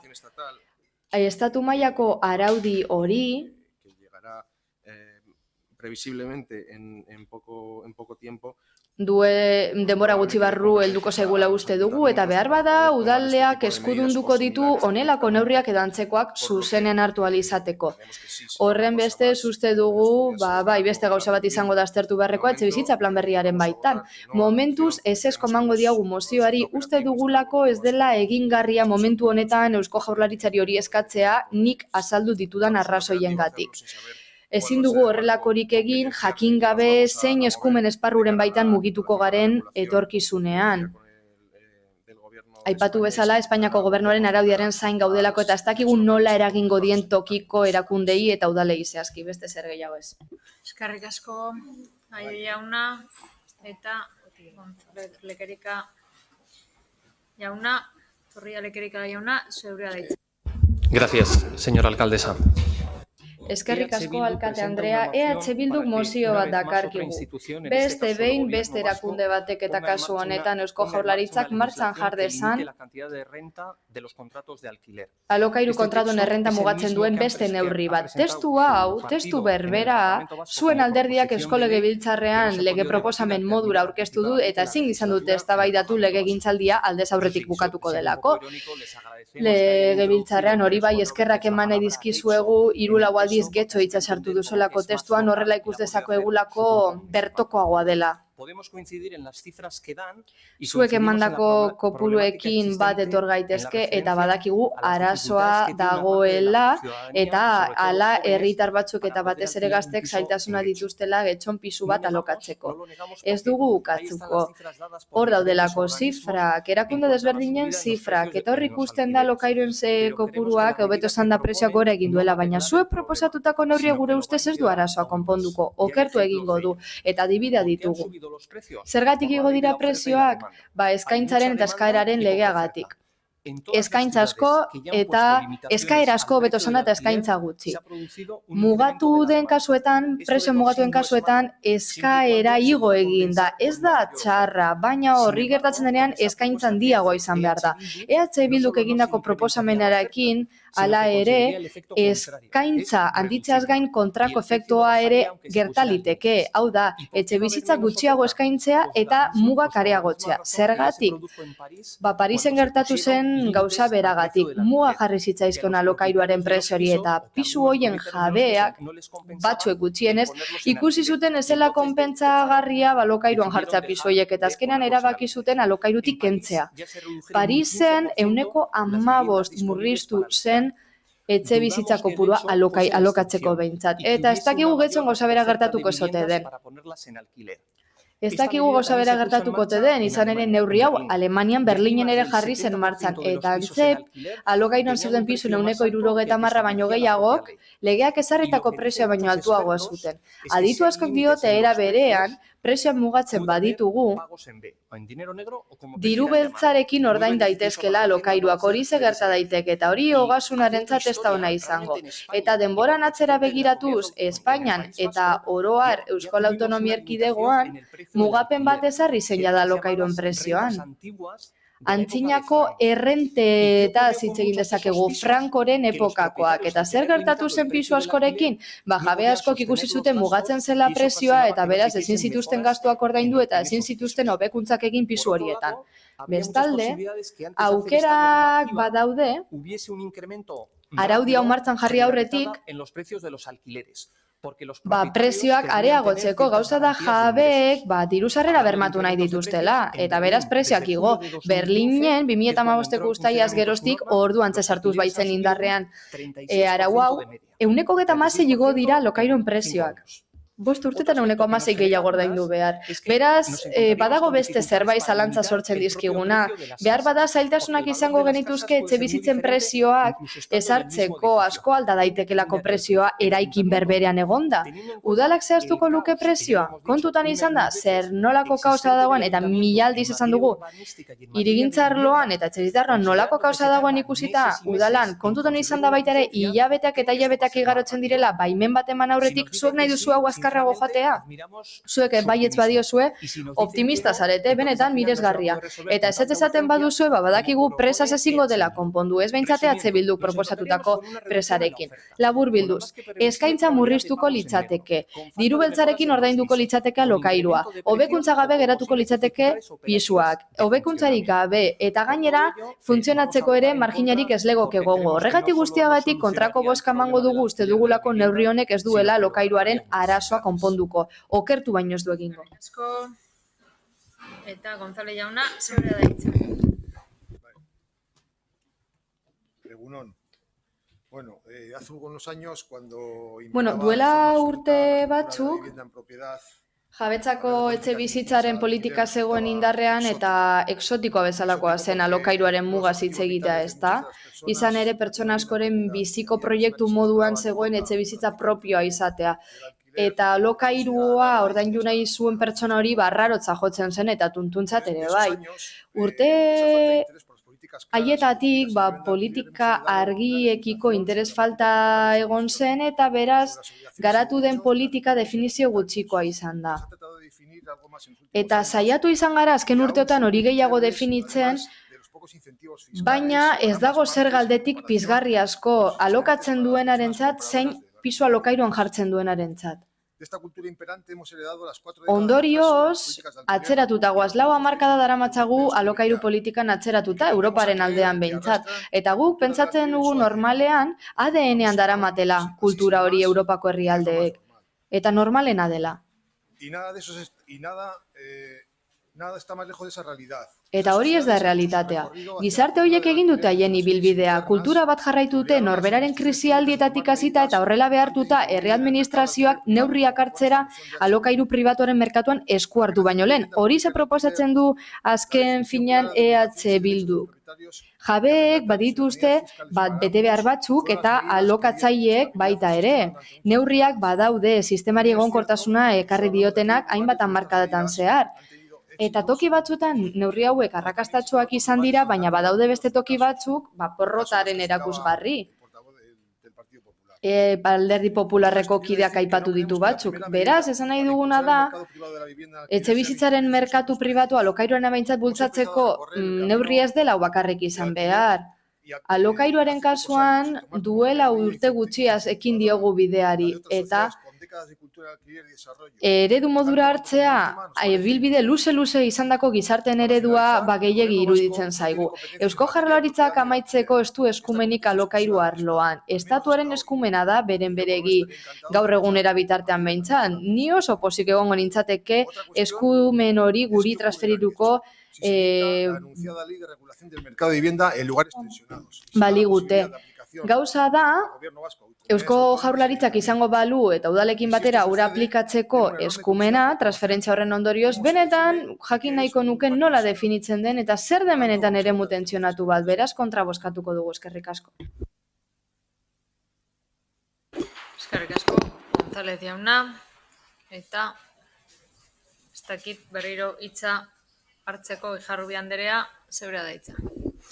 Bai, bueno, PSeri esatea idiosinkrazia berezia daukala herri honek. Bueno, gure galdera da, aukera baldin badaukagu Eusko Jaurlaritzari galde egiteko martxan jar dezan dagoeneko onartuta dagoen aukera hori zergatik itxaron. Hori da galdera, zergatik itxaron behar dugu. Ez daukagu inolako zentzurik, beti ere zuen kasuan onartzat eta ontzat ematen baldin bada zuen neurri hau, eta hori da badirudi gertatzen dena, ez? Zuen ministerioko ministroak horrela dirazi duen baino gehiagotan, etxebizitza soziala eta etxebizitzaren eskubidea bermatzeko neurri ezinbestekoa dela honako neurria ja martxan jartzea. Beraz ez dugu ulertzen zuen arrazoimendua. Bestetik, bueno, PPri zer esan, ez dugu espero PPek etxebizitza eskubidea defenda dezala, baizik eta kontrakoa, etxebizitza privilegio bihur dezala aukera izango balu oraindik eta askoz gehiago. Hainbat arrazoi eman ditu, horien artean, bai, klaro, demanda, eskaria, eskaintza eta horren inguruko demagogia egin du. Uste dugu baietz, eta behin da berriz errepikatu dut nire argumentazioan zehar, ez dakit oso argi geratu den edo ez duzuen nahi ulertu. Argi dagoena da, neurri bakar batekin, edozein neurria dela eta ez dugu konponduko etxebizitza arazoa. Baina hau ere uste dugu beharrezkoa dela gure udalerrian Getxon bertan dauzkagun alokairu presioak ikusita. Momentu honetan estatu mailako altuenetakoak dira. Eta indize bezala estatuarena baino proposatzen duguna da dagoeneko Eusko Jaurlaritzak daukana eginda erabiltzea, direla Getxorako 828 euro. Uste dut presioa ez dela basua precisamente, ez? Beraz, ez daukagu inondik inoraz dugu ulertzen zein den zuen posizioa, bueno, espada espekulazioarekin jarraitzea. Bestaldetik udal gobernua eta EAJaren bozeramaileak esaten du imprudentea dela, zurgabea dela neurri hau jartzea. lo prudente es seguir construyendo, que la oferta siga por las nubes. Oberena da, prezioak mantentzea eta getxoko gazteak Urdulizera, Leioara eta beste leku batxotera joan behar izatera, ezin dutelako hemen alokairu bat lortu. Eta horrela daramatzagu 20 urte. Eta bagoaz, jarraitzen dugu.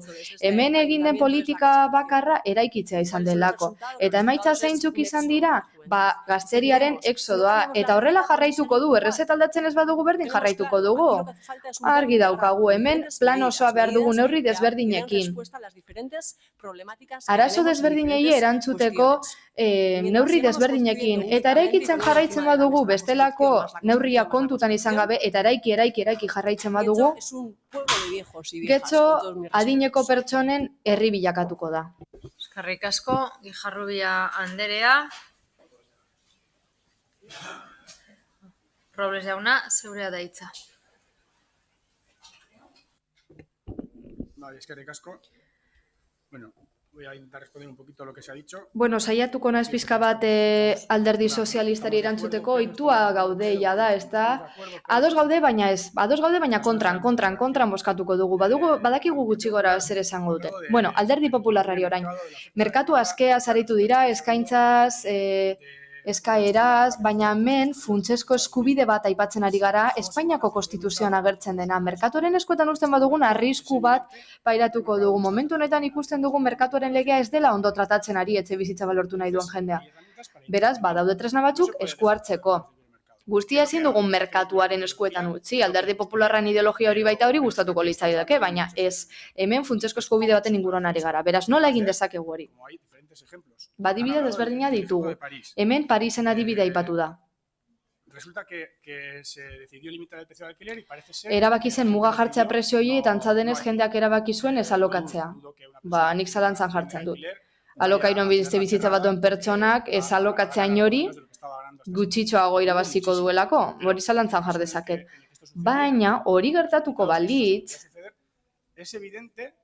argi dagoen bezala, eta esan dugu, getxok etxebizitza hutsa dauka, arazo hori aurre egin beharra diogu, hori da bigarren arazoa, eta hori konpondu beharra dago. Eta bai, egon liteke neurri honi lotuta, baina arazo hori edor dago. Gero, berdini buruzko datu batzuk eman dituzu, eta nini egia esan harrituta utzi nau. Egia da asko igo zirela lokairuak azken 5 urteetan 106 edo ez dakiz zenbat, eta horregatik erabaki da prezioiek mugatzea, gehiagigo direlako. Zalantzari gabe, nik irakurri duan informazio guzti, artikulu guztiak, hor daude. Baina gero, diru beltzarekin ordainduko dela.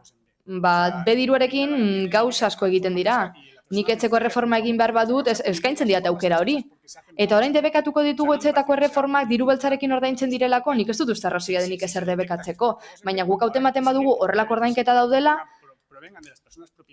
ziurrenik jabeak behartzen dituzte alokairu sartzen diren pertsonak horrela ordaintzera, goazen horrein atzetik, pertsona horien atzetik.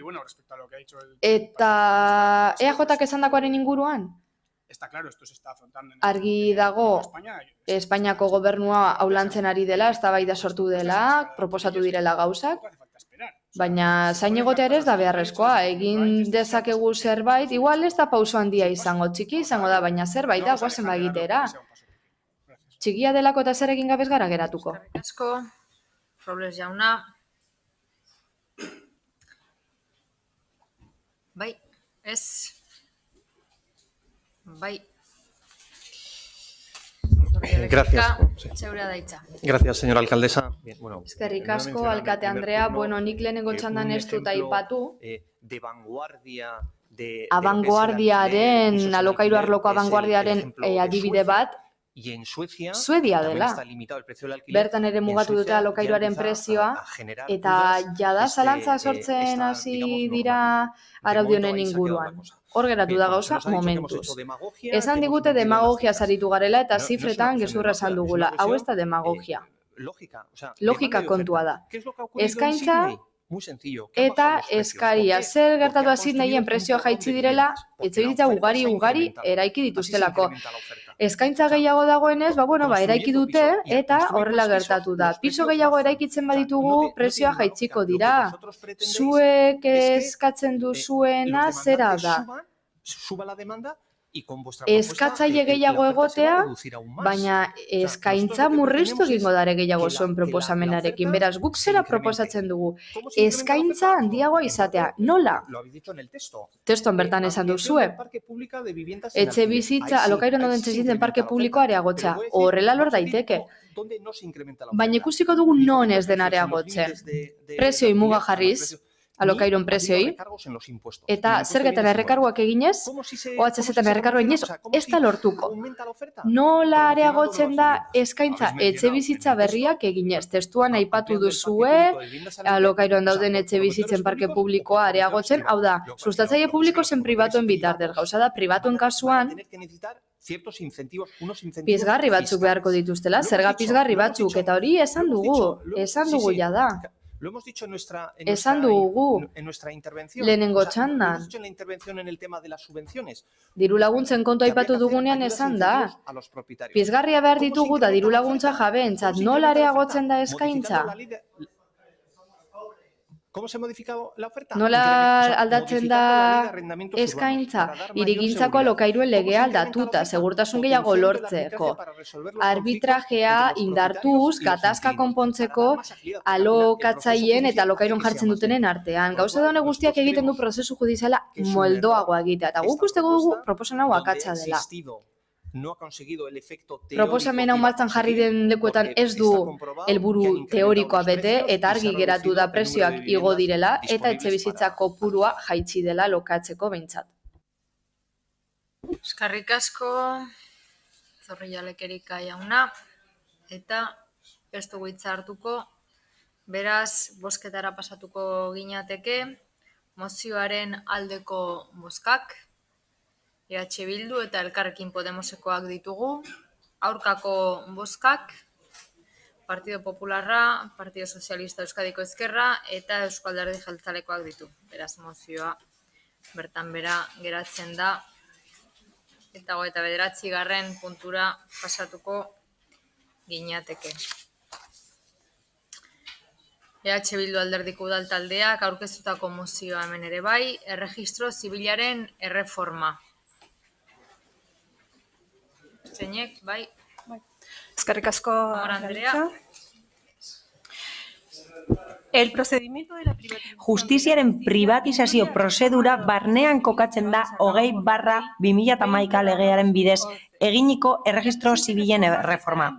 Erreforma hau 2020ko ekainaren 30ean sartuko da indarrean. Izan ere, hori ezartzen du 8/2014 errege dekretu legegileak eta 5/2018 legeak. Erreforma honen bitartez, erregistro zibilen kudeak eta erregistratzaile pribatuen esku utzi nahi dute. Eta bida horretan urratsak ematen ari dira, jabetza erregistroak funtzionatzen duenaren antzera, noski. Honek ekarriko ditu ondorio desberdinak eta horiek izango dira erregistro zibilaren zerbitzuak doainekoak ez izatea, herrietako bulegoen galera eta gertuko zerbitzu bat ez izatea. Datuak administrazio publikoaren esku egon beharrean zerbitzu pribatuen esku egotea eta bar luze bat. Gaur egun, erregistro zibileko langileak Eusko Jaurlaritzako edo Nafarroako Gobernuko Justizia administrazioaren menpeko langileak dira oro har. Herri txikietan kasu bereziak eman badaitezke ere. Bulegoak zentralizatzerakoan, herritarrei eskaintzen zaien zerbitzuaren kalitatean eragina izateaz gain, lanpostuen galera ere ekarriko luke. Horregatik, Getxoko udaleko plenoak hau erabakitzen du. Bat, Getxoko udala 20/2011 erregistro zibilaren legeak 8/2014 hauskunde lehiakortasun eta eraginkortasunerako urgentziazko neurriak onesteko errege lege dekretuak eta 5/2018 legeak esartzen dituen erregistro zibilen murrizketaren kontra agertzen da eduki eta formal eta eskatzen du erregistro zibilari ere egiten dioten neurri murriztaileak bertan bera ustea. 20.189 y solicita la suspensión de las medidas restrictivas que afecta al registro civil. 2. El Ayuntamiento de Getxo Bi, Getxoko udalak aldarrikatzen du erregistro zibila publikoa, doakoa eta kalitatezkoa izan behar dela. Gaur egun dauden bulego eta zerbitzu guztiak mantenduz. Eta honetarako Eusko Jaurlaritza edo Nafarroako gobernuak erregistro zibilaren funtzioak eta kudeaketa berezko eskuduntzaz hartu behar duela. Erregistro zibila doakoa, modernoa eta hiritarrengandik gertukoa izan eta izaera publikoa bermatua izan desan. de la ciudadanía y tenga garantizado su carácter público.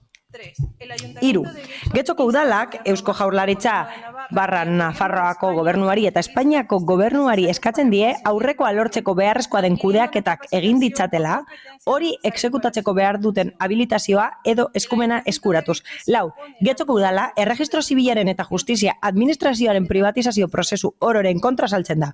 5, mozio hau Eusko Jaurlaritza edo hala badagokio Nafarroako gobernua eta Espainiako gobernuari jakinaraziko zaie.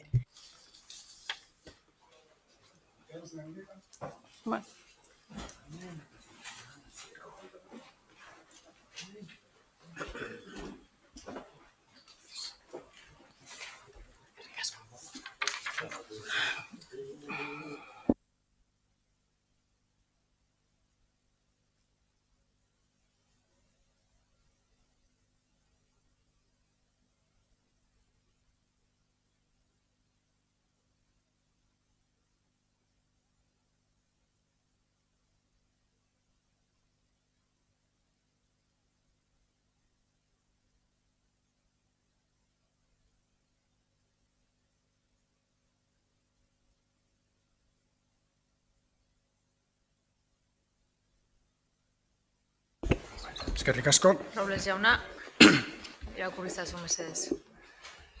Desde el Grupo Municipal Elkarrekin Podemos udaltaldetik honako ordezteko emendakina proposatzen dugu erregistro zibilaren erreformari buruzko EH Bilduren mozioari dagokionez.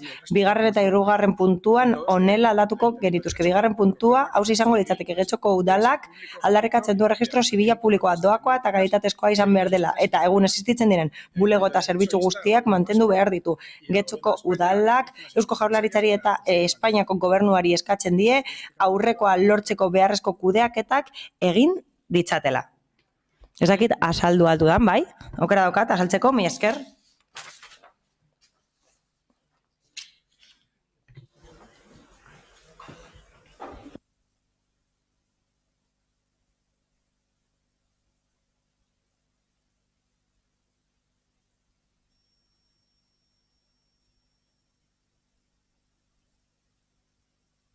Zer egiten zute? No, no aceptamos. Ez dugu onartzen ordezteko emendakin hau, ez dugu onartzen. No aceptamos porque... Ez dugu onartzen ordezteko emendakina, hain zuzen ere, aipatzen delako ordeztuko dela eta ez dugu ordeztu nahi duguna da gure puntuak horrela mantentzea eta ordezten da Nafarroako gobernua. Beraz, horregatik ez gaude ados ordezkapen horrekin. Defendatuko duzu zure mozioa? Zamora Andrea, zeurea da txanda. Erregistro zibila zerbitzu publiko bat da eta sakonki errotuta dago udalerrietan, non herritarrek derrigorrezko izapideak egin dituzten doan eta modu zuzenean. Eta gainera, auzokideek aukera izan dute aurrekaria kontsultatzeko eta euren zenideen aurrekariak kontsultatzeko ere bai. Azkenengo urteotan bere funtzioak galdu dituzte erregistro zibilek eta pertsona batzuek uste dute horrela erantzukizunak deszentralizatu egiten direla, ondo egon daitekeena, baina bi adibide jarriko ditut. Lehenik eta behin, adinekoek batzuetan ez dituzte baliabide nahikorik eta ez daukate mugikortasun aukerarik edo sarbide aukerarik teknologia berriak erabiltzeko eta horrela ez dute zerbitzu hau erabiltzeko aukerarik izango eta telematikoki egin beharko dituzte edo gestoria edo abokatuen bulego bati ordaindu beharko dizkiote zerbitzu hauek. Bigarrenik, 2017tik nazionalitatea eskuratzeko espedienteen izapidetzea nahiko neketsua da eta gizarte erakundeetara jo behar dute izapideak egiten laguntzeko edo oso garestiak diren erakunde pribatuetara jo behar dute. Hala, erregistro zibilaren privatizazioak politika neoliberalak sustatuko lituzke enpresa batzuek irabaziak izateko eta langileak kaleratzeko.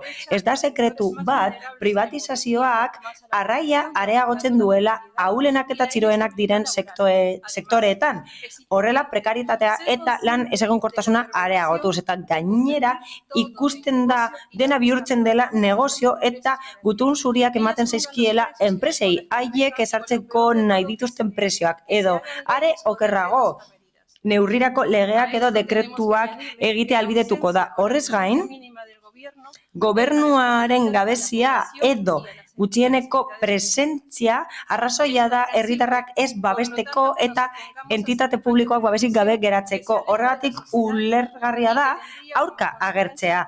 Izan ere, guk uste du horrela, zerbitzu publikoa larriki narriatuko litzatekeela bitartekoak baztertuz eta lana eta enplegua murriztuz. Horregatik, EH Bildutik erregistro zibilaren privatizazioaren aurka gaude eta apustua egiten dugu erakundeak publikoak eta doakoak izatearen alde. Bai, Robles jauna, zeurea da hitza. Bai, eskerrik asko. Bueno, estamos absolutamente... Guztiz ados gaude esandako guztiarekin. Kristinak esandako guztiarekin ados gaude esan bezala. Aurka gaude. Zerbitzu publikoen privatizazioaren aurka eta zehazki erregistro zibilaren privatizazioaren aurka gaude. Baina badago beste gauza bat eskutuan. Erabaki proposamenean agertzen dira ideia batzuk desberdinak direla. Eusko Jaurlaritzak eta Nafarroako gobernuak eginkizun batzuk hartu behar dituzte eta eskumen batzuk hartu behar dituzte bere gain. Nik uste dut hauze gauzak nahastea dela, ez da azaldu. Hori besterik gabe ikusten dugu puntuetan eskutuan, ezta? Badira eskumen batzuk ez direnak berez gobernu hauenak, ez dira gerrikako estatutuan agertzen diren eskumenak, ez dira azaldu eta ez daukat oso argi nola egin liteke hori. Erregistroa bakarra da, estatu mailan justizia ministerioak kudeatzen du, ez dakit beraz nola egin liteke transferentzia, hori edo transferentzia horiek nola egin litezke. Horrez gain, aipatzen da, Eusko Jaurlaritzaren eskumena bilakatzen bada, doakoagoa, modernoagoa eta hurbilagoa izango dela herritarrentzat. Denok dakigun nor dagoen Eusko Jaurlaritzan, ez dakit horrela bermatuko litzateken hori horrela izango denik. Baina esan beharra daukat, ez gaudela guztiz ados, baina hala ere erregistro zibilaren defentsa publiko hau da, erregistro zibil publikoaren defentsa funtsezkoa dela, lehentasunezkoa dela, eta hain zuzen ere horregatik alde bozkatuko dugu. Jauna, Díaz Andrea, zeurea da hitza. Mi esker, alkate Andrea. Bueno, parece referirse la moción... Mozioan, EH Bilduren mozioan, irakurketatik interpretatu dugun bezala, 20/2011 legeak izandako aldaketak aipatzen dira. Horretarako, errege dekretu bat sustatu egin zen xedapen gehigarrietan, 10-etik 14-era, guztietan ezarri zen ez zirela konstituzioaren aldekoak eta konstituzio auzitegiak esan zuela baliorik ez zutela, hori esan zuen 2015ean. Horregatik guztiagatik ez daukaten ez baliotasunik, ez daukat zentzurik aurka agertzea, dagoeneko ez direlako existitzen. Hala, doakotasunari dagokionez, kontzeptu hori jasotzen da mozioan eta esan beharra dago ez dela zalantzan jartzen. Xedapen gehigarrian 2002ean esaten da konstituzioaren aurkakoa dela eta baliorik ez duela. Hori esan du konstituzio auzitegiak. Beraz, indarrean sartu zenetik osorik 20/2011 legeak, aurtengo ekainaren 30ean gogorarazi behar da, ganberan aho batez onartu egin zela, zerbitzu publiko bat da erregistro zibila, eta doakoa da eta izaten jarraituko du etorkizunera begira inolako salbuespenik gabe.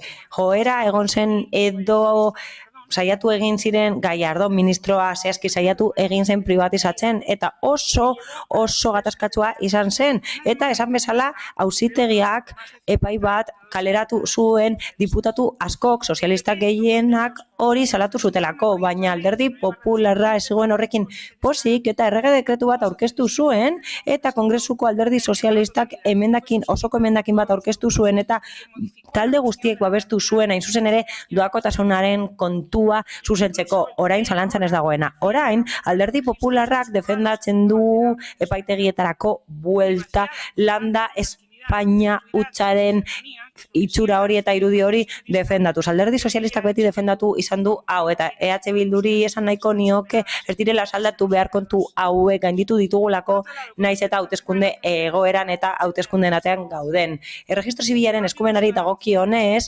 EH Bilduren mozioan aipatzen da estatuaren eskumen esklusiboa dela gai honetan konstituzioaren artikulu batean zehazten den bezala. Artikulu horrek gainera jasotzen du aukera dagoela transferitzeko baldin eta autonomia estatutuan hori jasotzen bada. Hortik aurrera, Eusko Jaurlaritzak 2017ko irailaren 19an erabakia hartu zuen Eusko Legebiltzarrak aukera izan dezan Euskadiko autogobernua kudeatzeko eta eguneratzeko transferentziak Gernikako estatutuan eskumenak transferitzeko eta zerrenda horretan ez da inola ere aipatzen jorratzen den eskumen hori. Horregatik ez da Euskal Autonomia Erkidegoaren eskumena eta ez da hori agertzen Gernikako estatutuan, baina garaia da eta oraindik denbora daukagu akordiotara heltzeko estatutu berri bat idazteko ahalik eta lasterren esparru bat edukitzeko autogobernua hobetzeko.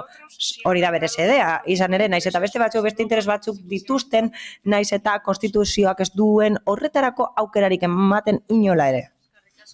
Díaz Anderea, Andrade jauna, zeurea da hitza.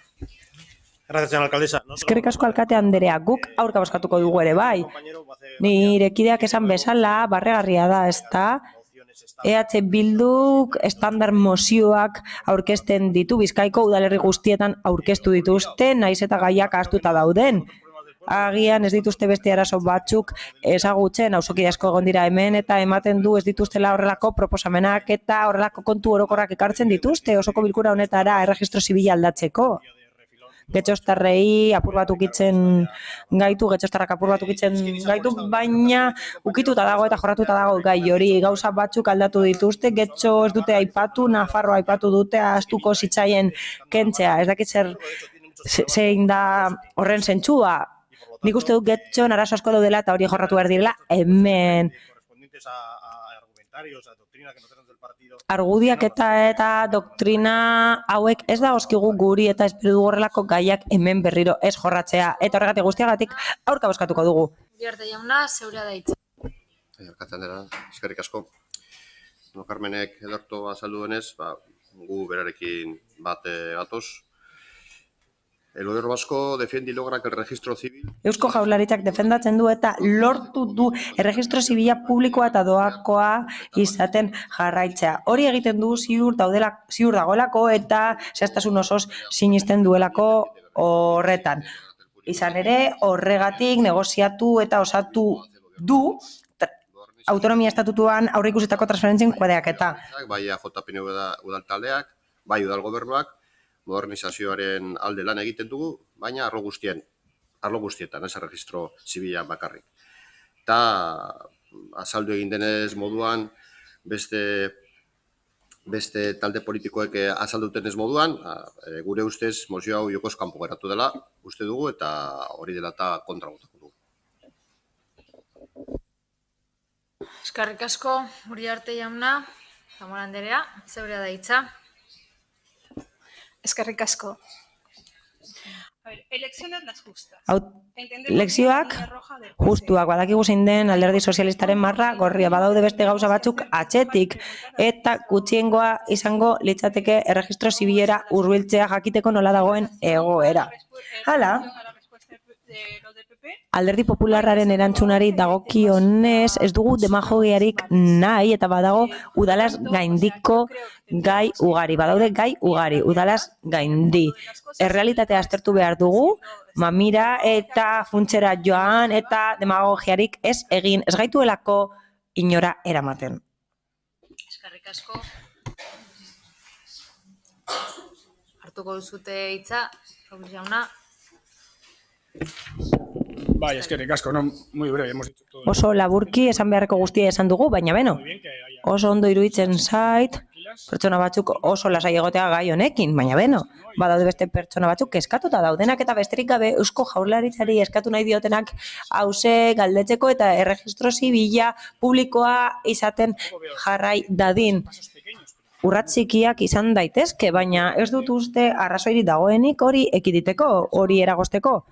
Ez Andrea jaunak, bai. Gracias, alcaldesa. Yo insistir. Eskerrik asko alkate Andrea, berriz ere Eusko Jaurlaritzaren eztabaidak bertan parlamentuan. Denok gaude ordeztuta estatu mailako eztabaidak bertan kongresuan. Eta getxoko gaia jorratu behar ditugu. Absurdua da, hau hemen jorratzea gure getxostarren inguruan kezkatu behar gara orain. Jaunak, ez. Beraz, bozketara pasatuko gara.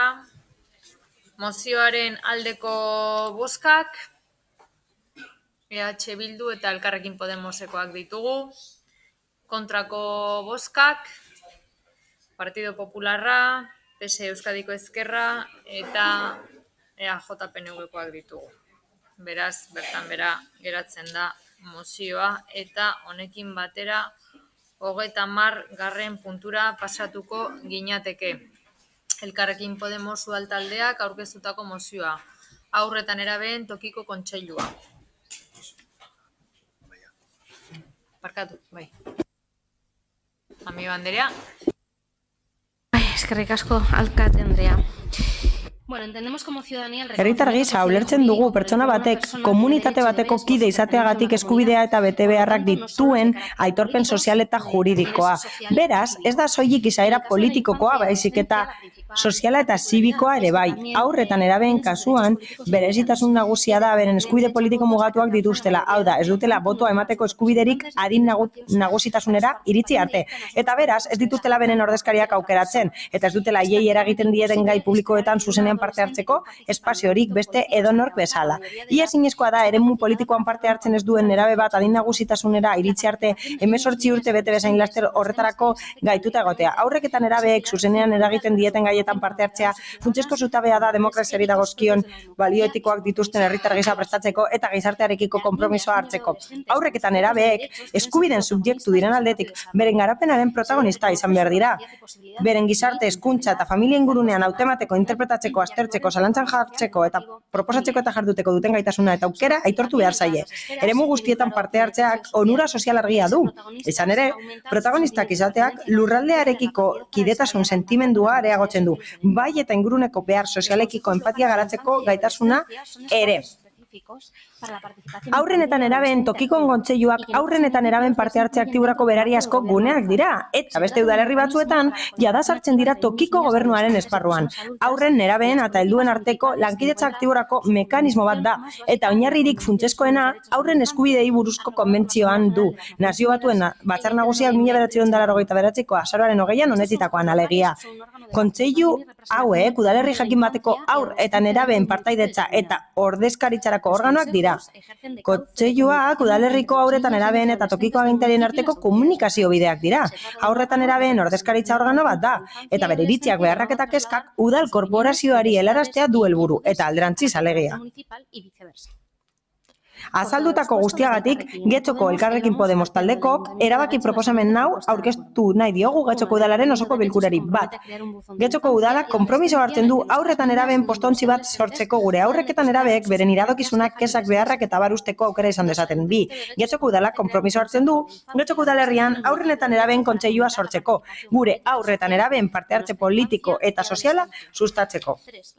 3, kohesio sozialaren arlotik sustatuko da prozesu hori abian jartzea eta bertan, kontseiluak horren berezko erregelamendu bat prestatuko da. Prozesu horretan nahita ez gazteria eta hezkuntza zerbitzuekin koordinatuta parte hartu beharko da. 4, prozesuaren metodologiak parte hartzailea izan behar du eta beraz, haurrak eta nerabeak agente aktibo gisa sartu behar dira erregelamendua eta prozesu horretan sortzen diren gainerako tresnak sortzean eta funtzionatzean. 5. Getxoko udalak konpromiso hartzen du haurren eta nerabeen partaidetzarako organo hori herritarrei eta udalaren beraren arloei ezagutarazteko. Helburuen, funtzionamenduaren, metodologiaren, lan proposamenen eta ekintzen komunikazioa hasieratik egin behar da. Biztanle guztiek ulertu ahal izan dezaten zer garrantzi duen proiektuak eta zer garrantzi eman nahi zaion proiektuari. 6. Kontseiluaren eta bere erregelamenduaren sorrera edatuko da tokiko komunikabideen bidez. Eta udalerriko ikastetxeei berariaz zuzendutako informazio kanpaina bat egingo da haurrek eta nerabeek agente aktibo gisa parte har dezaten bultzatzeko. Jarraitu egingo du nire azalpenarekin. Esan bezala, haurren eskubideen konbentzioa izan da gure oinarrietako bat proposamen hau egiteko eta 12. artikuluan hau esaten du hitzez hitz. Bermatuko zaio umeari baldintza honetan egon dadin bere iritzia eman izateko ukitzen duten gaietan eta kontuan hartuko dira bere iritziak bere heldutasuna kontuan hartuta. Ematen du neskek ez dutela eskubiderik.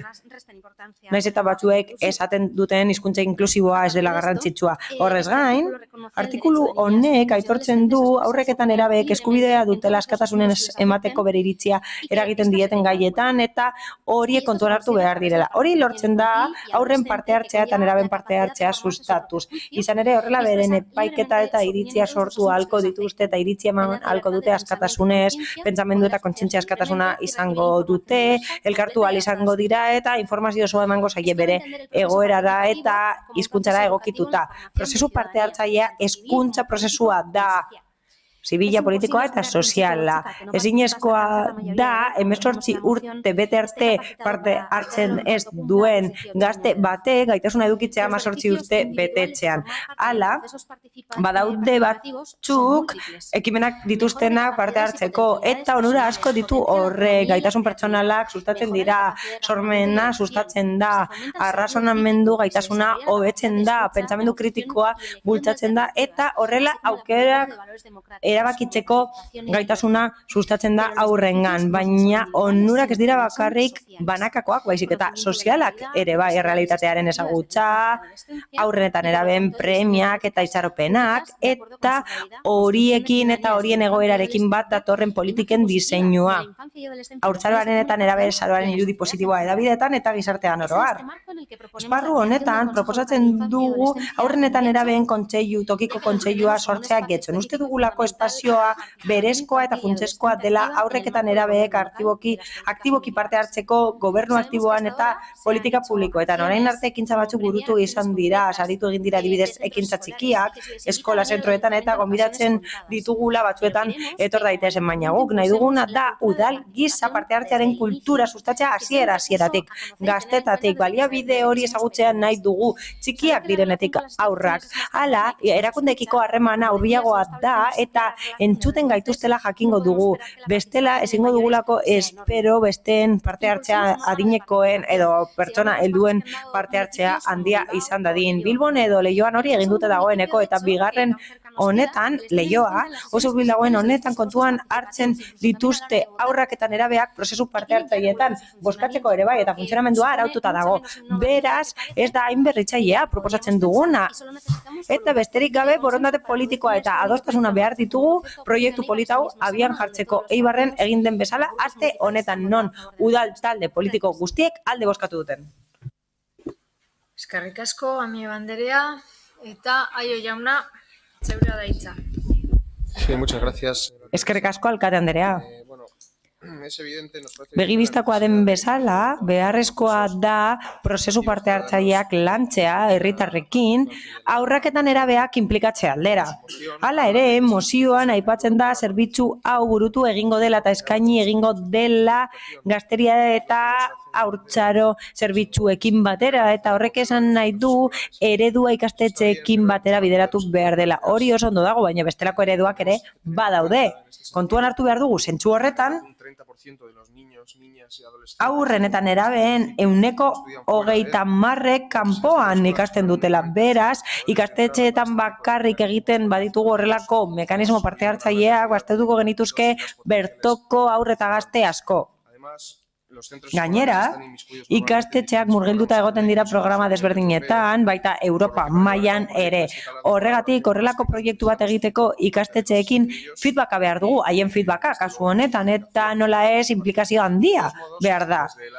Hala eta guztiz ere gizarte kohesiotik bilerak egiten ditugu eskola zentroekin eta hurrengo bileran helaraziko diegu zuek planteatu duzuen eredua. Zuzen ere jakiteko lankidetzan aritzeko prest dauden edo bestela dituzten ekarpenak edo ideiak entzungo ditugu.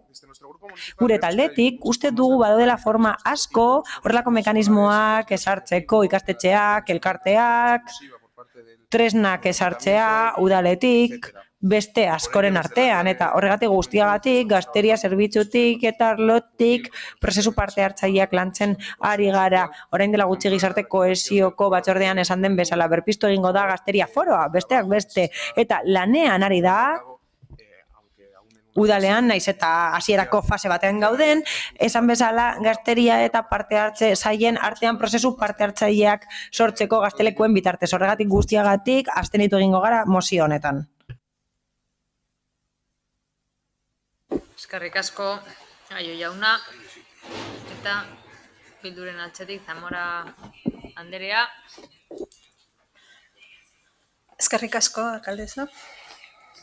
EH Bildutik beti egongo gara parte hartze librea eta demokratikoa sustatzen duten espazioak sortzearen alde. Kasu honetan, haurren eta nerabeen tokiko kontseilua aipatzen da eta nabarmena da haurren eta nerabeen ahotsak eta iritzi askeak entzutean. Eraikitzaileak izango diren eta espazio bat sortuko duten hausnartzeko haiek dituzten bizipenen inguruan, euskararekin dituzten bizipenen inguruan hausnartzeko, ingurumenari buruz mintzatzeko, sexualitateari buruz, eta bar. Horrela, ahotsa emango diete helduok beste modu batera ikusten ditugun gauzei. Espero dugu eragin politiko partidistarik gabeko espazioak izatea eta helduen eraginik gabeko espazioak izatea. Eta espero dugu kontseilua tresna bat izan dadila elkarrizketa errespetua, bizikidetza eta anistasuna osorik sustatzeko eta indartzeko. Horregatik guztiagatik mozioa babestuko dugu eta alde bozkatuko dugu.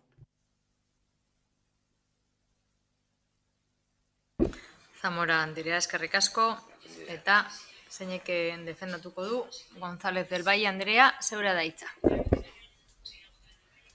Muchas gracias, señora alcaldesa. Eskerrik asko, alkate Anderea. Grupo Municipal Elkarrekin Podemos. Elkarrekin Podemos udal taldeak pleno honetan aurkezten du mozio bat non eskatzen duen tokiko kontseilu bat sortzeko haur eta gazteentzat, haur eta nerabeentzat. Baieztapen batzuk agertzen dira. Ia ezinezkoa da 18 urte bete arte parte hartzen ez duen gazte batek gaitasuna edukitzea heldutasunera heltzen denean. Ez dakit zein den oinarri soziologikoa badaude gazte batzuk ez dutenak interes politikorik eta beste adineko pertsona batzuek ere ez.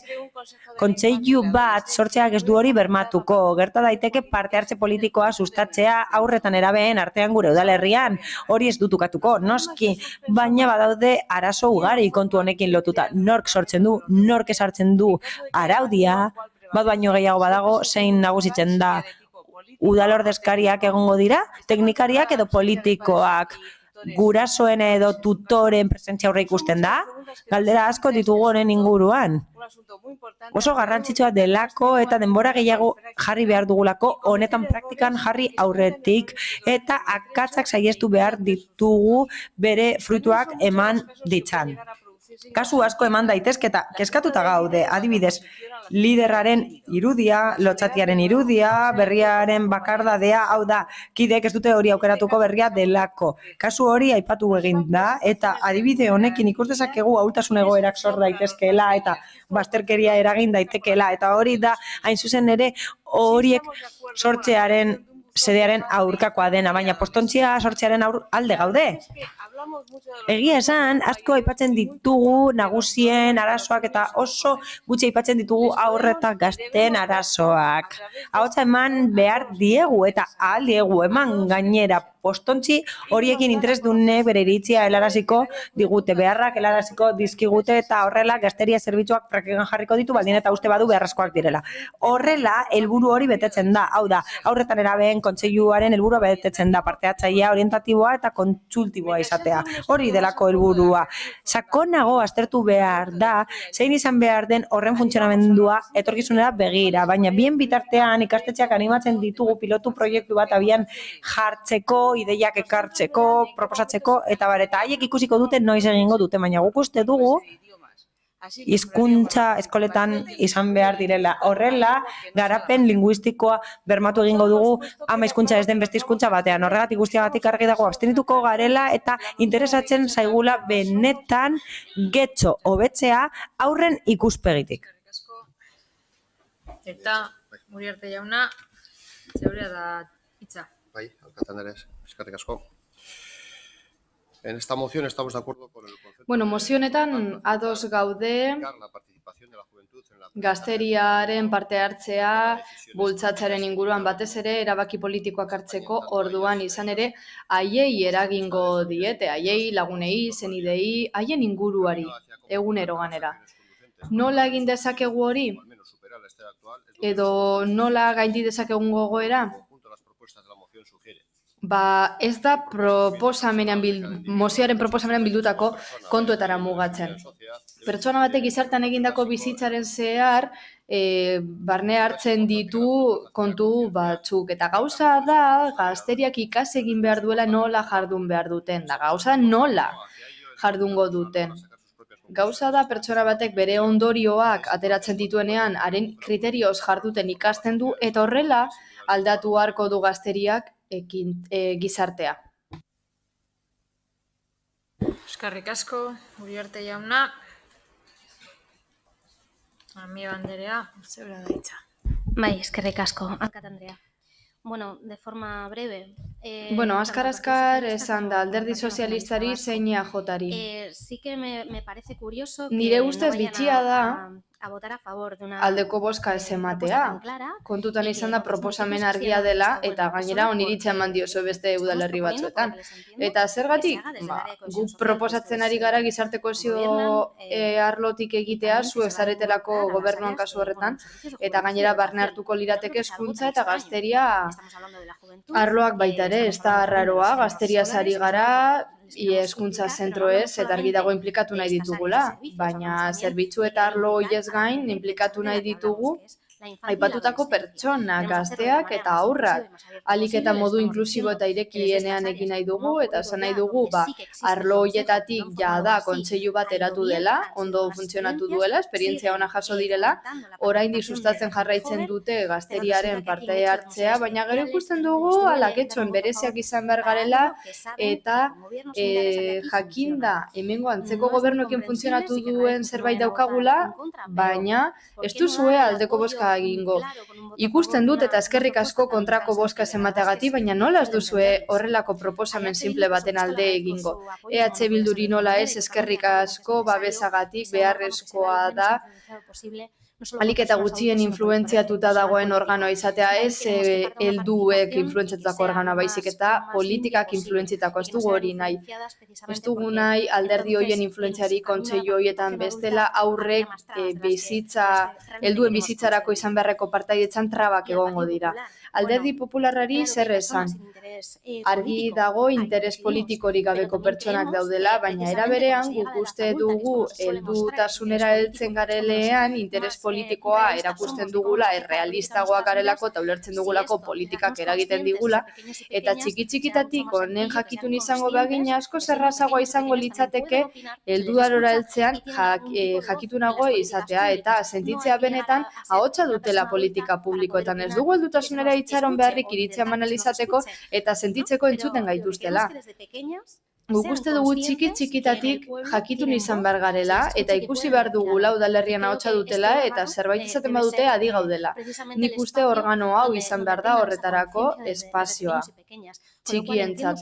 Horren bestez, ulertzen du zalantzak izatea, baina nik uste guztion artean kontseilu hau martxan jarrialko genukela alik eta azkarren, eta gainera horrela kontuan hartuko genituzke aur guzti hauek aurrekontu parte hartzaileak gauzatzeko orduan, esan bezala ez talduen kontua bakarrik, herri honetako txikiek ere zer esana izango dute, eskerrik asko. Eskerrik asko, Amiga Andrea, eta Gonzalo ez du hartzen hitza, Bilduk Zamora Anderea, eskerrik asko, bai, zeurea da hitza, González del Valle Anderea. Muchas gracias, señora alcaldesa. Sí, yo en la afirmación que he hecho... Nik esandakoan, Nosotros sí creemos que bargi utzi dut, bai uste dugula gazteriaren parte hartzailetza politikoa sustatzeak lortuko duela gaur egun aurra direnak heldutasunera heltzen direnean, interes politiko handiagoa erakuste hori baietz esan dut. Zalantzan jarri dudana zera izan dut, nola egin hori. Puntu batzu falta zaizkit metodologiari dagokionez eta horregaitik esan dut, goazen ba, astera. Iradokizunen buzoiarekin, gazteentzat zein aurrentzat, eta hori ondo legoke lanean hasteko dena dela, begiratzen aritu naiz, hau martxan jarri den tokietan, eta aipatzen da esate baterako, koordinatzaile baten irudia. UNICEFen papera begiratzen aritu naiz eta bertan 6 eta 16 urte bitarteko haurrak aipatzen dira. 16tik 18ra, ze gertatzen da hoiekin? Kasu hoietan jokoan sartzen da koordinatzailearen irudia. Eta zuek ez duzu hemen aipatu. Horregatik bakarrik esan dut, hau gehiago landu beharra dagoela. Eta nire ustez komenigarria litzateke liderraren irudia horren bestez markatzea. Izan ere arrisku hori dago, liderraren irudia indartzekoa. Esate baterako, klase batean guztiek bozkatzen badute pertsona bat, guztiek bozkatu beharko dute. Aitortzen ez duten pertsonak ez du bozkarik lortuko. Kanpotik etorri denari izaterako, arek ez du bozkari lortuko. Errazagoa da guztiok askatasun handiagoarekin espresatzea, esate baterako galderak papertxo batean idatzita eskolan eta gero entregatuta. Eta bai uste dut ez dela presentzia politikorik egon behar, aldan neurrian, horrela askatasun handiagoa izango dutelako aurrek beren burua espresatzeko heldurik aurren ez badago. Eskerrik asko, Uriarte jauna, ez? Beraz, bozketara pasatuko ginateke. Mozioaren aldeko bozkak, EH Bildu eta Podemosekoak ditugu, eta aurkakoak ez dauzkagu, eta abstentzioak Partido Popularra, PS Euskadiko Ezkerra eta EAJ PNV-koa daukagu. Beraz, mozioa onartua geratzen da.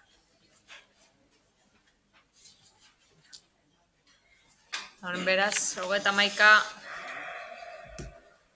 garren puntura pasatuko ginateke. Elkarrekin Podemos udaltaldeak aurkeztutako mozioa. Antisorgailurik saltzen ez duten farmaziak. Bai, Robles jauna, zeurea da hitza. Bai, eskerrik asko. Hainbat aldiz egiaztatu ahal izan denez, Getxon, hainbat farmaziak ez dutela antisorgailurik ematen administrazio baimenaren titularraren erabakiz. Ez dugu sartu nahi pertsona titularren kontzientzia eragozpenerako eskubideari buruzko eztabaidan, erlijio kutsu nabarmena izan arren. Baina bai erreparatu behar diegu batez ere Getxoko emakumeentzat dituen ondorio larriei eta edaduraz Uribe Kostasokoentzat. Alde batetik eremu jakin baten aretan zehazki antisorgailurik ez emate erabaki duten hainbat farmazia daude. Pertsona batzu farmaziarik farmaziara joan behar izan dute farmazia beto esan da, establezimendu bakoitzeko ikoiarak itxaroten batek esan diezaion han ez dutela saltzen. Zalantzan jarri gabe titularrek produktu horiek esaltzeko duten eskubidea, eskubide hori izan ez gero, bezeroek egoera hori aldez aurretik ezagutzeko duten eskubideare egon beharko litzateke. Denbora galera handiak eta besterako deserosotasunak saiesteko, ala nola hainbat farmaziatatik zentzugabeki pasatu behar izatea. Bestalde, garrantzitsua da adieraztea farmazietan ematen diren sendagai antisorgailuetako batzuk ez direla soilik antisorgailu funtziogatik erabiltzen. Baizik eta hainbat gaixotasunen tratamendu gisa. Hala nola, endometrioko minbizia, oburutegiko minbizia, oburutegiko tumore onbera, vaginako doljario normala, dismenorrea, osteoporosia, hilekoaren aurreko nazmendu disforikoa, burdin eskaseak eragindako anemia, bularreko nazmendu onberak, oburutegiko kiste funtzionalak, ordunaldi ektopikoa, salpingitisa da endometriosia. Euskal Autonomia Autonomia Erkidegoko ordenazio farmazeutikoari buruzko ekainaren 17ko 11/1994 legearen arabera Eusko Jaurlaritzako Osasun Sailari dagokio, farmazialarien elkargo ofizialei entzun ondoren, farmaziak irekitzeko ikurdutegia sartzea lurralde bakoitzaren berezitasunen arabera, eta aukera ematen du farmazia bulegoak beren borondatez itxita egoteko, baldin eta irekita daudenekin nahikoa betetzen badira osasun agintaritzak aurreikusitako farmazia arretaren beharrak. Betetzen ez bada, farmazialarien elkargo ofizialei dagokie farmazia bulegoak irekitzeko txandak ezartzea, ordutegi arrunteko salbuespeneko egoeretan. Del horario ordinario. En el caso de la zona de Uribe Costa, en determinados momentos... Uribe Kostako eremuaren kasuan une jakin batzuetan arreta farmazeutikoaren beharrei erantzuteko eskuragarri dauden guardiako farmazien kopura botika bakar batera murrizten da, eta farmazia hori izan daiteke antizorgailurik ematen ez duenetako bat. Hau da, pertsona talde handi badago emakume soilik osatua eta gaixotasun batzu dituzte, errezeta bidezko medikamentuak eskura dagoen eskaintzatik kanpo geratzen direna. Horrela haien eskubideak urratzen dira ez baitzitzaizkie betetzen farmazia arretaren beharra. Azpimarratu beharra da horrek emakumei bakarrik eragiten diela, eta beraz emakumeen diskriminazio egoera batez hitz egiten dela esan daiteke. Azaltako guztiatik, Getxoko Elkarrekin Podemos taldekok erabaki proposamen hau aurkezten diogu, Getxoko udalaren osoko bilkurari. Galdetegi bat egita eta bestela Eusko Jaurlaritzari eskatza egiteko, hala Getxoko farmazia bakoitza bete beharko du eta establezimenduan antizorgailuen salmentari buruz galdetuko zaio. Bildutako informazioarekin farmazia zerrenda egingo da, non saltzen dituzten eta ez, eta hori herritarren esku jarriko da. Neurri egokiak hartuko dira bermatzeko farmaziaren fatxadan ikusteko modu leku batean, farmazia horretan ez dela antizorgailuri saltzen jakinarazteko, eta hala ez da informazio hori lortzeko jara zain egon beharko. Zerrenda hori Eusko Jaurlaritzako Osasun Sailari eta farmazialarien elkargo ofizialei emango zaie. Getxoko eta Uribe Kosta osoko emakumeek arreta farmazeutikoaren beharrak beteta dituztela bermatzeko beharrezko neurriak hartitzaten. Ekainaren 17ko 11/1994 legeak adierazten duen bezala. Vale. Bueno, ya he dicho, no me gustaría que no se convirtiera esto en esan bezala, ez dut hau tienen derecho o tienen derecho a farmazien eskubiden inguruko eztabaida bilakatzea. Arazo bat hauteman dugu Getxon, que es que está constatado, hay farmacias que no venden. hau da, farmazia batzuk ez dituzte antizorgailuak saltzen, jabearen erabakiz, eta horre bi arazo dakartza. El primero es, Bat, ya lo he dicho, hay un producto que badago produktu bat exclusivamente en ustez establecimiento y tú denda bakar batean saltzen dena, eta zure borondatearekin bertarazoaz, normalean ilara egin behar izaten da, itxaroten dugu, eta gero esaten digute ez dutela produktu hori. Beste batera jogoaz, eta gauza bera esaten dizute. Eta gauza da ez dutela, gauza ez da ez daukatela, ez dutela saldu nahi baizik. Eta ondo legoke jendeak hori jakite aldez aurretik ez itxaroteko. Badirudi gauza txikia dela, baina ez dago inongo arrazoirik horrelako ilarak egin behar izateko eta pairatzeko.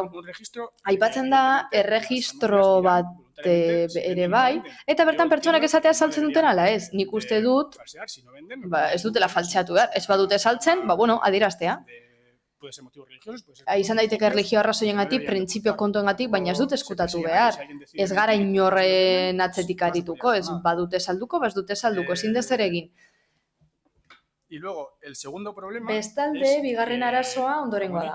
Los anticonceptivos, claro. Antizorgailuen kasuan, jendeak hori entzuten duenean uste du antizorgailu eragina baino ez dutela, baina jendeak gaixotasun asko tratatzeko erabiltzen du. Eta medikamentua dira emakumezko askok behar dituzte gaixotasunak tratatzeko eta ez antizorgailu modura bakarrik.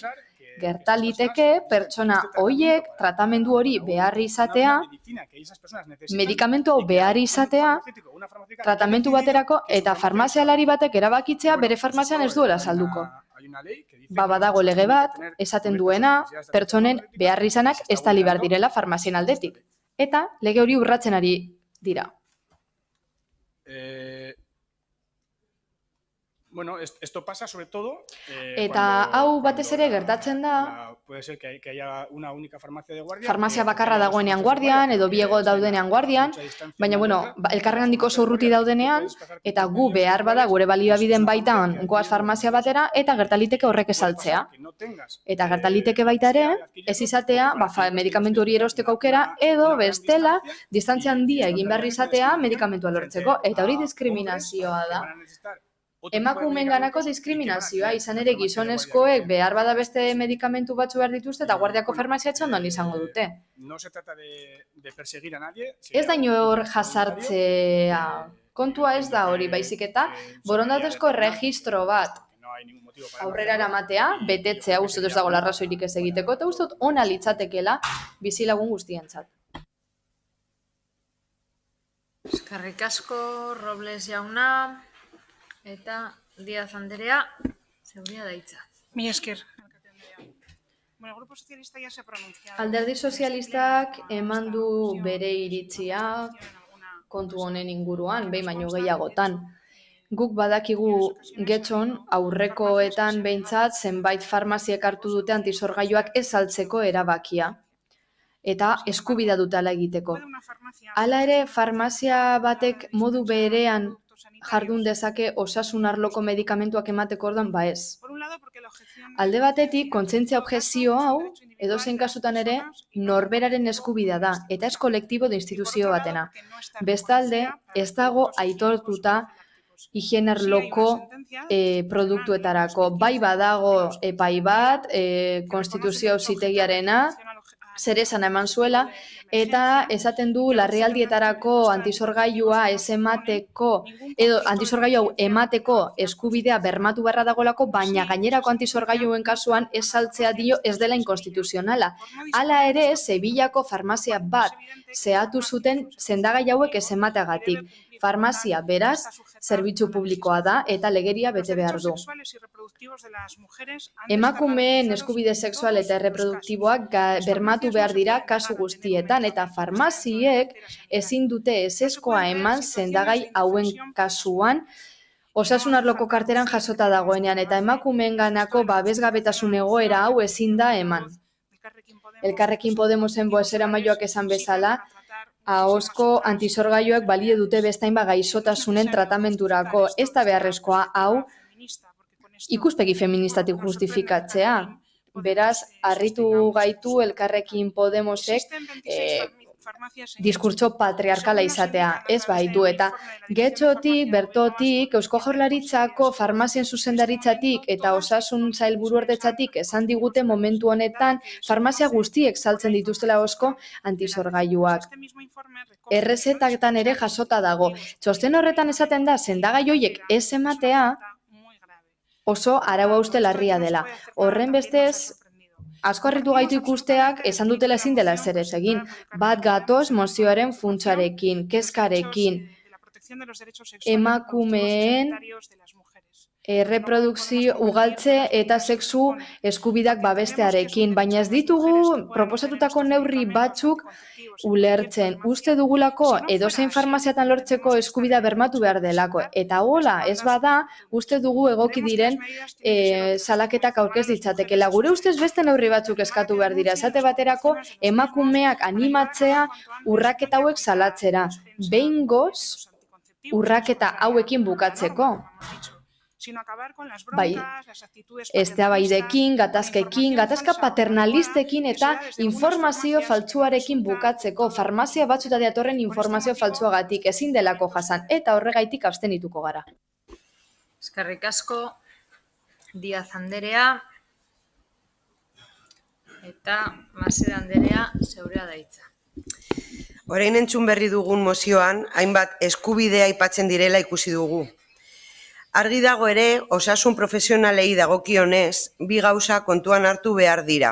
Alde batetik, kontzientzia eragozpenerako eskubidea eta bestetik edozein herritarren osasuna babesteko eskubidea. Kasu horretan, antisorgailuen eta abortatzeko botiken artean bereizi beharko litzateke. Gure ustez, farmaziak abortatzeko medikamentuak ez saltzeko aitzakiak eduki ahalko dituzte. Arrazoi erlijiosoengatik saldu nahi ez izatea, baina antisorgailuen kasuan nahi ez den haurdunaldian saihesteaz gain, sexu transmisiozko gaixotasunak kutsatzea saihesten duena.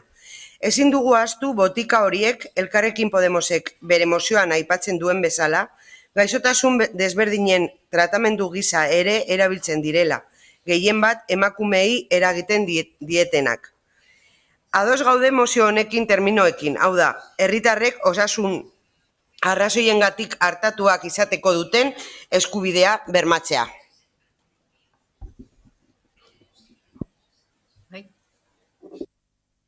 Eskerrik asko, Aseda Anderea eta Elorza jauna, zeurea da hitza.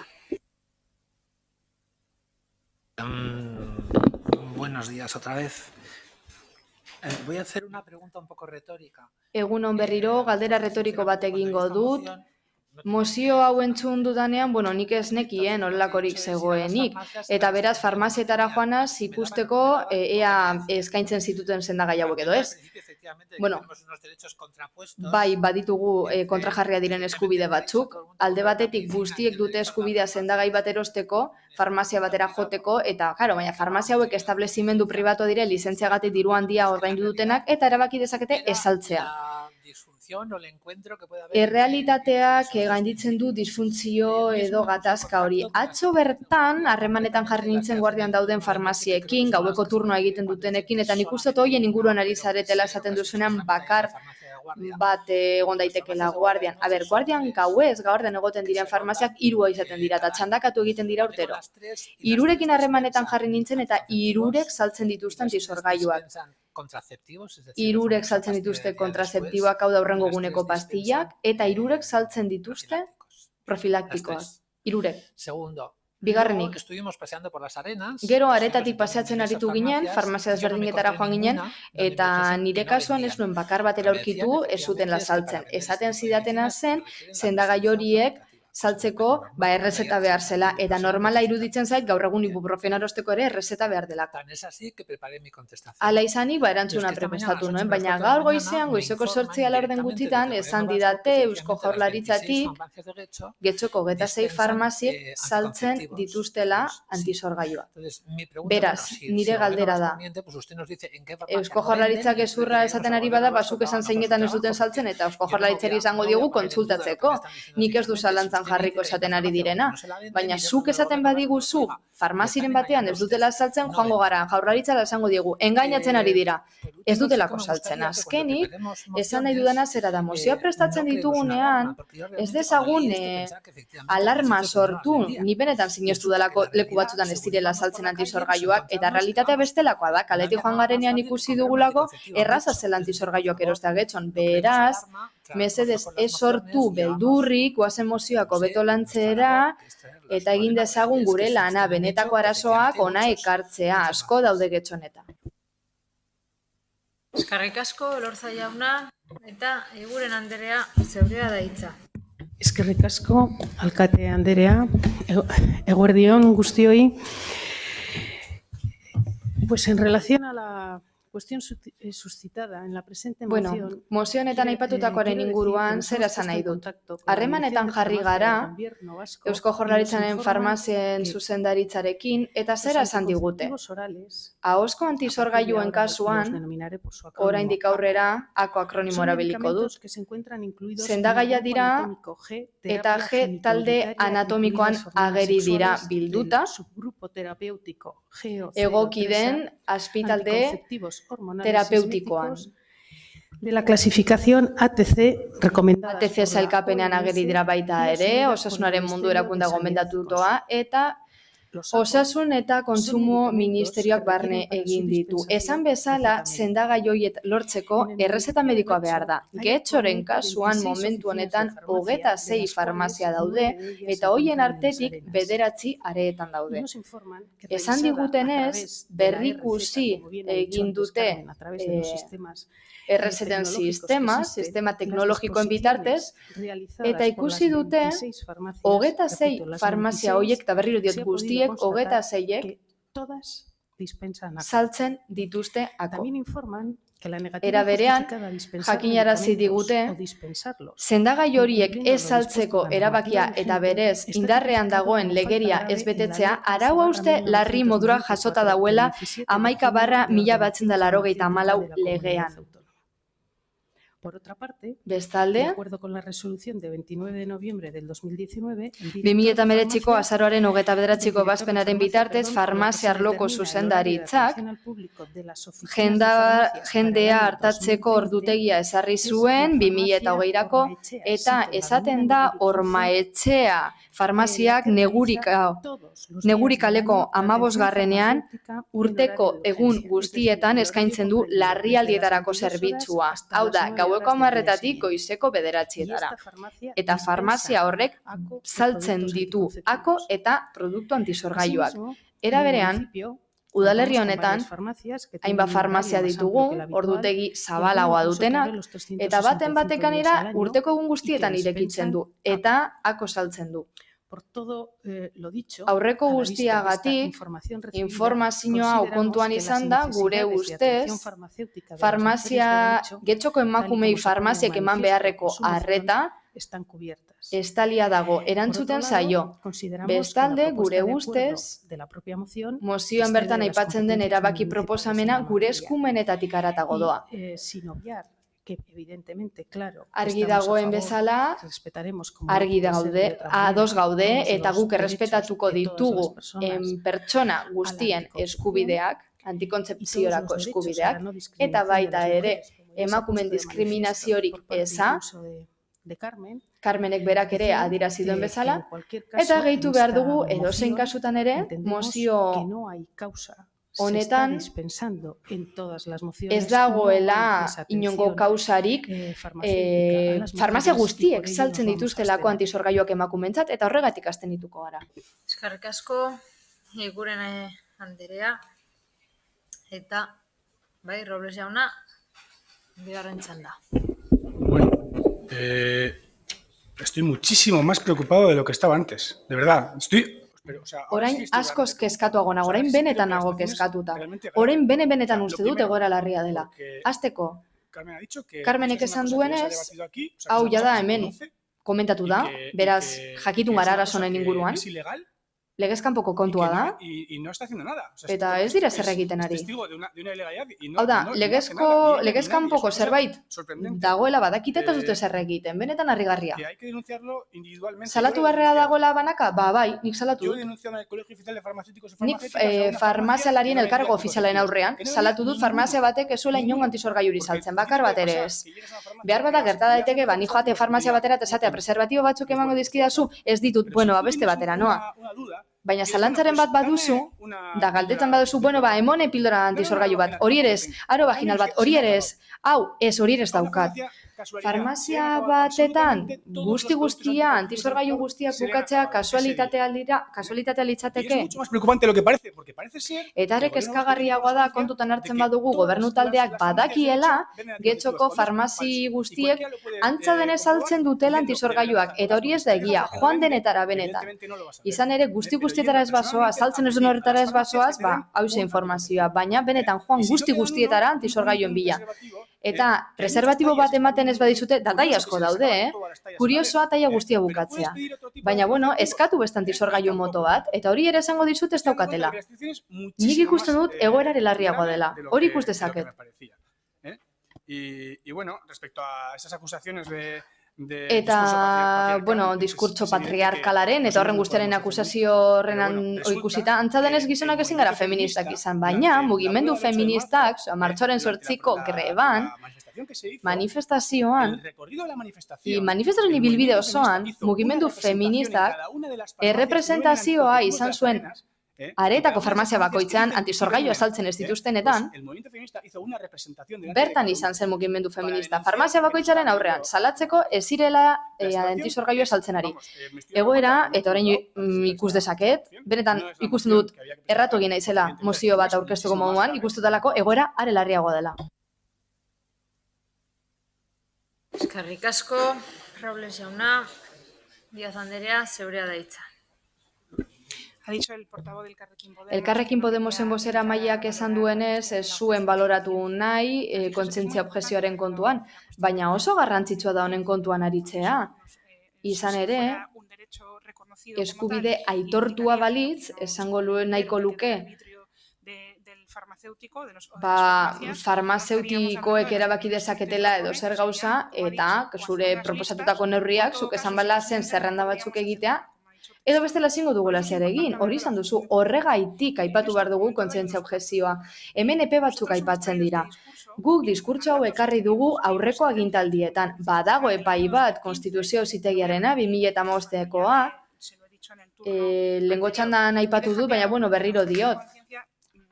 Epai horretan, argi eta garbi esaten da antisorgailu bakar baten kasuan, eta bentan, zer esan ekarri zuen, eske badago epai bat, Europako giza eskubideen Europako auzitegiarena, eta ez zuen izapidetzera onartu farmazeutikoen salaketa bat kontzientzia objektioaren ingurukoa.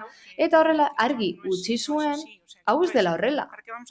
Beraz, zertarako egingo ditugu zerrenda kontutan izan da alde batetik jaurlaritzak ezezkoa ematen digula, ez gezurra esan dutelako dez, badago zerrenda informatiko bat emandako errezetena, eta esaten digute banatzen ari direla sendagaiak, eta beste alde batetik jurista guztiek eta epaiek esaten digute emakumeek honetarako eskubidea dugula. Nik diskurtso patriarkala aipatu dudanean, ez dute defendatu nahi izan emakumeek ez dugula inongo eskubideri gure ugalketa eta sexu eskubidetarako, baina gauza da gu pildorak hartzen ditugula arrazoi bategatik. Eskerrik asko, Díaz Anderea, Masede Anderea, zeurea deitza. Bueno, una cosa a matizar, que no sé si antes he mantenido... Zehaztu nahi dut gauzatxo bat, ez dakit lehen ondo esan dudan edo gaizki ulertu den, agian gaizki esan dut euskaraz. Esan nahi nuen, nola ez beti dagoela gainetik osasuna babesteko eskubidea, herritarren osasuna babesteko eskubidea beti gaientzen dela. Kontzientzia objekzioaren gainetik dagoela beti, eta hori gertatzen da abortatzeko medikamentuen kasuan, antisorgailuen kasuan, edo horrekin lotutako medikamentuen kasuan beti dago gainetik osasunerako eskubidea eta are gehiago emakumeon kasuan. Eskerrik asko, Elorza jauna, zeurea daitza. Creo que o no me he explicado bien o no me entienden bien. Ez dakit ondo ulertu den edo ez den ondo ulertzen nik esaten dudana. Bai estatzen dut, esan dena kontzientzia objekzioaren inguruan, baina egia esan, errealitateak gainditzen du fikzioa. Eusko Jaurlaritzaren txosten batean esaten bada getxon antisorgailuak ematen dituztela eta badaudela, agian badaude batzuk non ez dauden tratamendu horiek, baina esan izenak Eusko Jaurlaritzari esateko. Ez esan gezurrik, egoera desberdina delako getxon. Antisorgailuak diren pastillak aipatzen ditugu profilaktikoak edo antisorgailu metodoak gasolindegietan eta tabernetan ematen dira kontzeptiboak. Beraz, antikontzeptiboak kasu honetan pilula antisorgailuak aipatzen dira egunero hartzen direnak eta uste dut pilula horiek hartzen dituzten emakumeek badakitela eta gaitasuna izan dutela bere burua antolatzeko eta hori erosteko protokolo bat badutela eta ez daukatela inolako arazorik eta berriz ere esan nahi dut badaudela farmazia batzuk ematen du mozioan aipatzen direnak non bakarrik gauerako dauden eta horietan denetarik ematen da. Antisorgailuak diren pilulak, abortatzeko pilulak, preservatiboak eta aurrik ez edukitzeko mota guztietako metodoak. Esan mesedez, non gertatzen den hori, datuak faltsuak dira, baina eman datuak ikertzeko eta esateko, Eusko Jaurlaritzarik gezurrik ez esateko. Eskerrik asko, Elorza jauna, eta Aiguren Anderea, zeurea da txanda. No, simplemente quiero... Besterik gabe, gogorarazi nahi dut gauza bat. Hala, Elkarrekin Podemosen bozera mailaren hitzaldian nahaztu ditu produktu desberdinak eta berriz ere esan nahi dut mozioaren edukian aipatzen zirela zenbait produktu nik aipatu ditudanak ako antikontzeptiboak eta Eusko Jaurlaritzako farmazia zuzendaritzak baiestatu digu getxoko farmazia guztiek horiek dituztela. Aipatu dira udalerritik kanpoko beste batzuk, baina beno, udalerriko guztiak 26 dira, guztiak ako dituzte eta ematen dute ako medikamentu batzuk dira, baina errezeta behar dute. Bat detektatzen bada, baten bat detektatzen bada, konponbidea zera da. Urratzen bada eskubide hori, pertsona horrek eskubidea izango du noski salatzeko araua uste hori eta salatzeko aukera hor dago eta salatu egin behar da, berez. y me remito al texto de su propia moción. Mozioaren edukira jo nahi dut, eta esaten da, sustantzia horiek ematen ez direnez, hitzez hitz, eskubideak urratzen dira bere farmazia arretako premiak ez direlako asetzen, eta hori kezkagarria izango litzateke. Eta horrek kezkatzen gaitu, horregatik kontsultatu dugu. Eta kontsultak esaten digu, ez dela urratzen ari arretarako eskubide hori. Hain zuzen ere, guztiek ematen dituztelako produktu horiek. Mila esker. Eskerrik asko, Eguren Anderea. Eta bozketara pasatuko gara. Mozioaren aldeko bozkak, EH Bildu eta Elkarrekin Podemosekoak ditugu. Aurkakoak, Partido Popularrekoak eta abstentzioak PSE Euskadiko Ezkerra eta Eusko Alderdi Jeltzalekoak ditugu.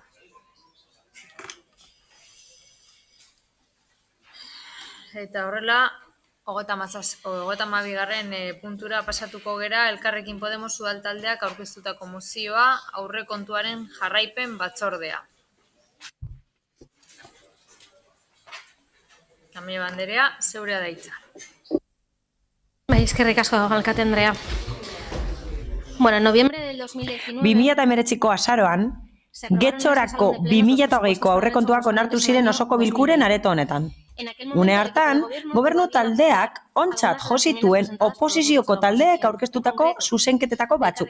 Zehazki, Elkarrekin Podemos 5 zuzenketa onartu dira guztira 138.000 euro, EH Bildu 4 zuzenketa onartu dira guztira 96.000 euro, eta Alderdi Popularra 2 zuzenketa onartu dira guztira 98.000 euro. Proposamen horiek hautatzeko, oposizioko taldeek ezagutzen ez ditugun irizpidei erantzun die, eta egia esan mozio hau idatzi zen egunean ez genuen ideiarik ere nola gauzatu diren. Proposamen horietako batzuek alderdi komunak zituzten, baina gehienak desberdinak dira. Era berean, ez daukagu egutegirik jakiteko nola eta noiz gauzatuko diren, ez da zer arlo koordinatuko duen ekintza bakoitzak ere, ez da proposatutako finantzaketa nahikoa izango den ere. Ohikoa denez, gaur egun duguna baino askoz informazio gehiago izatea gustatuko litzaiguke, eta horregatik, jarraipen batzorde bat gaitzea proposatzen dugu. Oposizioko taldeei onartutako zuzenketei eta zuzenketa horiek izan duten bilakaerari buruzko informazioa puntualki jasotzeko. Gure ustez, hori da gure zuzenketak gauzatuko direla bermatzeko eta egungo gobernu taldearen jarrera benetan irmoa den egiaztatzeko modu bakarra. Aldez aurretik inolako negoziaziorik egin gabe, oposiziotik onartzea aukeratu zutenari dagokionez. Hori guztia kontuan hartuta, hauze da erabaki proposamena. Bakarra, Getxoko udaleko osoko bilkurak gobernu taldeari eskatu dio jarraipen batzordea sor dezala 2020ko aurrekontuetan onartutako zuzenketen betetze mailaren berri emateko. Dakizuen bezala, proposatzen duguna ez da Elkarrekin Podemosen asmakizun bat.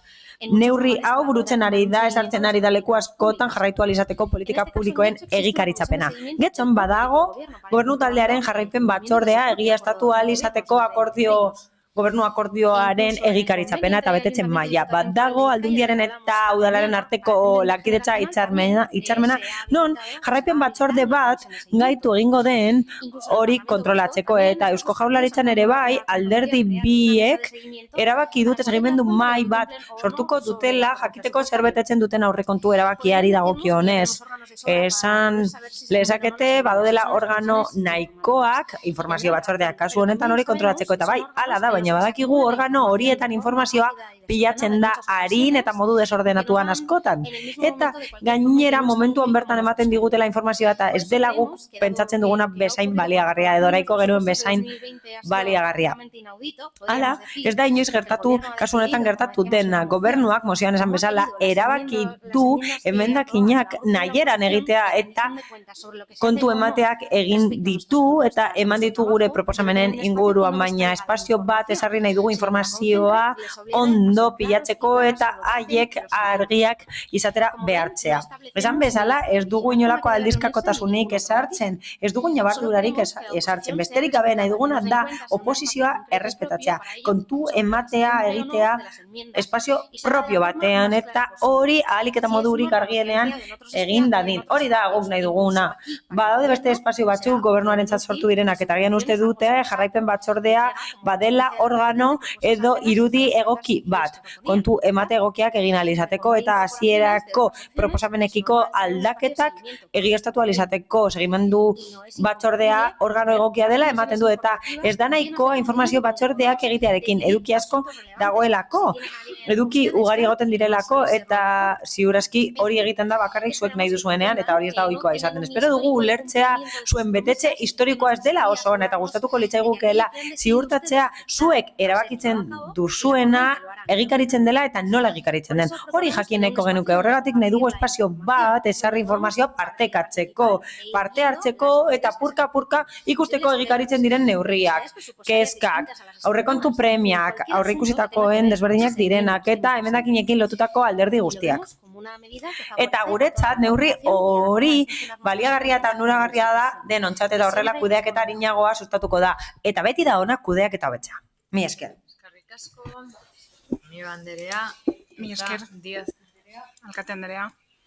Habla Elkarrekin Podemos. Elkarrekin Podemosek aipatu du segimendua egiten dela eta aurrekontu akordioaren segimendua egiten dela beste erakunde batzuetan. Agian oker nabil, baina zuek aurrekontuaren aurka bozkatu duzu erakunde honetan, beraz ez dut uste horrelako akordiorik sinatu dugunik segimendua egiteko. Sozialistok uste dugu ez dela beharrezkoa egitura berriak sortzea, ez dugu uste beharrezkoa denik segimendu edo jarraipen batzorderik sortzea, lana eskatzen dutelako. Hala, emendakin hauen segimendua aurrekontuari dagokionez noski kontratu egiten dira, segimendu hori egiten da eta parte hartzeko eta kontrol organoetan egin daiteke hori, bai informazio batzordeetan esan bezala eta osoko bilkuretan kontrol hori egin daiteke, horregatik guztiagatik aurka bozkatuko dugu. Eskerrik asko, Díaz Anderea, Rodríguez jauna. Bueno, gu ez egia esateko zalantza handia dauzkagu. Batetik, eskatzen duzuena uste dugu egin behar dela, hau da. Aurrekontuaren jarraipena egin behar da. Are gehiago, gobernu talde honekin, ikusten dugu aurrekontua duela 2 hilabete eskaz onartu indala, eta ja badauzkagu hortik kreditu gehigarria, kreditu transferentzia, kointxe pleno honetan onartu berri dauzkagu, kreditu gehigarri batia 3 milioi erdikoa eta horren oinarriak oraindik ez dira ezagutzen, beraz, bai, aurrekontuen jarraipena egin behar da. Ze aurrekontuak panfleto berrin jartzeko, baina beste zerbait izan beharko litzateke. Baina gaur egun momentuz hori izaten da. Ara, gero ere onartu behar dugu, zentsu berdinean, eta kasu honetan, naiz eta arraro eman ere, edo arraro iruditu, arrazoia eman behar diot Carmen Diezi, guk behintzat ez dakagu inolako aurrekontu akordiorik alderdi sozialistarekin, ez da Eusko Alderdi Jeltzalearekin. Haiek erabaki zuten zeintzuk onartuko zituzten gure ekarpenak, erabaki zuten euren interesaren onerako eta kitxo. Baina hala ere marko horren barruan onartu egin behar dugu guk aurkeztutakoen kasuan, kasu batean, elkarrizketarako grina topatu dugula. Eta horren berri eman ditugula eta horren inguruan hitz egiten ari garela eta zehazki ari naiz emakumezkoen kirolaren bultzatzearen aldekoa. Pero, evidentemente, claro, que hay que hacer un seguimiento. Baina nola ez, aurrekontuen segimendua egin behar da. Zergatik, aurrekontua bestelako zerbait dela, zifrez arago doalako, gero biratzen da eta bestela aurkezten da panfleto berrin, eta gero sortzen dira kreditu gehigarriak, kreditu transferentziak, 3 milioi erdi, aurrekontua onartu berria da, beraz, ez dakigu inoiz ondo egin duten edo ez.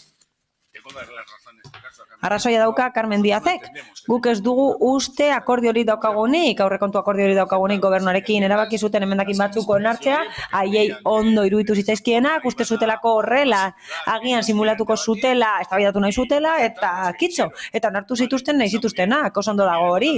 Eta horrez gain aitortu behar dugu, gure emendakinen artean, kasu batean, ikusten dugu badagoela elkarrizketarako asmoa eta gurekin hitz egiteko asmoa. Kasu honetan, emakumezkoen kirolaren sustapenari lotutako emendakina da, dirulaguntzak emateko, zehazki hori sustatzeko. Emakumezkoen parte hartzea kirolan. Zaizkigu organo berri bat sortzearekin. Hau da, guk beti defendatu dugu batzordeak izan beharko direla lanerako guneak izan behar dira, eta gaur egun ez dira lanerako guneak, dira tramite hutsa eta lan gutxi egiten da bertan, oposiziokoek ez badira, beste guztiek lan gutxi egiten da normalean. ez zaigu aurreratzen informazioa, eta are gehiago batzutan batzuk urduri jartzen dira, batzordeak gehiegi luzatzen baldin badira, eta oposizioko zinegotzien eskubideak edo itxeiteko eskubideak murrizteko aleginak egite dituzte. Aurreko gasun batzordean esan genuen eta berresten dugu. Beharrezkoa baldin bada batzordeak luzeagoak izatea eta goizeko 8:00 hastea, edozein langile bezala, ez dakizen langile hasten da lanean goizeko 9 tarditan, edo arratsaldez lan egitea beste edozein langilea bezala egin dezagun. Horrek sortzaren dizkigu guri zalantza, gau da, zertako sortu batzorde berri bat, egun dauzkagun batzordeak ez baditugu egoki erabiltzen edo gobernu batzordeak behin da berriro oztopatzen saiatzen den bitartean. Beste oztopo bat bilatzeko hori da zalantza. Decía que la duda nos la presenta lo que se nos... Zalantzak ditugu, organo berri bat sortzearekin. Beti defendatu dugu informazio batzordeak lanerako direla gaur egun, eta 5. urtea da dagoeneko, EAJak beti esaten du edo ematen du izapideak direla legeak agintzen dielako egiten dute ez digute informazioa aurreratzen, batzordetan ematen digute, bertan erabaki behar dugu, salbuespenak salbuespen, eta berriki ikusi dugu batzuei molestatzen zaiela luzatzea. Eta ematen duela batzordeko kideak urduritzen direla eta eskatzen dutela mesedez bukatzeko. Guk esaten duguna eta esan genuena zera da, 8:00 hasi behar bagara. Ez da ordu arraro bat langileentzat eta arratsaldez egin behar baditugu, egin ditzagun batzordeak, baina erabakitzen da 9:30 hastea eta arratsaldez batzorderik ez egitea eta guztiak egin nahi dira goiz batean, bale, ados, hori egin dezakegu, baina funtzionatu behar dute, zertarako sortuko dugu beste organo bat, baldin eta oztopo pilo gongo badira eta informaziorik emangoz bada. Jakin badakigu, zalantza gogorra dela. Ondo legoke funtzionatzea informazio batzordek, baina ez dute funtzionatzen, eta hori da egoera. Aitortu behar da, legegintzaldi honetan aurrera egin dugula. Arloko informazioa jartzen duenean batzuetan aipatzen dute zertaz arituko diren. Eta hori aurrera pausua da, ezta? Lehen, itxuan jaten ginen, saileko informazioa, ez genekien informaziorik zegoen edo ez. Sorpresa, eta gero bertsolarien inguruan hitz egiten, bertsolarien modura aritu behar ginen. Hay que controlar el presupuesto.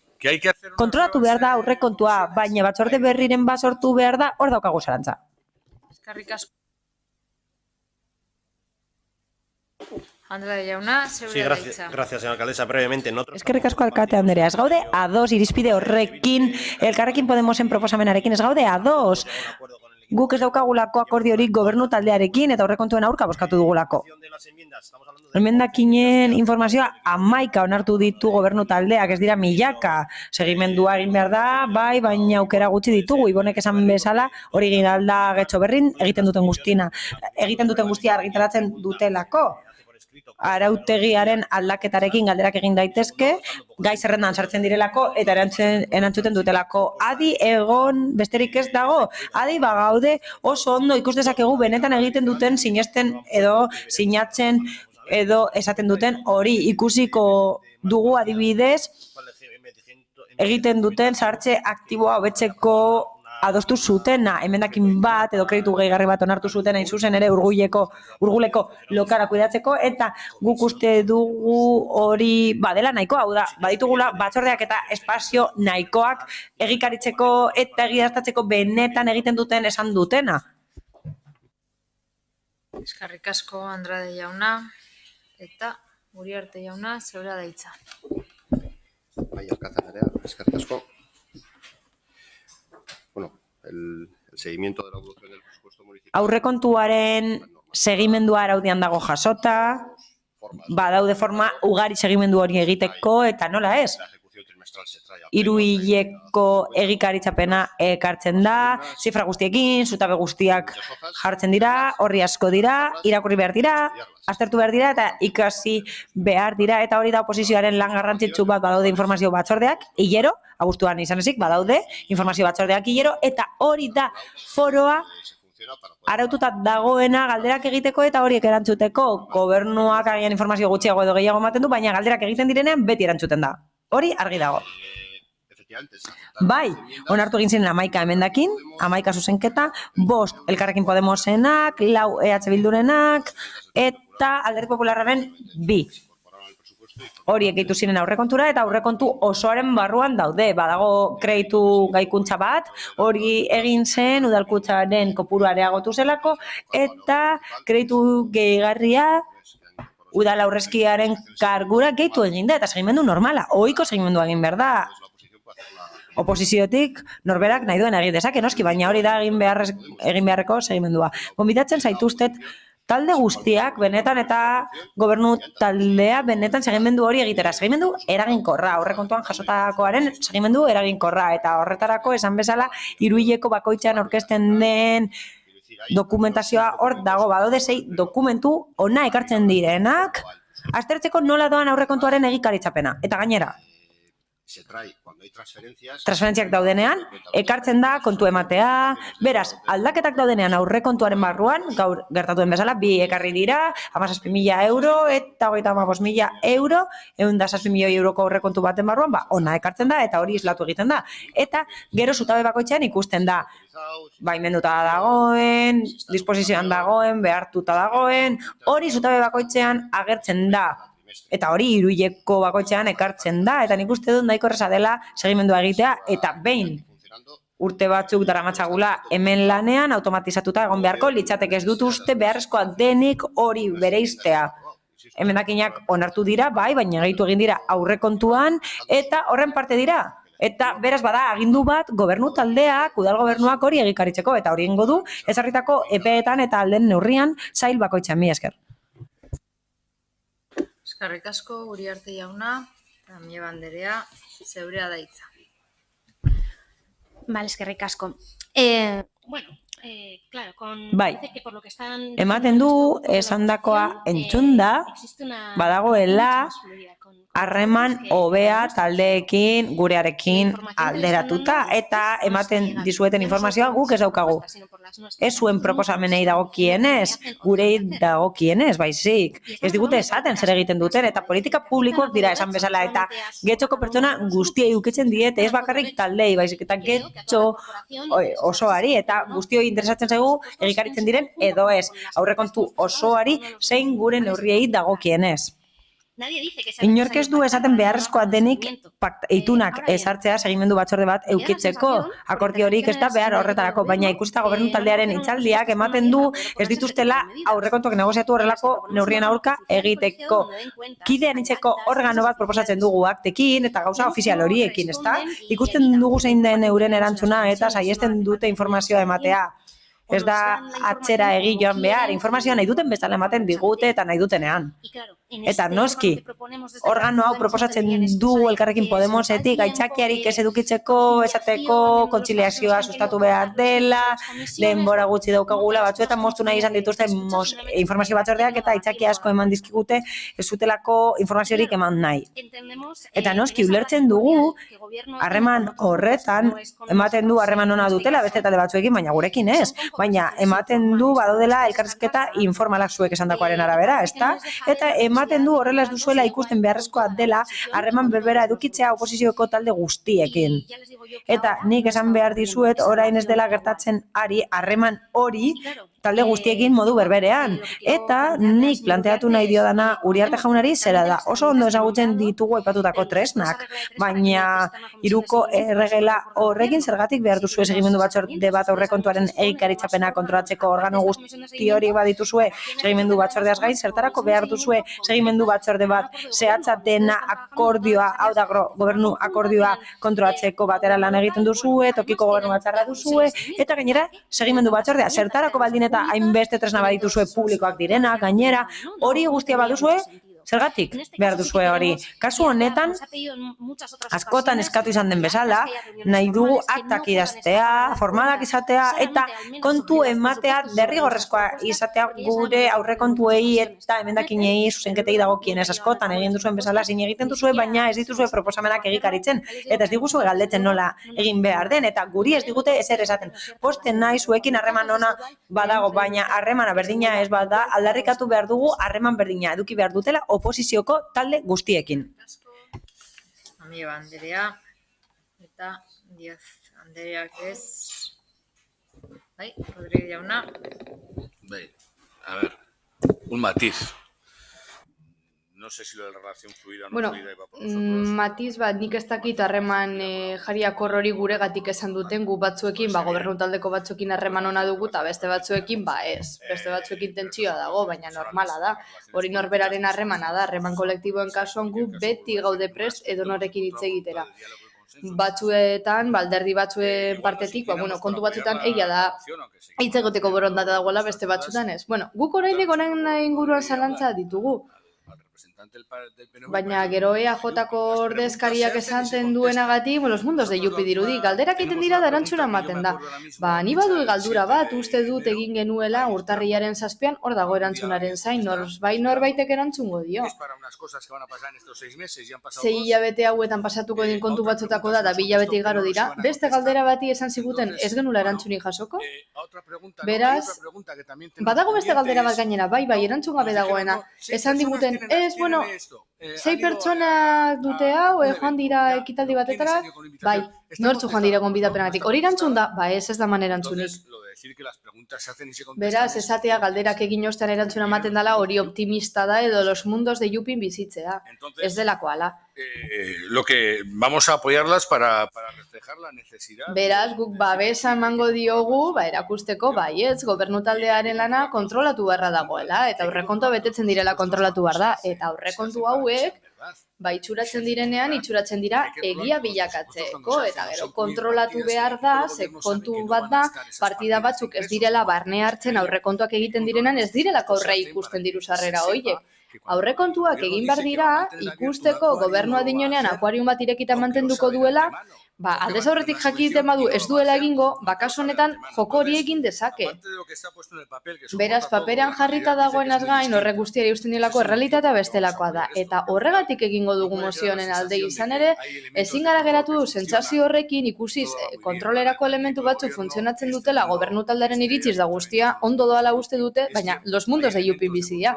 Egia da, badaude kontrol elementu batzuk legeriak ezarritakoak, EAJak sistematikoki oztopoa jartzen dizkie, izapide huts bezala erabiltzen ditu, eta gero laneko bilerak eskatzen ditugu behin eta berriro, eta oztopatzen dituzte. Eta azkenengo adibidamen, ea ze berri izan dagoen, bilera informalak egiteko,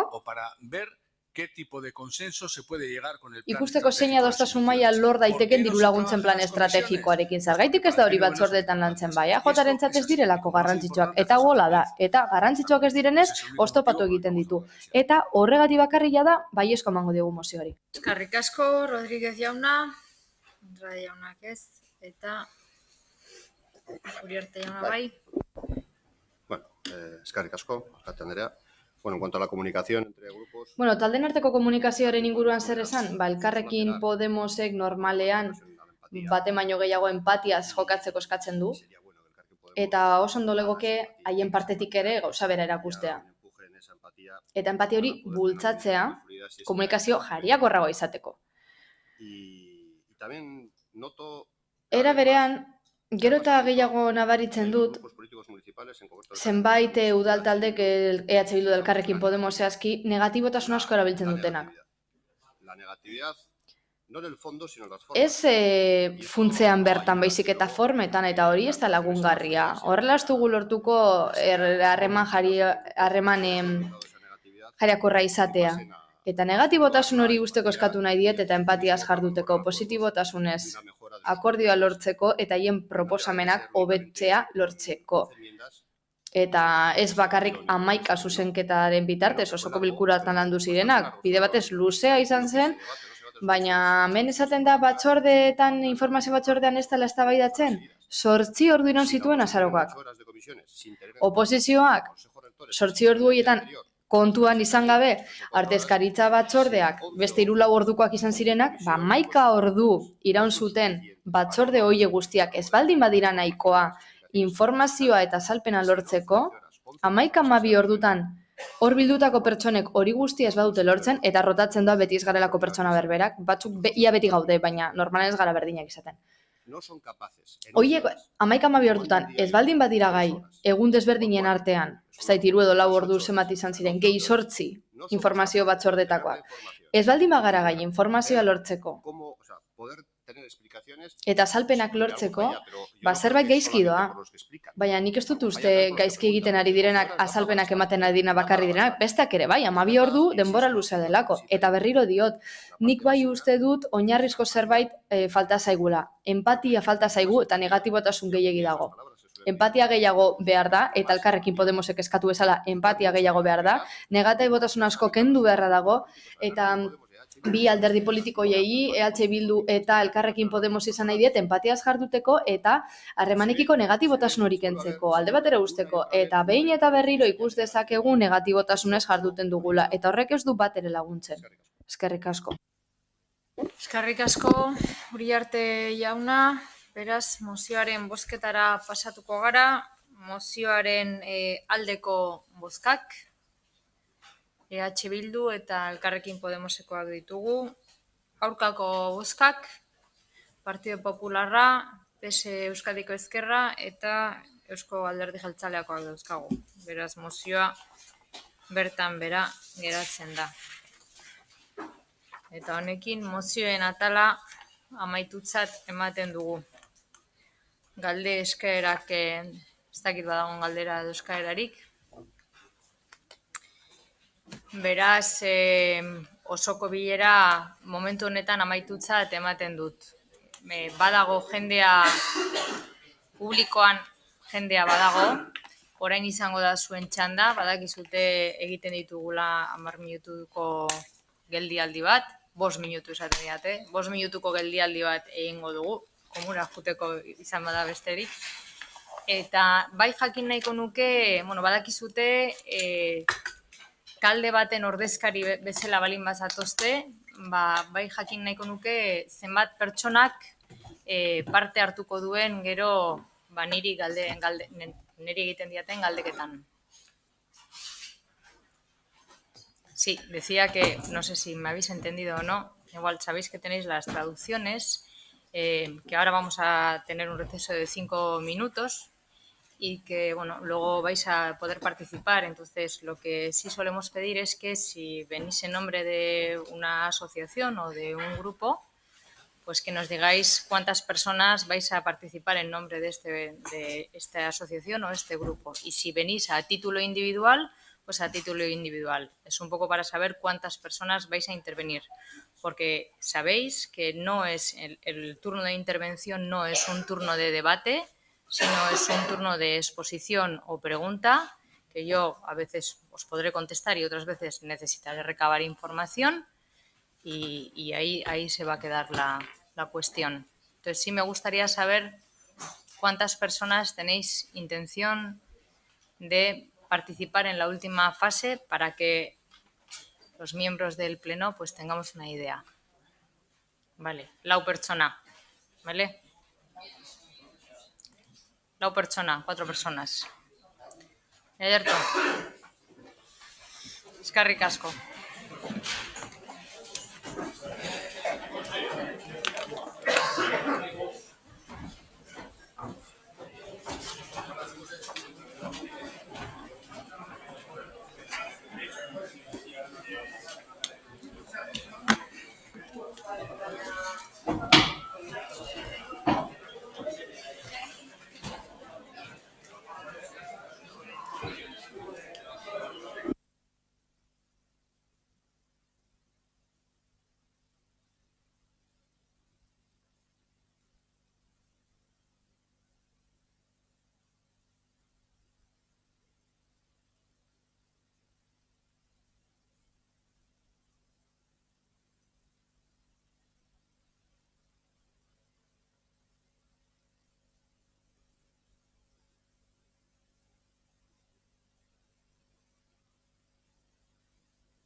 No ando. No he salido de casa a hacerte un catarro, solo al ambulatorio. Vamos a dejar esto libre.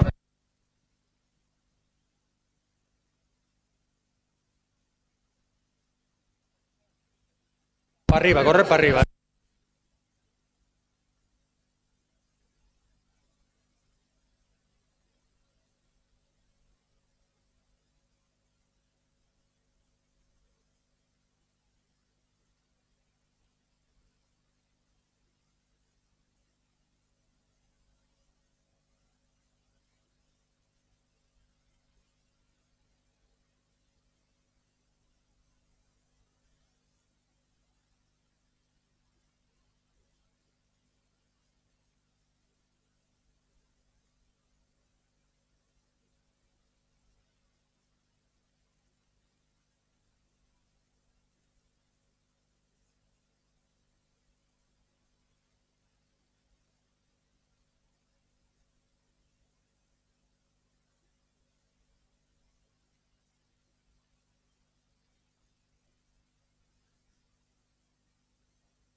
Bueno, vamos a empezar.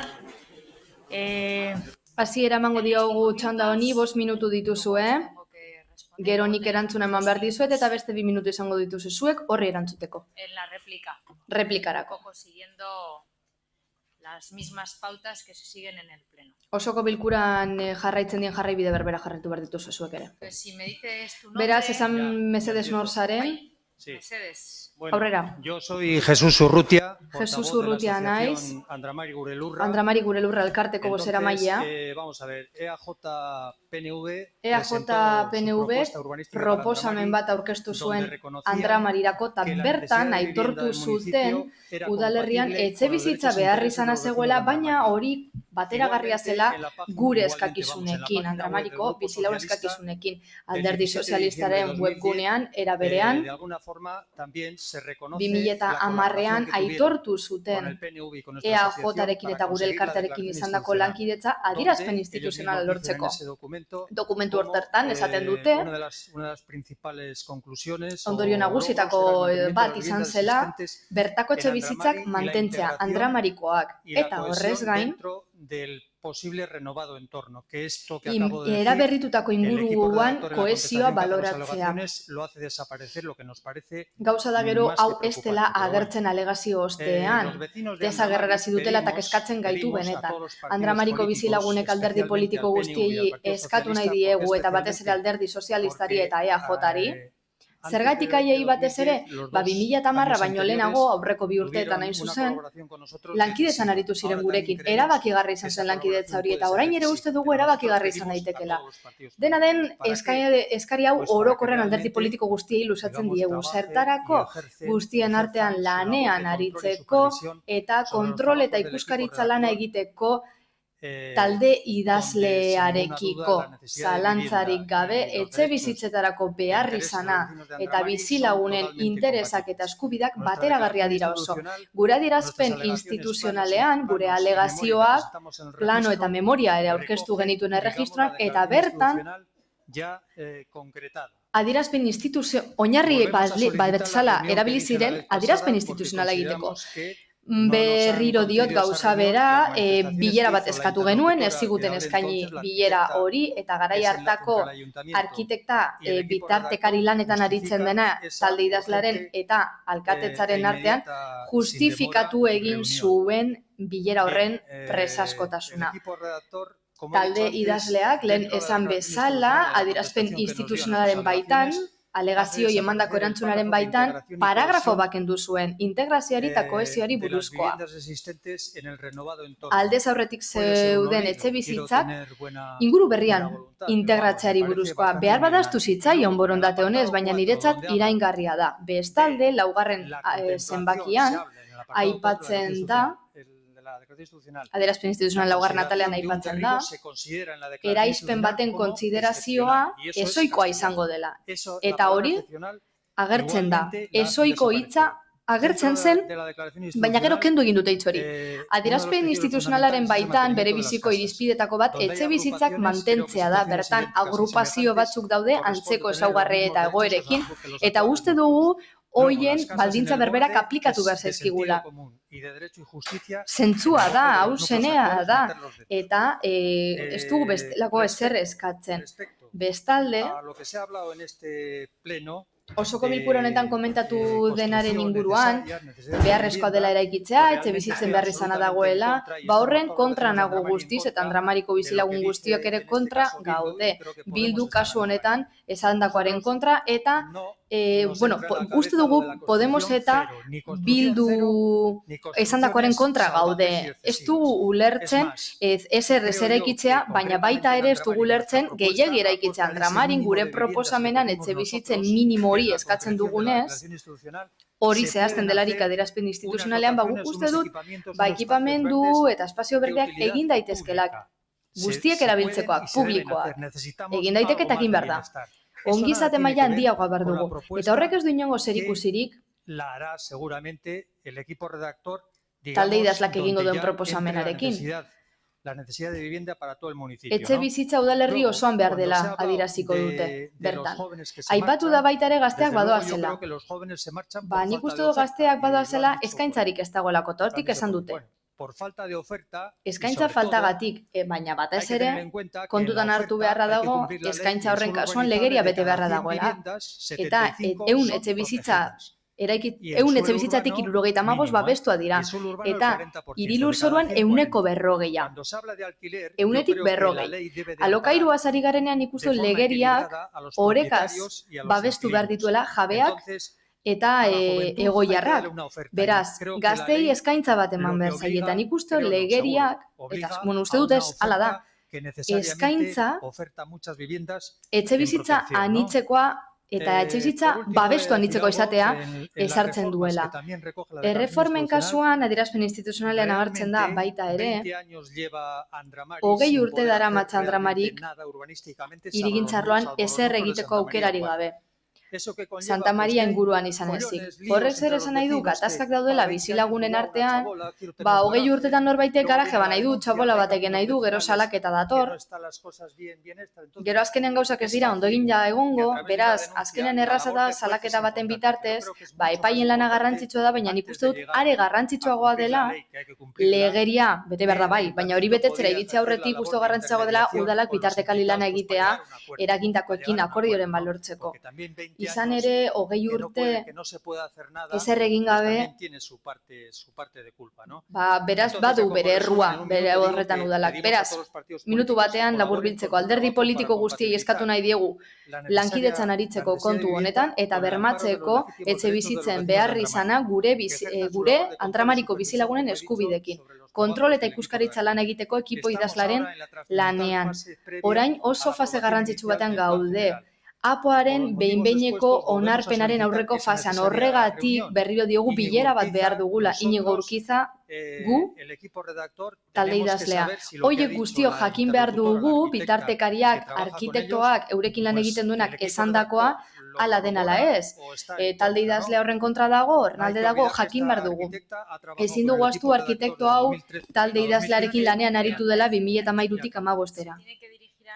Bueno, niri hitz egin behar didazu, eta pertsona hori hemen dagoenez, Iñigo Urquizak ezin dizu erantzun, beraz, niri hitz egin mesedez. Bueno, ez que ni prudente izaten ari naiz, garai hartan esandako aipatut. Galdera zehatzik duzunen inguruan? Bueno, ez da galdera, eskea da. Aurrekoan bezala eskatu nahi dut, adierazpen horiek, asko eskatzen gaituztenak, kontutan hartuta, bilera bat egitea, talde idazlarekin, gurekin eta Iñigo Urquizarekin. Bera, arkitektoa bera egotea, eta behar den bezala hitz egingo dugu, eskatuta gaudelako. Eta amaitzeko, Andramariko bizilagunen eskubideak eta behar izanak errespetatu egin behar dira. Eta bateragarria da gainerako bizilagunen eskubideekin. Etxe bizitzen behar izanaren arloan esaterako. Gugan eustegu osagarria dela guztia, eskerrik asko. Bien. Bueno.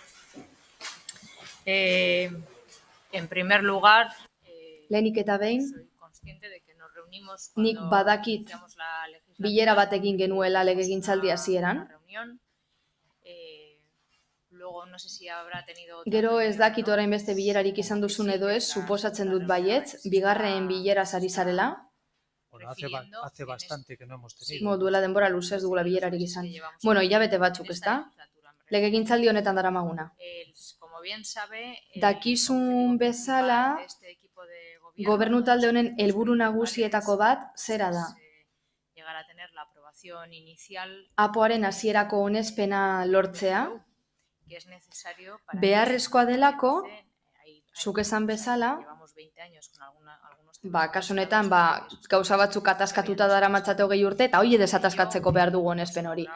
Hori dela eta dokumentu bat egin dugu irizpide eta helburuak batzen dituena, aurreko legegintzalditik zetorrena, egokitu egin dugu gaur egungo behar izanetara, baina oin funtzean gauza bera da, dokumentu hori aurkeztu egingo da, zirriborroa behintzat aurkeztu egingo da batzordeetan, bere garaian eskatu zen bezala, honetxiko da alkatetzako dekretu baten bidez, hori zedelako jarraitu beharreko prozedura, eta hortik aurrera, talde idazleak horretan lan egiten jarraituko du. Ni badakit, hasierako proiektuari onespena eman ostean, Aporen hasierako proiektuari fase berri batean sartuko garela alegazioak aurkezteko. Orduantze parte hartzea posible izango da, protagonista desberdinentzat. Edo erakunde desberdinentzat interesa bardin badute. Interes partikularrak, ekarpenak egin ditzaten, eta interes partikularrak aipatu ditut, baina herritarren interesak barne hartzen ditugu baitara. Beraz, hasiera batean, guk zera nahi dugu gobernu talde modura. Prozedura edo ibilbide hori jarraitzea. Nik orain ez dut inongo oztopori berriro bilera bat egiteko zuekin. Uste baldin baduzue ez duzuela harreta nahikoa jaso, ez dut inongo oztopori bilera egiteko, baina hasiera batean eman zitzaizuen informazioa, eta emango zitzaizuena behar bada desberdinak izango dira, zehetasunak behar bada desberdinak izango dira, ez dakit. Baina, oro arrantzekoa izango da, beraz, ez dakit honekin zerbait argitu dudan, egoera argitu dudan, harremanetan jarriko naiz zinegotziarekin, eta egingo dugu bilera bat, ezoiko moduan izan ere, bileren fase hori bukatuta dagoia da, baina, ezoiko bilera bat egingo dugu nolabait esatearren, oso kesa zehatz bat dagoelako pertsona baten inguruan hori argitu beharra dagoelako. Erantzun dezaket? Bai. Guk ez dugu inongo kesarik hitz egiten duen edo bitartekari lanetan aritu den pertsonarekiko, Iñigo Urquizarekiko, baina berriro diot, Apoaren hasierako onespena funtsezkoa bada, gero guk alegazioak egin ahal izatea, legeak ahalbidetzen digu ala egitea, ezta? Baina hasierako onespen hori eman baino lehenago zera jakin nahi dugu. Gure kezka por lo que acabo de decir, Lehen esan bezala, manifestazioen, arkitektoak esandako guztiaren inguruko kezka gu daukaguna, edo imaginatu, talde idazleak bere egiten baditu, hori jakin behar dugu, hori guretzat arriskoa delako, eta hasierako onespena ezinbestekoa izango da. Hasierako onespenak oroar ez dute margin askorik izaten gero aldatzeko, alegazio asko aurkeztu arren beraz, orain dator puntu garrantzitsua. Gero getxon badakigu Andramarikoak oso gutxi garela, baina lurzoru gehiena gurea da, beraz uste dut nahiko dagoela jokoan. Eta beraz nik ez dut benetan ezer negatiborik ikusten bilera hori egiteko, berriro eskatzen ari naiz Inigo Urkizarekin eta alde idazlarekin eta gurekin bilera bat egiteko. Ez digute lekuzkanpoko ezer esango edo zerbait berririk, baina informazio hori funtsezkoa izango da. Begira, esaten badigute egun txarra izan duen, eta berak neskak ere hitz egitea, askotan aritu gara, baina ikusi dudanez, pertsona bakarraren inguruan ari zarenez, egin dezagun bilera hori, ezoiko bilera hori, egoera argitzeko, pertsona hori ere bertan egongo litzateke, eta zuk esan bezale, egia da, beharrezkoa da, eta getxok behar du, apoaren hasierako onespena lik eta arinen gertatzea. Eta gobernu taldeak horrien aldeko konpromiso hartu du. Implikatutako pertsona egon daitela mesedez. Eskerrik asko.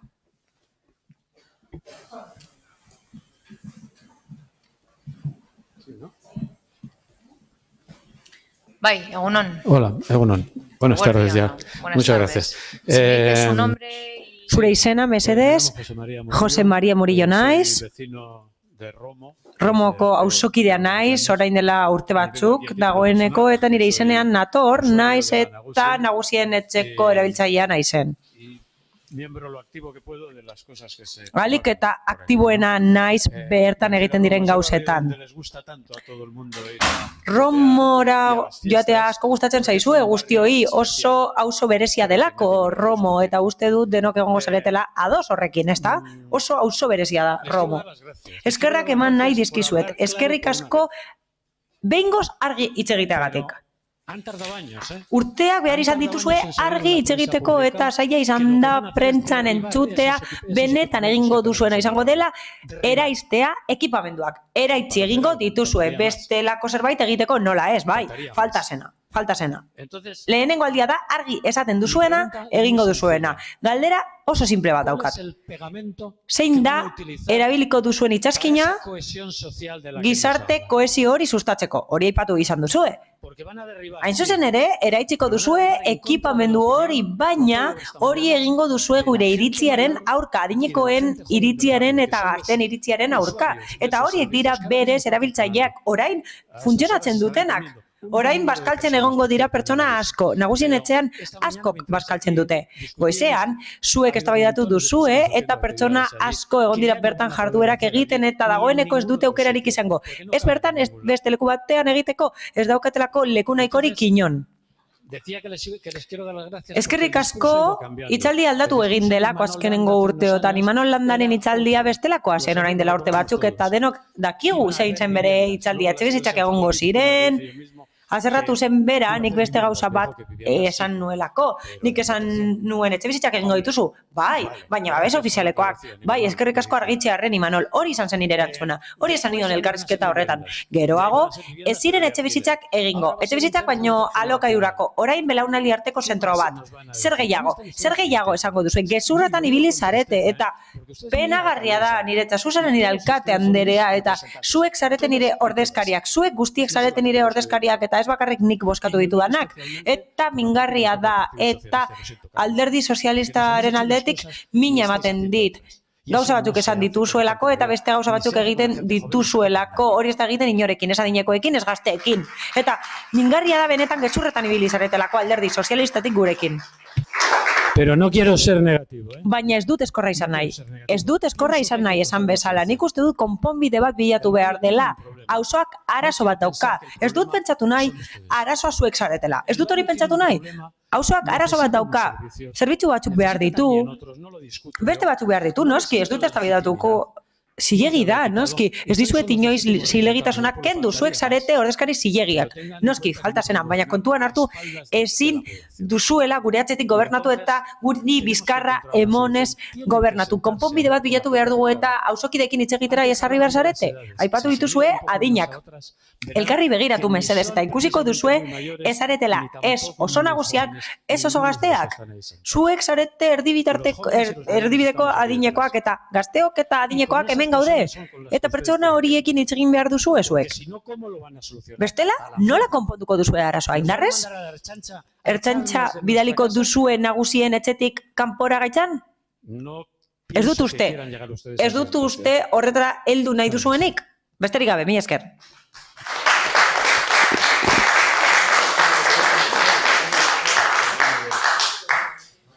Eskerrik asko. Sí. Bai. Ha comentado muchas cosas. Gauza asko aipatu dituzu, jakin badakit egoera zaila dela, gatazkatsua dela egoera, eta ikusi dugun bezala osoko bilkura honetan halakoa da, gatazka bat dago. Zaila izan da plenoa aurrera eramatea, etengabe egon zaretelako, zarataka, eta hitz egiten, baina amaierara heldu gara, eta bai, egia da. Hala da. EAJak bere hauteskunde programan proiektu bat zeukan. Aurretik etxebizitzak aipatzen genituen eta horiek mantentzen dira, etxebizitzak egingo genituela esan genuen, eta hala mantendu dugu hauteskundeak irabazitakoan, akordio batera heldu ginen sozialistekin, gauza batzuetan ados geunden, eta beste gauza batzuetan ez, zailagoa da gauza batzuetan akordiotara heltzea, baina akordio batera heldu gara, eta kasu honetan akordio bat sinatu dugu sozialistekin, gobernu akordio bat sinatu genuen, eta bertan jasotzen da belaunaldi arteko zentroaren proposamena. Egia da Romon egongo dela, eta honetzi egin dugula gaur. Partida ekonomiko bat, onartu egin dugula egia da, hain zuzen ere egikaritu ahal izateko proiektu hori eta aurrera eraman ahal izateko. Partida ekonomiko horrek hitzarmena sekarren batera. Hala, proiektua jaio egin da, beharra dagoelako, Getxok badaukalako premia bat. Egoitzei dagokienez, Getxok bakarrik dauka udal egoitza bat, oso txikia dena, eta beharrezkoa da egoitza bat. Dakizuen bezala, Getxoko biztanleen 30%ak 75 urte baino gehiago ditu, asko dira. Eta gero askok izango dugu adin hori, eta azpiegiturak behar ditugu, ez bakarrik egoitzak. Baizik eta azpiegiturak oro har, bestelako azpiegiturak, etxebizitzak eta konponbideak gure zahartzea, eta kasu honetan zahartze aktiboan ari gara lanean ari gara zahartzea bizi ahal izateko ahalik eta modurik duinenean. Badago arazo bat, eta egoitzetan ikus daiteke arazo hori, eta zera da. Lehen, egoitzak ez ziren egoten udalerrien erdiguneetan, eta eramaten ziren beste leku batzuetara, kanpoaldetara. Hori dela eta arazo ugari sortu dira. Bai egoiarrentzat, bai senidentzat, bizitan doazen senidentzat eta pertsonentzat. Horrek arazoak eragin ditu, hau da, kanpoaldean egoteak hori eragin du. Orain joera, desberdina da, aldatu egin da. Joera da, egoitzak erdigunean kokatzea, hiriguneetan, herriguneetan kokatzea, hori da egungo joera. EAJak aurreko legegintzalditik zeukan etxebizitzen proiektu hori, babes ofizialeko etxebizitzen proiektu hori, eta horretan ari gara lanean oraindik ere, zuzkidura etxebizitzak dira kasu honetan. Bai, zuzkidura etxebizitzak gazteentzat kasu honetan, eta bertan aukera izango dute alokairu basua edukitzeko eta ordaintzeko, eta belaunaldi arteko politiketan lanean jarraitzen dugu. Horiek Romoko kulturetxearekin lotu ditugu, eta lanean jarraitu nahi dugu belaunaldi arteko politika horiek garatzeko. Hori egin nahi dugu proiektu berri honekin. Hau da, foru egoitzak gehi zuzkidura etxebizitzak. Zuzkidura etxebizitzen helburua zera da. Laguntzea gazteen trantsizio hori egiteko. Hau da, oraindik gazteek zailtasunak dituzte emanzipatzeko, etxetik joateko, eta etxebizitza bat lortzeko alokairu normal bat ordaintzeko. Horrela, alokairu askoz basuagoa izango dute eta denbora batean etxebizitza bat izango dute euren bizi proiektua garatu ahal izateko. Lana, etxebizitza eta barluze bat. Hori da helburuetako bat. Bestalde, lanean jarraitzen dugu politika desberdinak garatzeko alokairuaren eremuan eta hori egiten dugu Eusko Jaurlaritzarekin. Hori da gure politika eta horiek dira gure akordioak. Badaukagu gobernu akordio bat eta hori legegintzaldi planean badago eta horretan lan egingo dugu.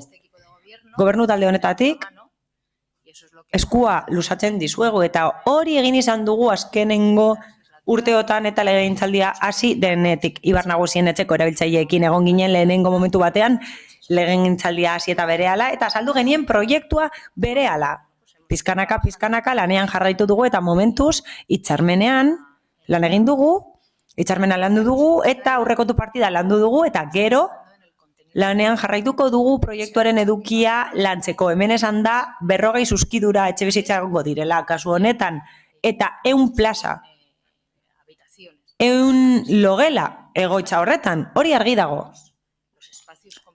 Baina ikusiko dugu nola lantzen ditugun kudeak eta espazioak eta horretarako hain zuzen ere, pertsona horiek ekarri ditugu debenderretik, Holandatik, informatzeko eta prestakuntza emoteko eta horrela apurka gaitasun berriak garatzeko, espazio horiek sortzeko kohesioa sustatze aldera. Non, espazio batean, Ibar Nagusien etxea egongo den. Bertan, espazioa egongo da Ibar Nagusien etxearentzat. Hau da, konta dezakedana eta honekin ari gara lanea legegintzaldia hasi zenetik. Badakizu zer pentsatzen dudan, ez dela egia. Hori da tamalgarriena, eta hori da tristeena, ez dela egia. Esan den bezala paperak dena aguantatzen du, baina praktikan Romo kulturetxe zoragarri hori altzairuzkoa da, eta 1000 bizitari ditu urtean edo egunean ez dakit oso ondo, baina dinamitzatuko zuen horrek auzoa. Romoko auzoak ez du inor behar dinamizatzeko. Romoko auzoa oso dinamizatuta dago eta kohesioa dauka belaunaldien artean, badauka belaunaldi arteko jarduera. Romon hori dagoeneko existitzen da, beraz ez dugu inor behar hori dinamizatzeko. Oso ondo dinamizatzen gara gu bakarrik. Nik zera pentsatzen dut. Zuek nahi duzuena guztiz kontrakoa da. Ez dakit guztiz nahi duzuen hori naita. Eta kontzienteki, ez dut pentsatu nahi fede txarrez jokatzen duzuenik, baina agian oker zabiltzate. Agian oker zabiltzate esaten eta pentsatzen duzuenean, horrelako ekipamendu batek benetan hobetuko duela auzoko bizitza. Ziur gaudelako okerrera egingo duela egoerak, bestela ez ginateke hemen egongo. Norbaitek pentsatzen du benetan etorri garela bakarrik molestatzera? Ez, etorri gara, pentsatzen dugulako galduko dugula daukaguna, eta ez daukagulako argi etorriko dena hobea izango denik. Besteak beste, informazioa oso gutxinaka ematen diguzuelako, eta ez bakarrik auzokidei baizik eta oposizioko ordezkariei ere. Gutxinaka ematen diezue informazioa. Okerrena etorriko dela beldur gara. Holandan edo Suedian agian gauzak oso politak dira. Baina hala bada, etorri eta eztabaidatu gurekin. Oso posik eztabaidatuko dugu zuekin eta gure iritzia emango dizuegu. Posik. Ez naiz luzatuko, mila esker.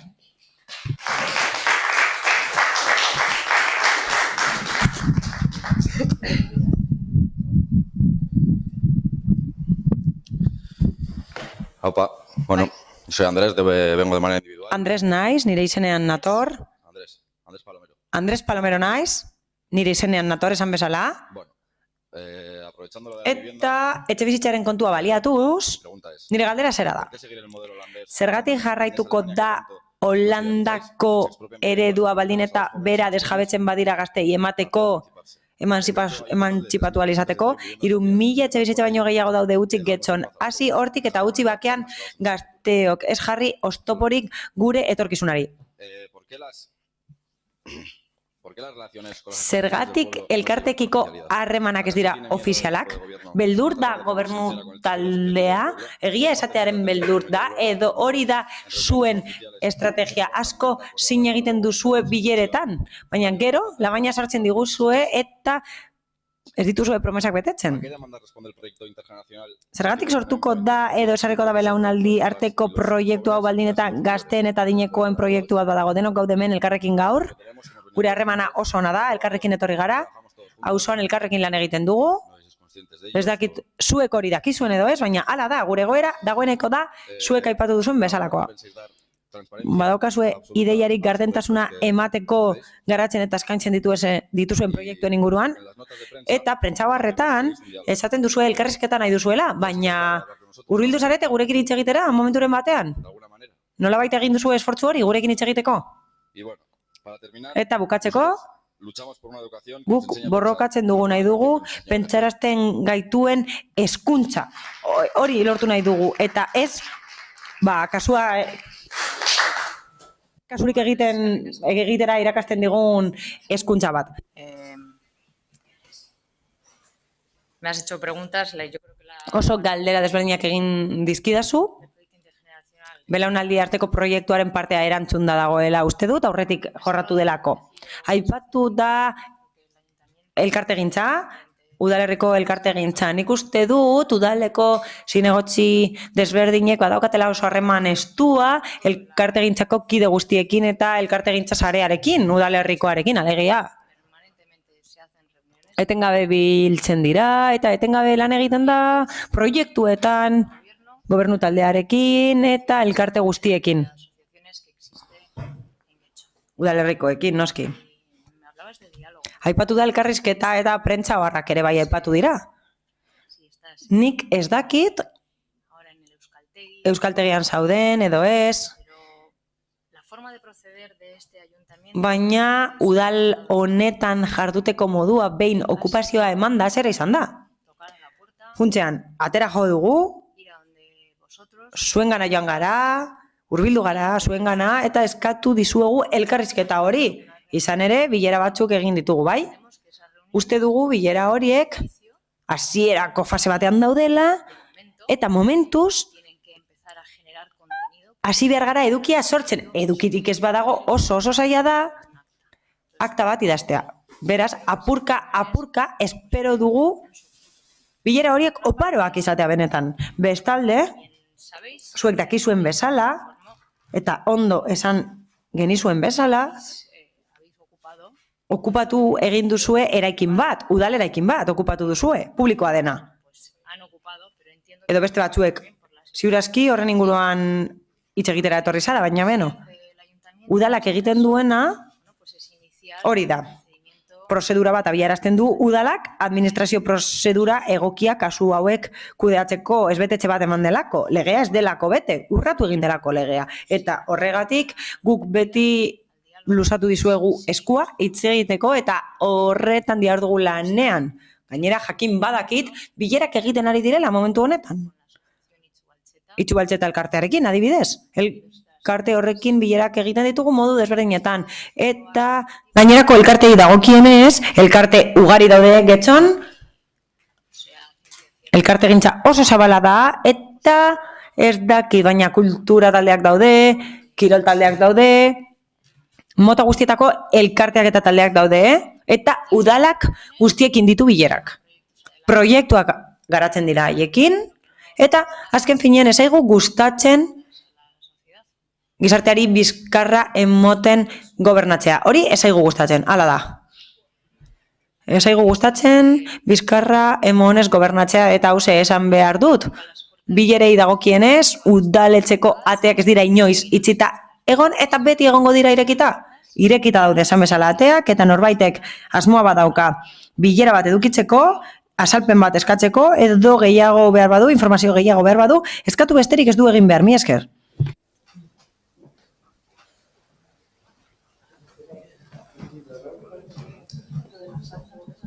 Kaixo, soy Mikel López. Mikel López naiz, nagusien etxeko erabiltzailea naiz, Romoko nagusien etxeko erabiltzailea. Gehiegi hitz egiten da, eta ez da gehiegi sakontzen. Baina badauka balio sentimental eta historikoa nagusien etxeak. Nagusien etxea, euskaltegia eraitzi nahi dira, eta bertan garatzen diren jarduerak bertan bera utzi nahi dira. Eta badauka balio sozial bat horrek, esan bezala. Nik uste dut, argi eta garbi geratu dela islatuta oposizioak esandakoaren arabera eta auzokideok esandakoaren arabera. Horregatik, gobernu taldeari galdera hau egiten diot. Kontu estatistiko bat da kasu honetan. Badago plan bat, plan estrategiko global bat, udalak zenbatu duena arreta eta zaintza eskaria asebetetzeko eta hori asetzeko, hori sortuko da 75 urte baino gehiagoko getxostarren artean. Hori aurre ikusi egin da getxostarrei eskaintzeko. Badago beste kontu bat hemen aipatu dena, eta da elkarrekintza sustatu nahi dela gazteen eta adinekoen artean. Eta mendekotasun mailak aipatu dira, bigarrena eta hirugarrena. Zuek badakizue zein den beharrezko kualifikazioa mendekotasun maila horiek dituzten pertsonak? Kualifikazio altua behar da, eta oso zehatza, eta gazteek ezin izango dute hori eskaini. Badago plan estrategiko global bat eraikitzeko edo gaitzeko etxebizitza soziala eta horrela gazteen emantzipazioa albidetzeko eta horrela dagoen eskaria asetzeko baldin eta udalak hori zenbatu badu? Azkenik gogorarazten dizuegu, nagusien etxeko 3. solairuan 11 etxebizitza daudela okupatu gabe. Mila esker.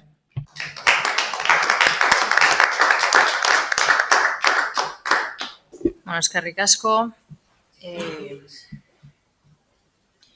Ha preguntado si existe... Galdetu duzu, baldin eta badagoen plan global estrategiko bat zenbatuta, kuantifikatuta, getxoko adinekoentzat, ezta? Hori izan da galdera. Plan estrategiko kuantifikatu global bat, berez, ez dago. Badaukagu legegintzaldi plana, ekintza asko, zuzenduta daudena guztiak adinekoei. Oro har, zeharkako ekintzak dira. Udala osatzen duten sail guztien arteko zeharkako ekintzak dira, guztiek landu beharko dituzte, horretan ari dira eta horretan jarraituko dute gainera. Kezkatuta gauderako, horrek kezkatzen gaituelako. Eta pertsonek kezkatzen gaituztelako, adinekoak guretzat kezka bat dira. Belaunaldi arteko zentroa aipatu dugu, baina horrez gain...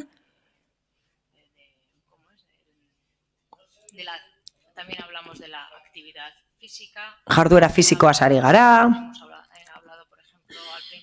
Hasieran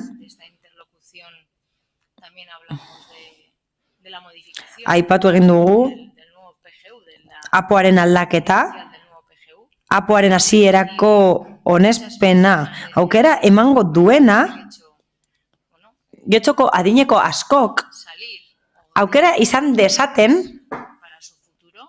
etorkizunari buruzko erabaki desberdinak hartzeko. Hau da, lankidetza etxebizitzak egongo dira, eta bestelako figura batzuk egongo dira. Beraz, horretan ari gara, lanean badago plan bat, baina lanean ari gara zeharka.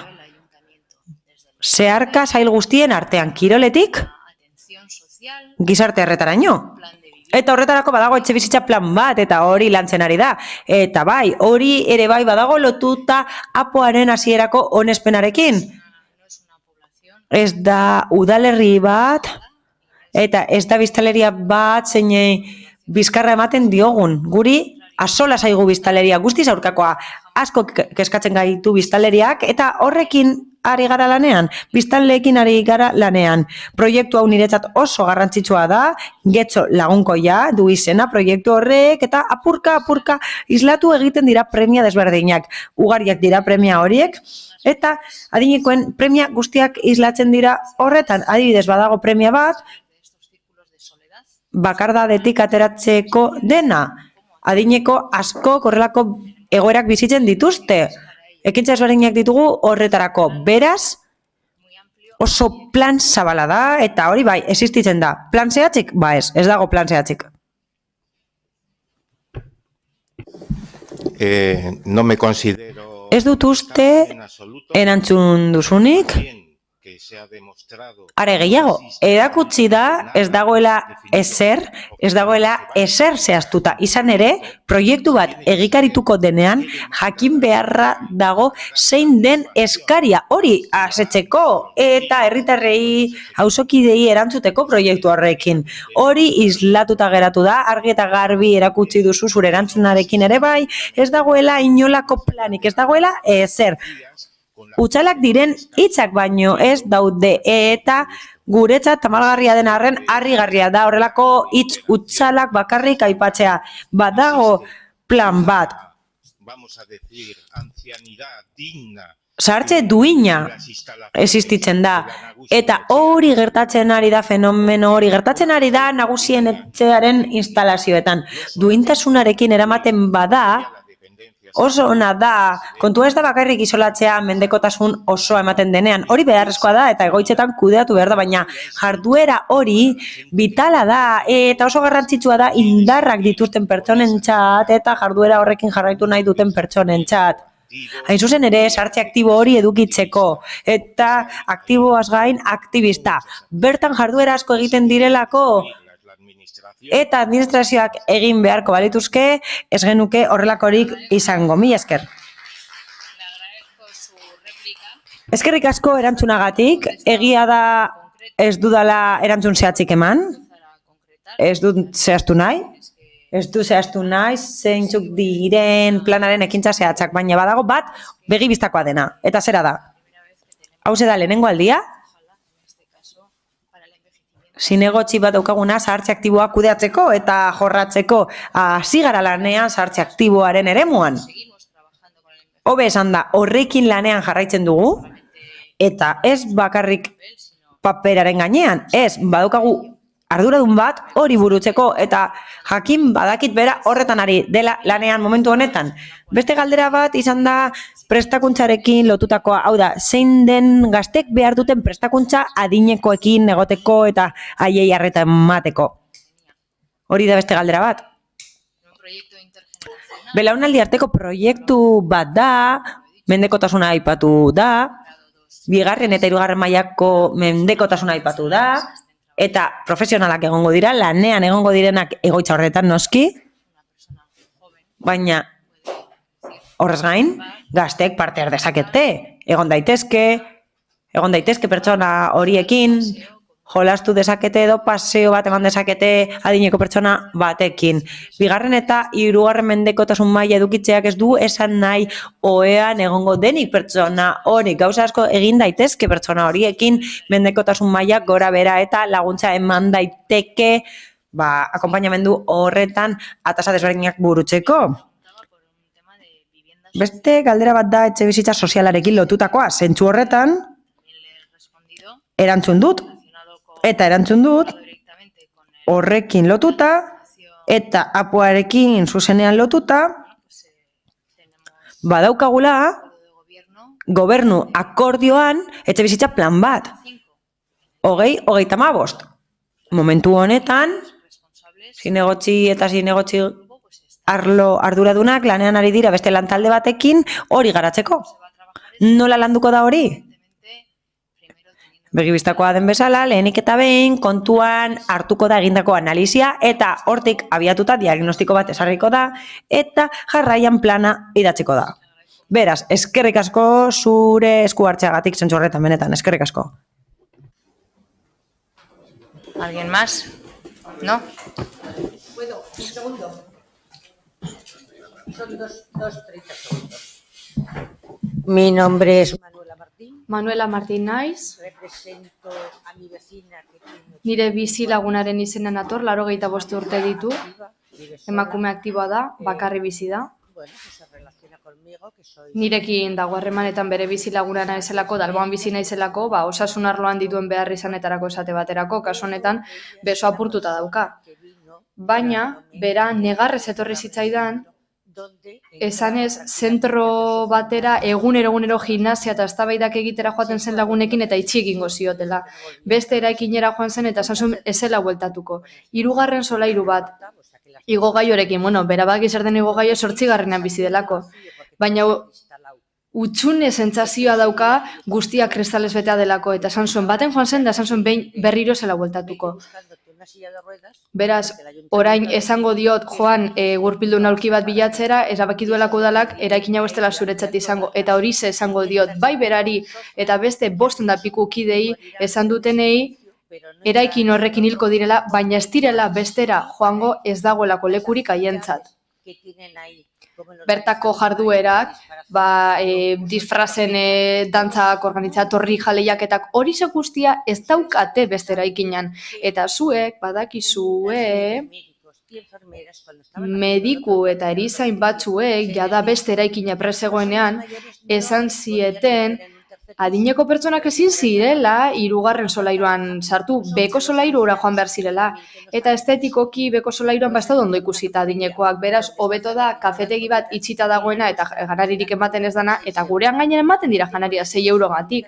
Laguntza jasatzen dituzten pertsonei, laguntza eskasak, hori za esango diot bizilagunei eta ez dut replikari behar, eskerrik asko.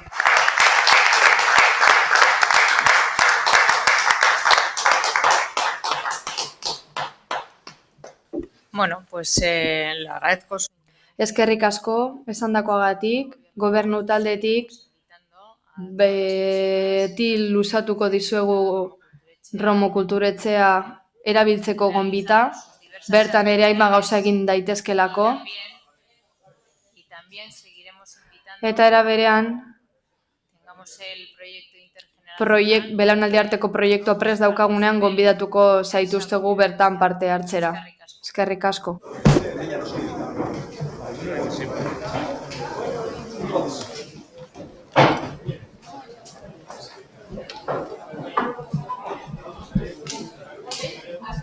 ¿Cómo vas a ir?